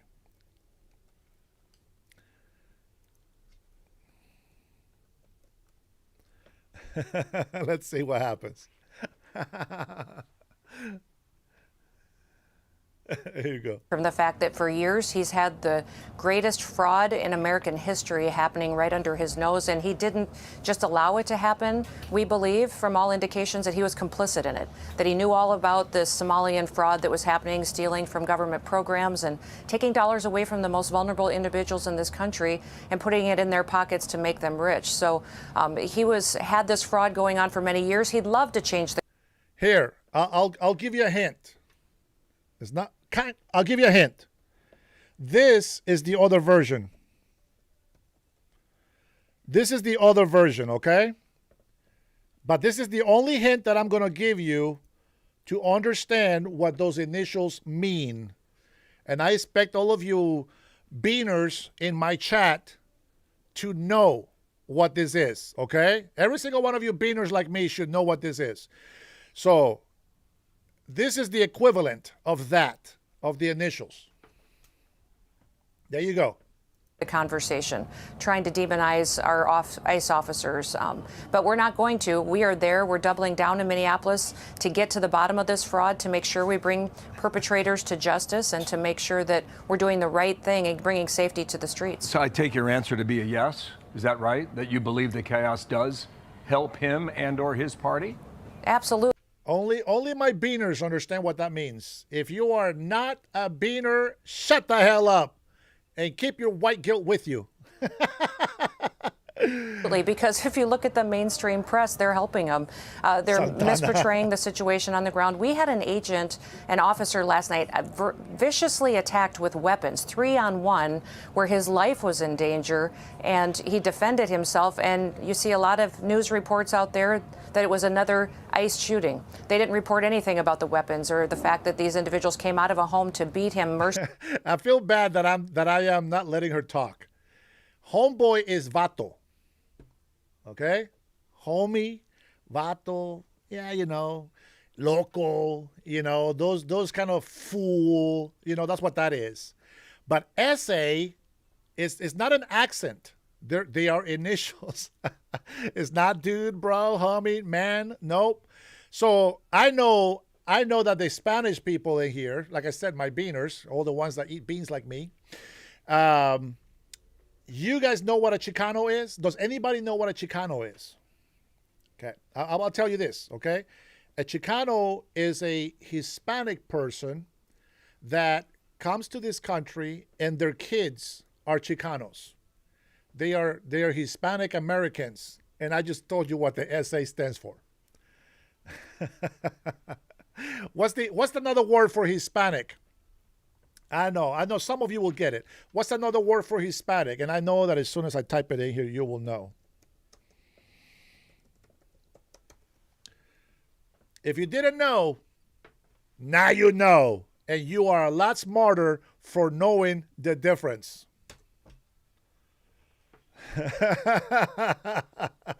If you didn't know, now you know.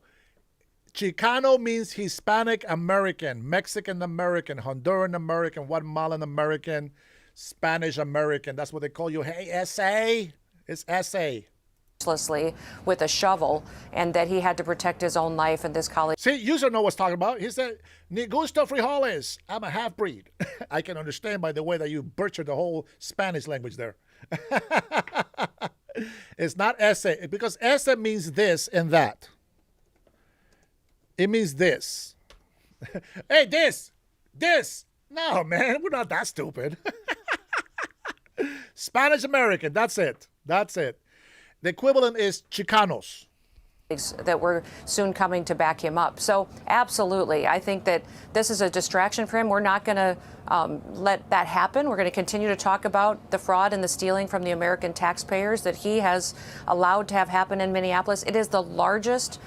It's like the same for, igual que los mexicanos. Los mexicanos, Chicanos, Tejanos, right? Texans, Tejanos.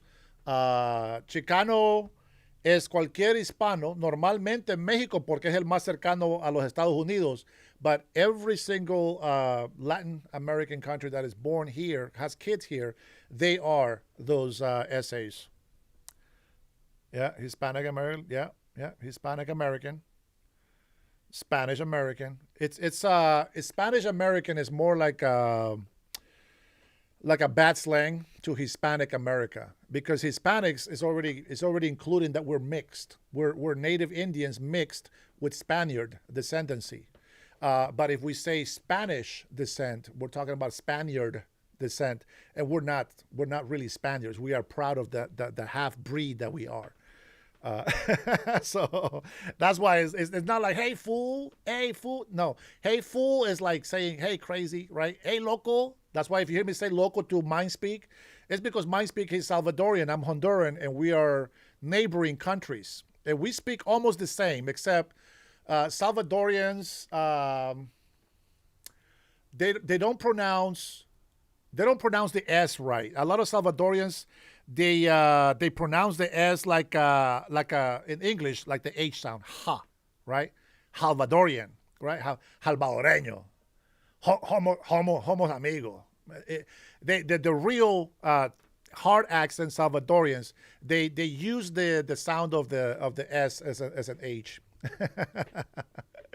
Oh man, I got a lot of cousins that are Salvadorian because they were born on the Salvadorian side. Yeah. Okay, so Hammerman, just to let you know, that flag that Somalis use, that's actually the flag from Honduras. That is called the National Party of Honduras. That is the flag. So there you go, bro.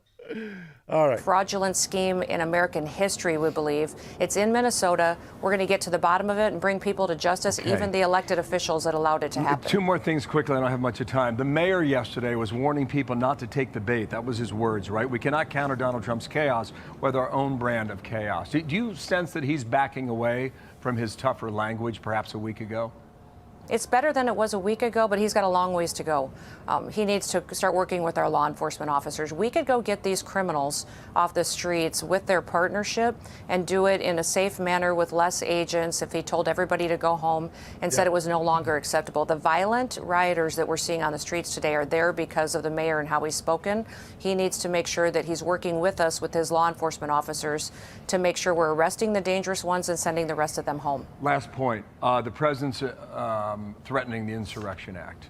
Just a quick definition for our viewers. Authorizes the president to deploy military forces inside the U.S. to suppress rebellion or domestic violence or to enforce law in a certain situation. How serious is that threat right now? Will that happen, Madam Secretary? You know, I spoke to the president this morning about several different things, but we did discuss that. And that certainly is within the president's constitutional. All right, let me let me go ahead. I like what you guys are saying. This is what I want on my channel, man. I want a conversation, not just insults. That pisses me off. We call each other cerote. That's true. Hey, vos cerote, vos cerote. That is true. But that's only okay if we're friends. If you're not my friend, F you.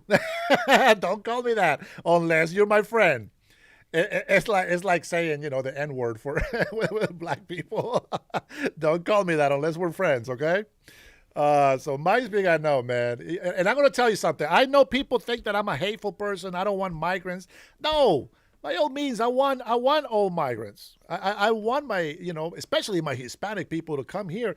But they got to do it legally, because if they don't, they're going to be harassed. They're going to be deported. And I don't want that. I don't want to see my Hispanic people being looked at as criminals, as rapists, as killers, as we have seen all these people that have, you know, come in with good people.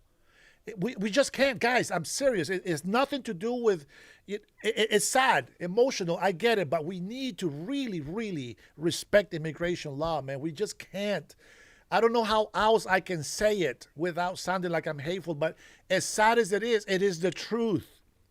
If we don't have these illegal criminals in this country, I can guarantee you that American people will always look at us as the great people in the Hispanic history. But I can tell you, I love Salvadorians. Number one, I have had more Salvadorian friends, in Honduras, of course, than Guatemalans and Nicaraguans. Now, I have had friendships with all people from all 5 countries. I found this. I found that Costa Rican people are very stuck up. They think they're better than anybody else in Central America. Now, I've spoken with Nicaraguans, but it's very brief.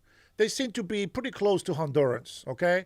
Guatemalans, they're a little bit more on the Mexican side, but we still kind of speak in the same, almost in the same accent. But I have found that the ones that I have the most trash talking has been with Salvadorians and Hondurans. Obviously, I'm Honduran. But Salvadorians, man, we cuss up a storm.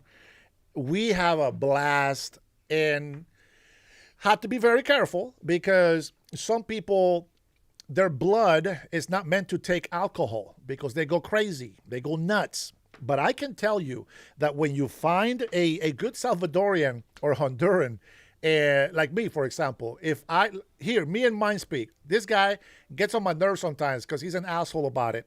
But he has his points, you know, and it's not to offend them. It's not to offend them. He knows already. But, you know, I know that we can talk freely.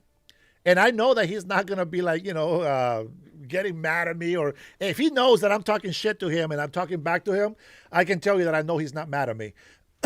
But yeah, cerote, we use all these words, and I have gotten along more with Salvadorians than anybody else. But I will say this, it doesn't take away from Mexicans, because here you go, let's see what he says.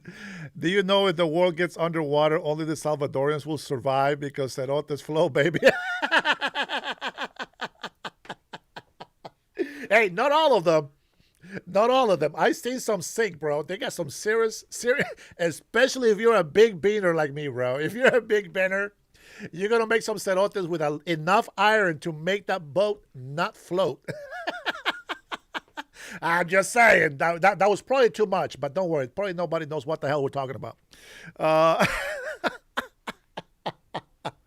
Listen, Mr. says, Honduran and Salvadorians have always been my favorite work friends at the restaurant. Great effing dudes. It's not because MindSpeak is here. I really mean it. I know people think I'm a hypocrite. No, I love my people. I just want them to be here legally. That's it. That's the only thing. I don't want them to suffer, and I also don't want them to disrespect the law of this country. But I can tell you, man, when I hang out with Salvadorians, it's like I truly feel like I am with my family. It's just we're so similar in culture and jokes. If we talk educated, we have great conversations. If we talk slang and street garbage, we are the worst jokers. We're the worst beaners in Central America. But Salvadorians, it's like my family. I seriously, well, half of my cousins are Salvadorians. So I guess, there you go. There's so much into that, okay? Let's see. Cutting Edge says, I had a Salvadorian co-worker a few months ago, and the guy would get angry easily if you weren't careful. Yeah, trust me, I dominate, bro. I'm an alpha amongst my people. I can tell you that right now. But not because I put them down or I scare them, because I'm always trying to calm them down. Okay, that's me. I have control. There's some Salvadorians that are actually bigger than me, okay? I'm only 6'1", okay? And I know some Salvadorians are like 6'3", 6'4", 6'5".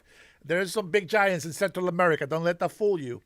Now, if we talk about Oaxaca from Mexico, they're like down to my waist. Those people are the shortest people I've met in my life. And I think that the ones that are close to Oaxaca are probably some Peruvians that live on the mountains because their legs are very short and they're meant for climbing, you know. That is what it is. Bro, we went off the subject. We're talking about illegal immigration here and ICE being attacked. Stop distracting me, MindSpeak. Authority to use that if he thinks he needs to keep people safe.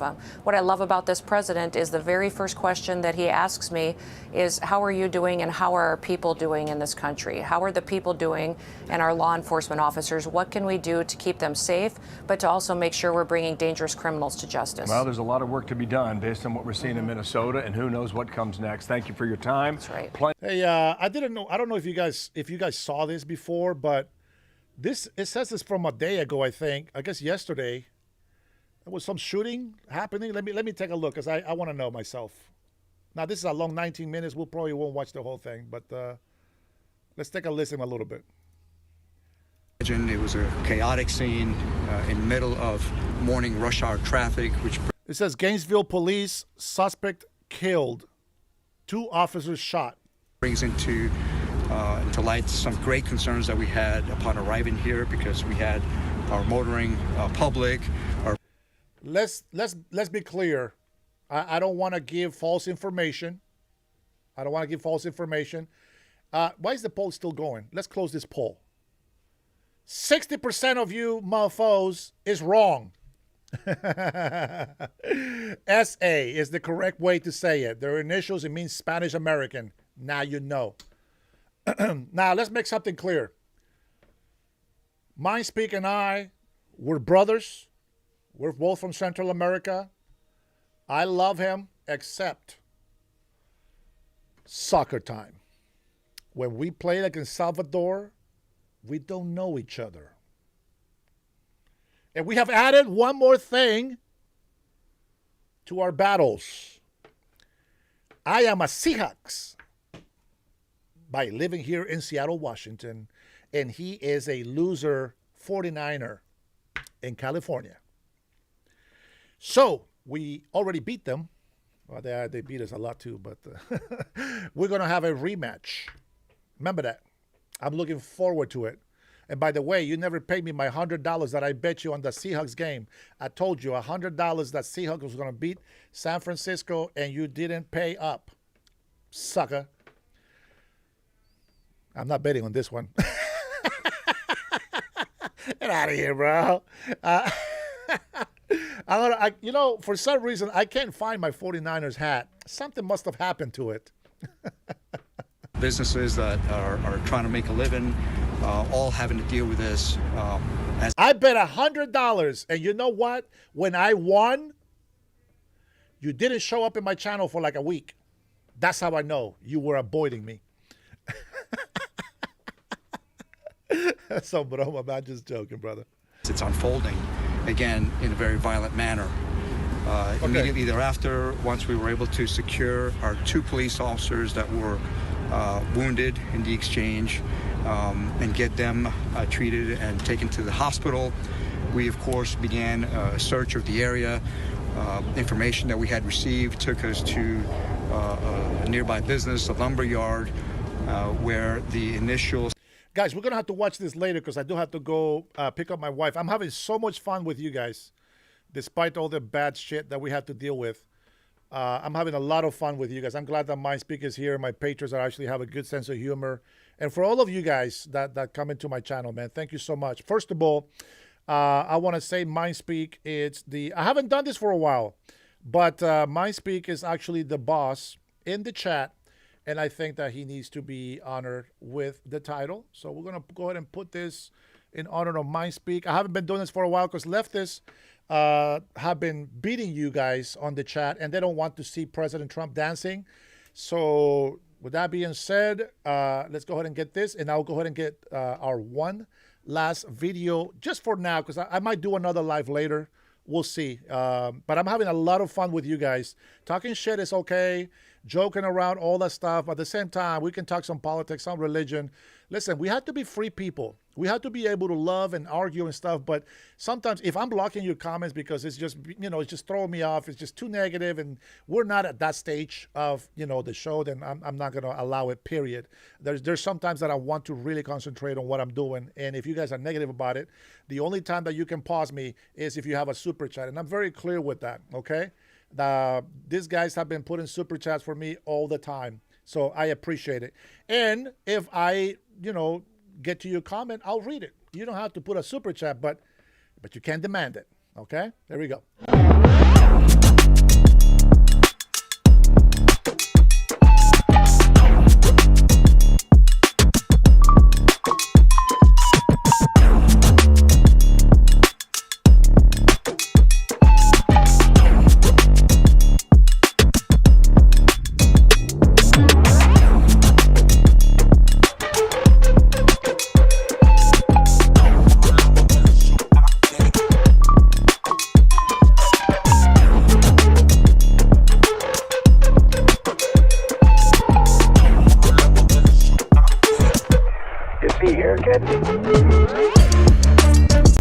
You're the big boss, el jefe, el patron, and you know how we do. I got to go pick up my wife. I think I can squeeze one more video here.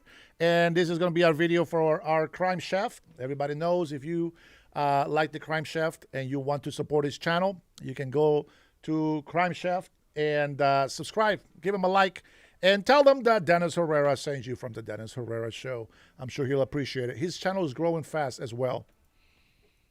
Here we go. Because they're cowards! After an ICE shooting reignited tensions, the streets filled fast. Protesters surged, federal agents held their ground, and as night fell, order gave way to chaos. At one point, a man charged ICE agents armed with a shovel, the encounter ending with a gunshot to the leg. Non-life-threatening, but enough to push the situation over the edge. Tear gas followed. Crowds scattered, and in the confusion, federal vehicles were left behind, setting the stage for what came next. What you're about to see is the aftermath, captured in real time.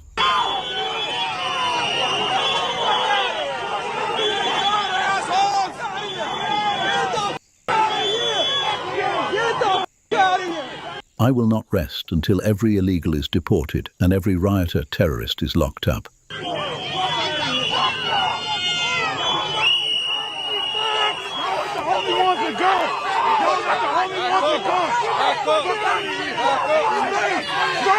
I dare you! I dare you! I dare you! Run! Run! Run! Get out of here! Run! Run! You Confederate fucking Watch out, watch out, watch out. Watch his car! Back out, Doing that, if they're protesting, you can't do that. You just committed a felony.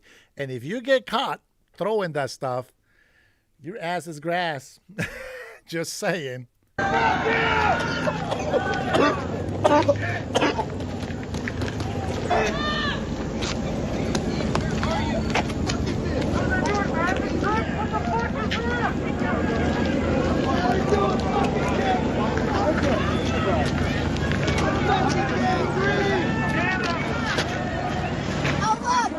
Use irritants to advance because they're cowards!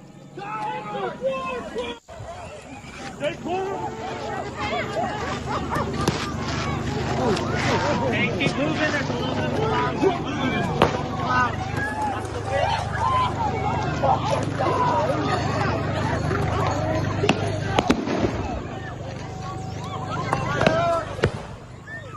All of these people belong in prison. Trump really needs to invoke the Insurrection Act and put a stop to this.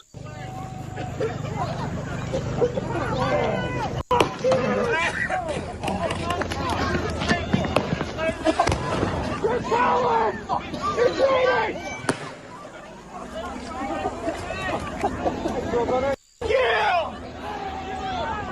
We have the right to protest you! Yeah! Breaking into and destroying federal vehicles, then leaking secret federal documents online, is not a protest. When I come back later tonight, I'll try to come back later tonight and we'll watch the video together. Don't worry about it. I'm looking forward to the Niners game versus the Seahawks because I think it's whoever wins goes to the next game, and whoever loses packs the bags and go back home, so to speak. By the way, my father-in-law, may he rest in peace, was a 49ers fan, and we gave each other shit every time that we watched the game together. Good times. Good times.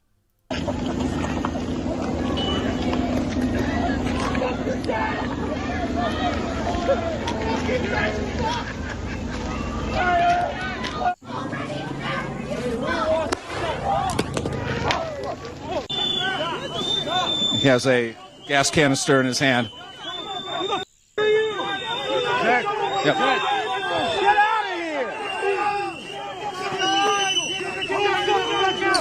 Lisa, 100%, baby. I know, sis. I don't get it. I don't get it.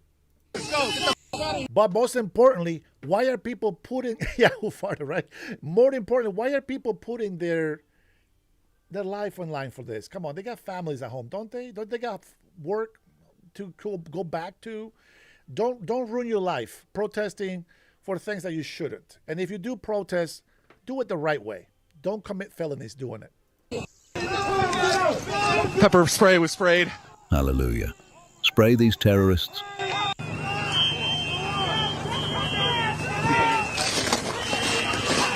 Powder from this.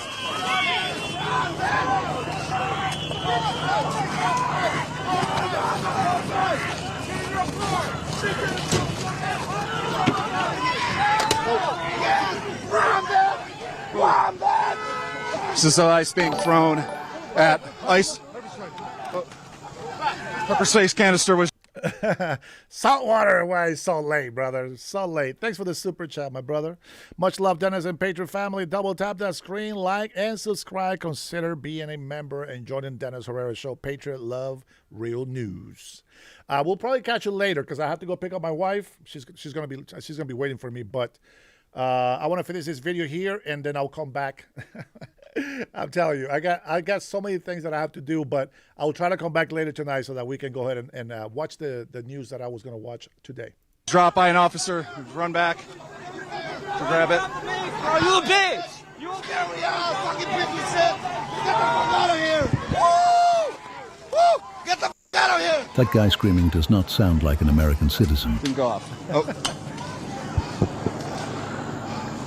Well, there it is. Oh.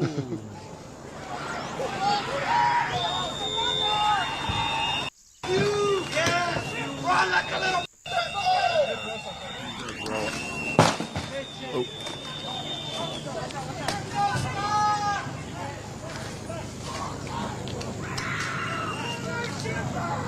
Get the f out of here, Nazi! Get the f out! Tear gas has been deployed. Sorry. They're tearing up the ICE vehicles over there. There's like a few ICE vehicles that were brought to the north side.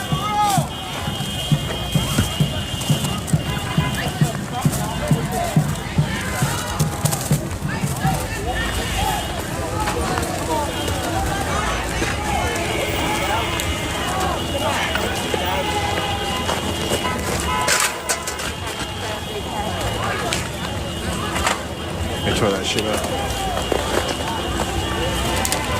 You going in? All right.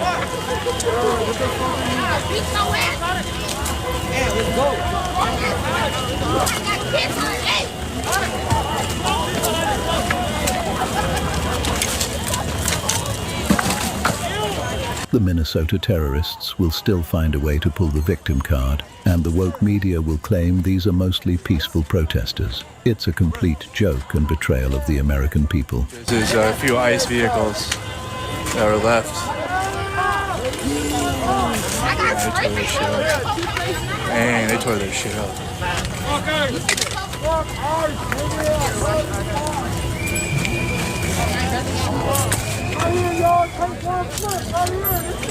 It's one of their boots, 511 Tactical. We actually saw them shop at this store. They got it in Richfield. Did they take the whole car apart? They got a lot of parts. Just don't touch. Don't touch shit, bro. Cause oh fuck. Jesus. Excuse me. Sorry about that. Here, look out there.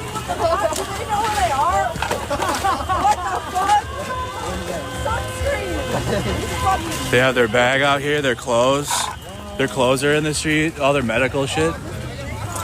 This is one of so this is not one of the ICE vehicles. They have a lighter on the ground. That was an ICE vehicle. You hear that, right? So you look at that. Tell me that's peaceful protesting, guys. You can't hide it, man. They can't hide it. Peaceful protest, that's not at all.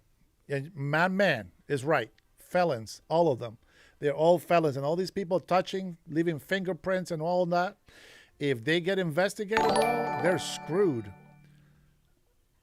I saw those guys got into an ICE car. Wow, man. They're stupid, bro. They're leaving evidence everywhere. And if they get investigated, they'll go to jail for a very long time. It's just not worth it, man. So they have multiple ICE vehicles.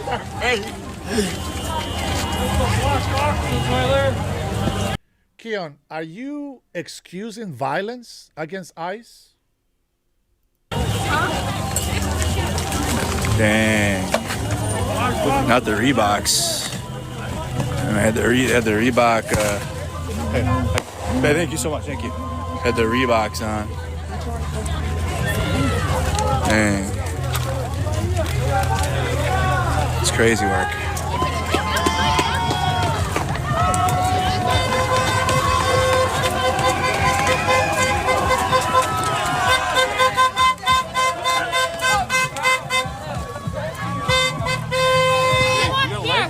Yeah, don't touch this. Don't touch anything. Okay, yeah. You see in there. Oh.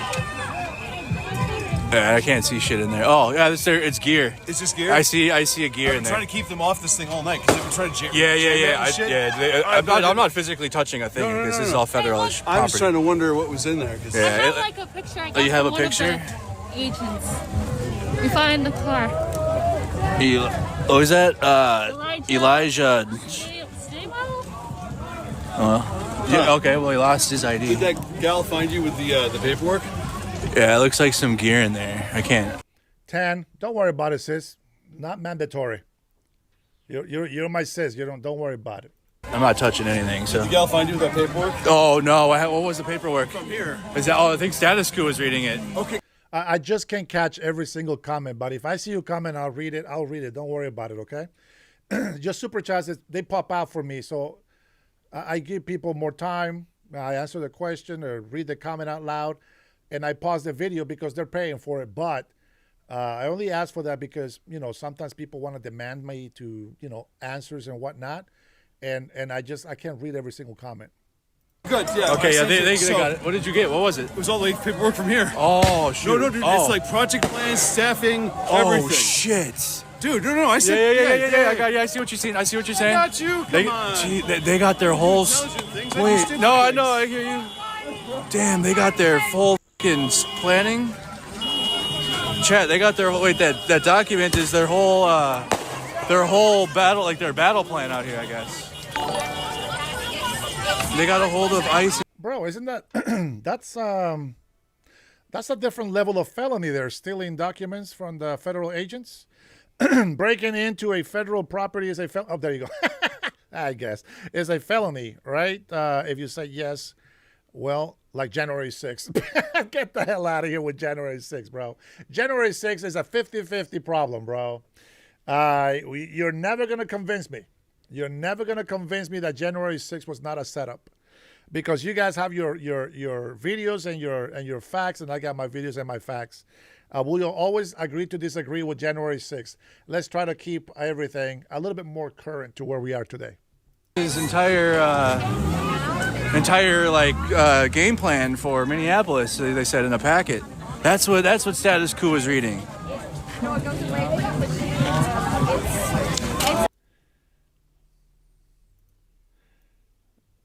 America, land of the oppressed. What the hell? And that's what it looks like. I don't know what the hell it is. I don't know what that says. All right. Well, that will be it for the video. Bro, I was just in the middle of thinking of that same question, bro. I don't know, man. I'll tell you what. The only reason why I ask is because we read the USC laws of what we consider a felony against impeding and all this stuff against federal agents, which is ICE. And you come in here and you talk about January 6th after President Trump tried to send out 10,000 National Guards to avoid the problem. And you guys keep bringing January 6th. I don't know, man. Maybe drink a couple of beers and then come back into my chat and we can communicate and say more about it. Laws are laws. I get it, baby. You're in my heart, man. Saltwater, gotta go pick up my wife. God willing, I will see you guys later today. Thank you for the super chats. Thank you for the likes. Thank you for subscribing. Guys, we hit 213,000 views. Not bad. That's decent. I'm okay with that. That's all good in a day's work. See you guys later.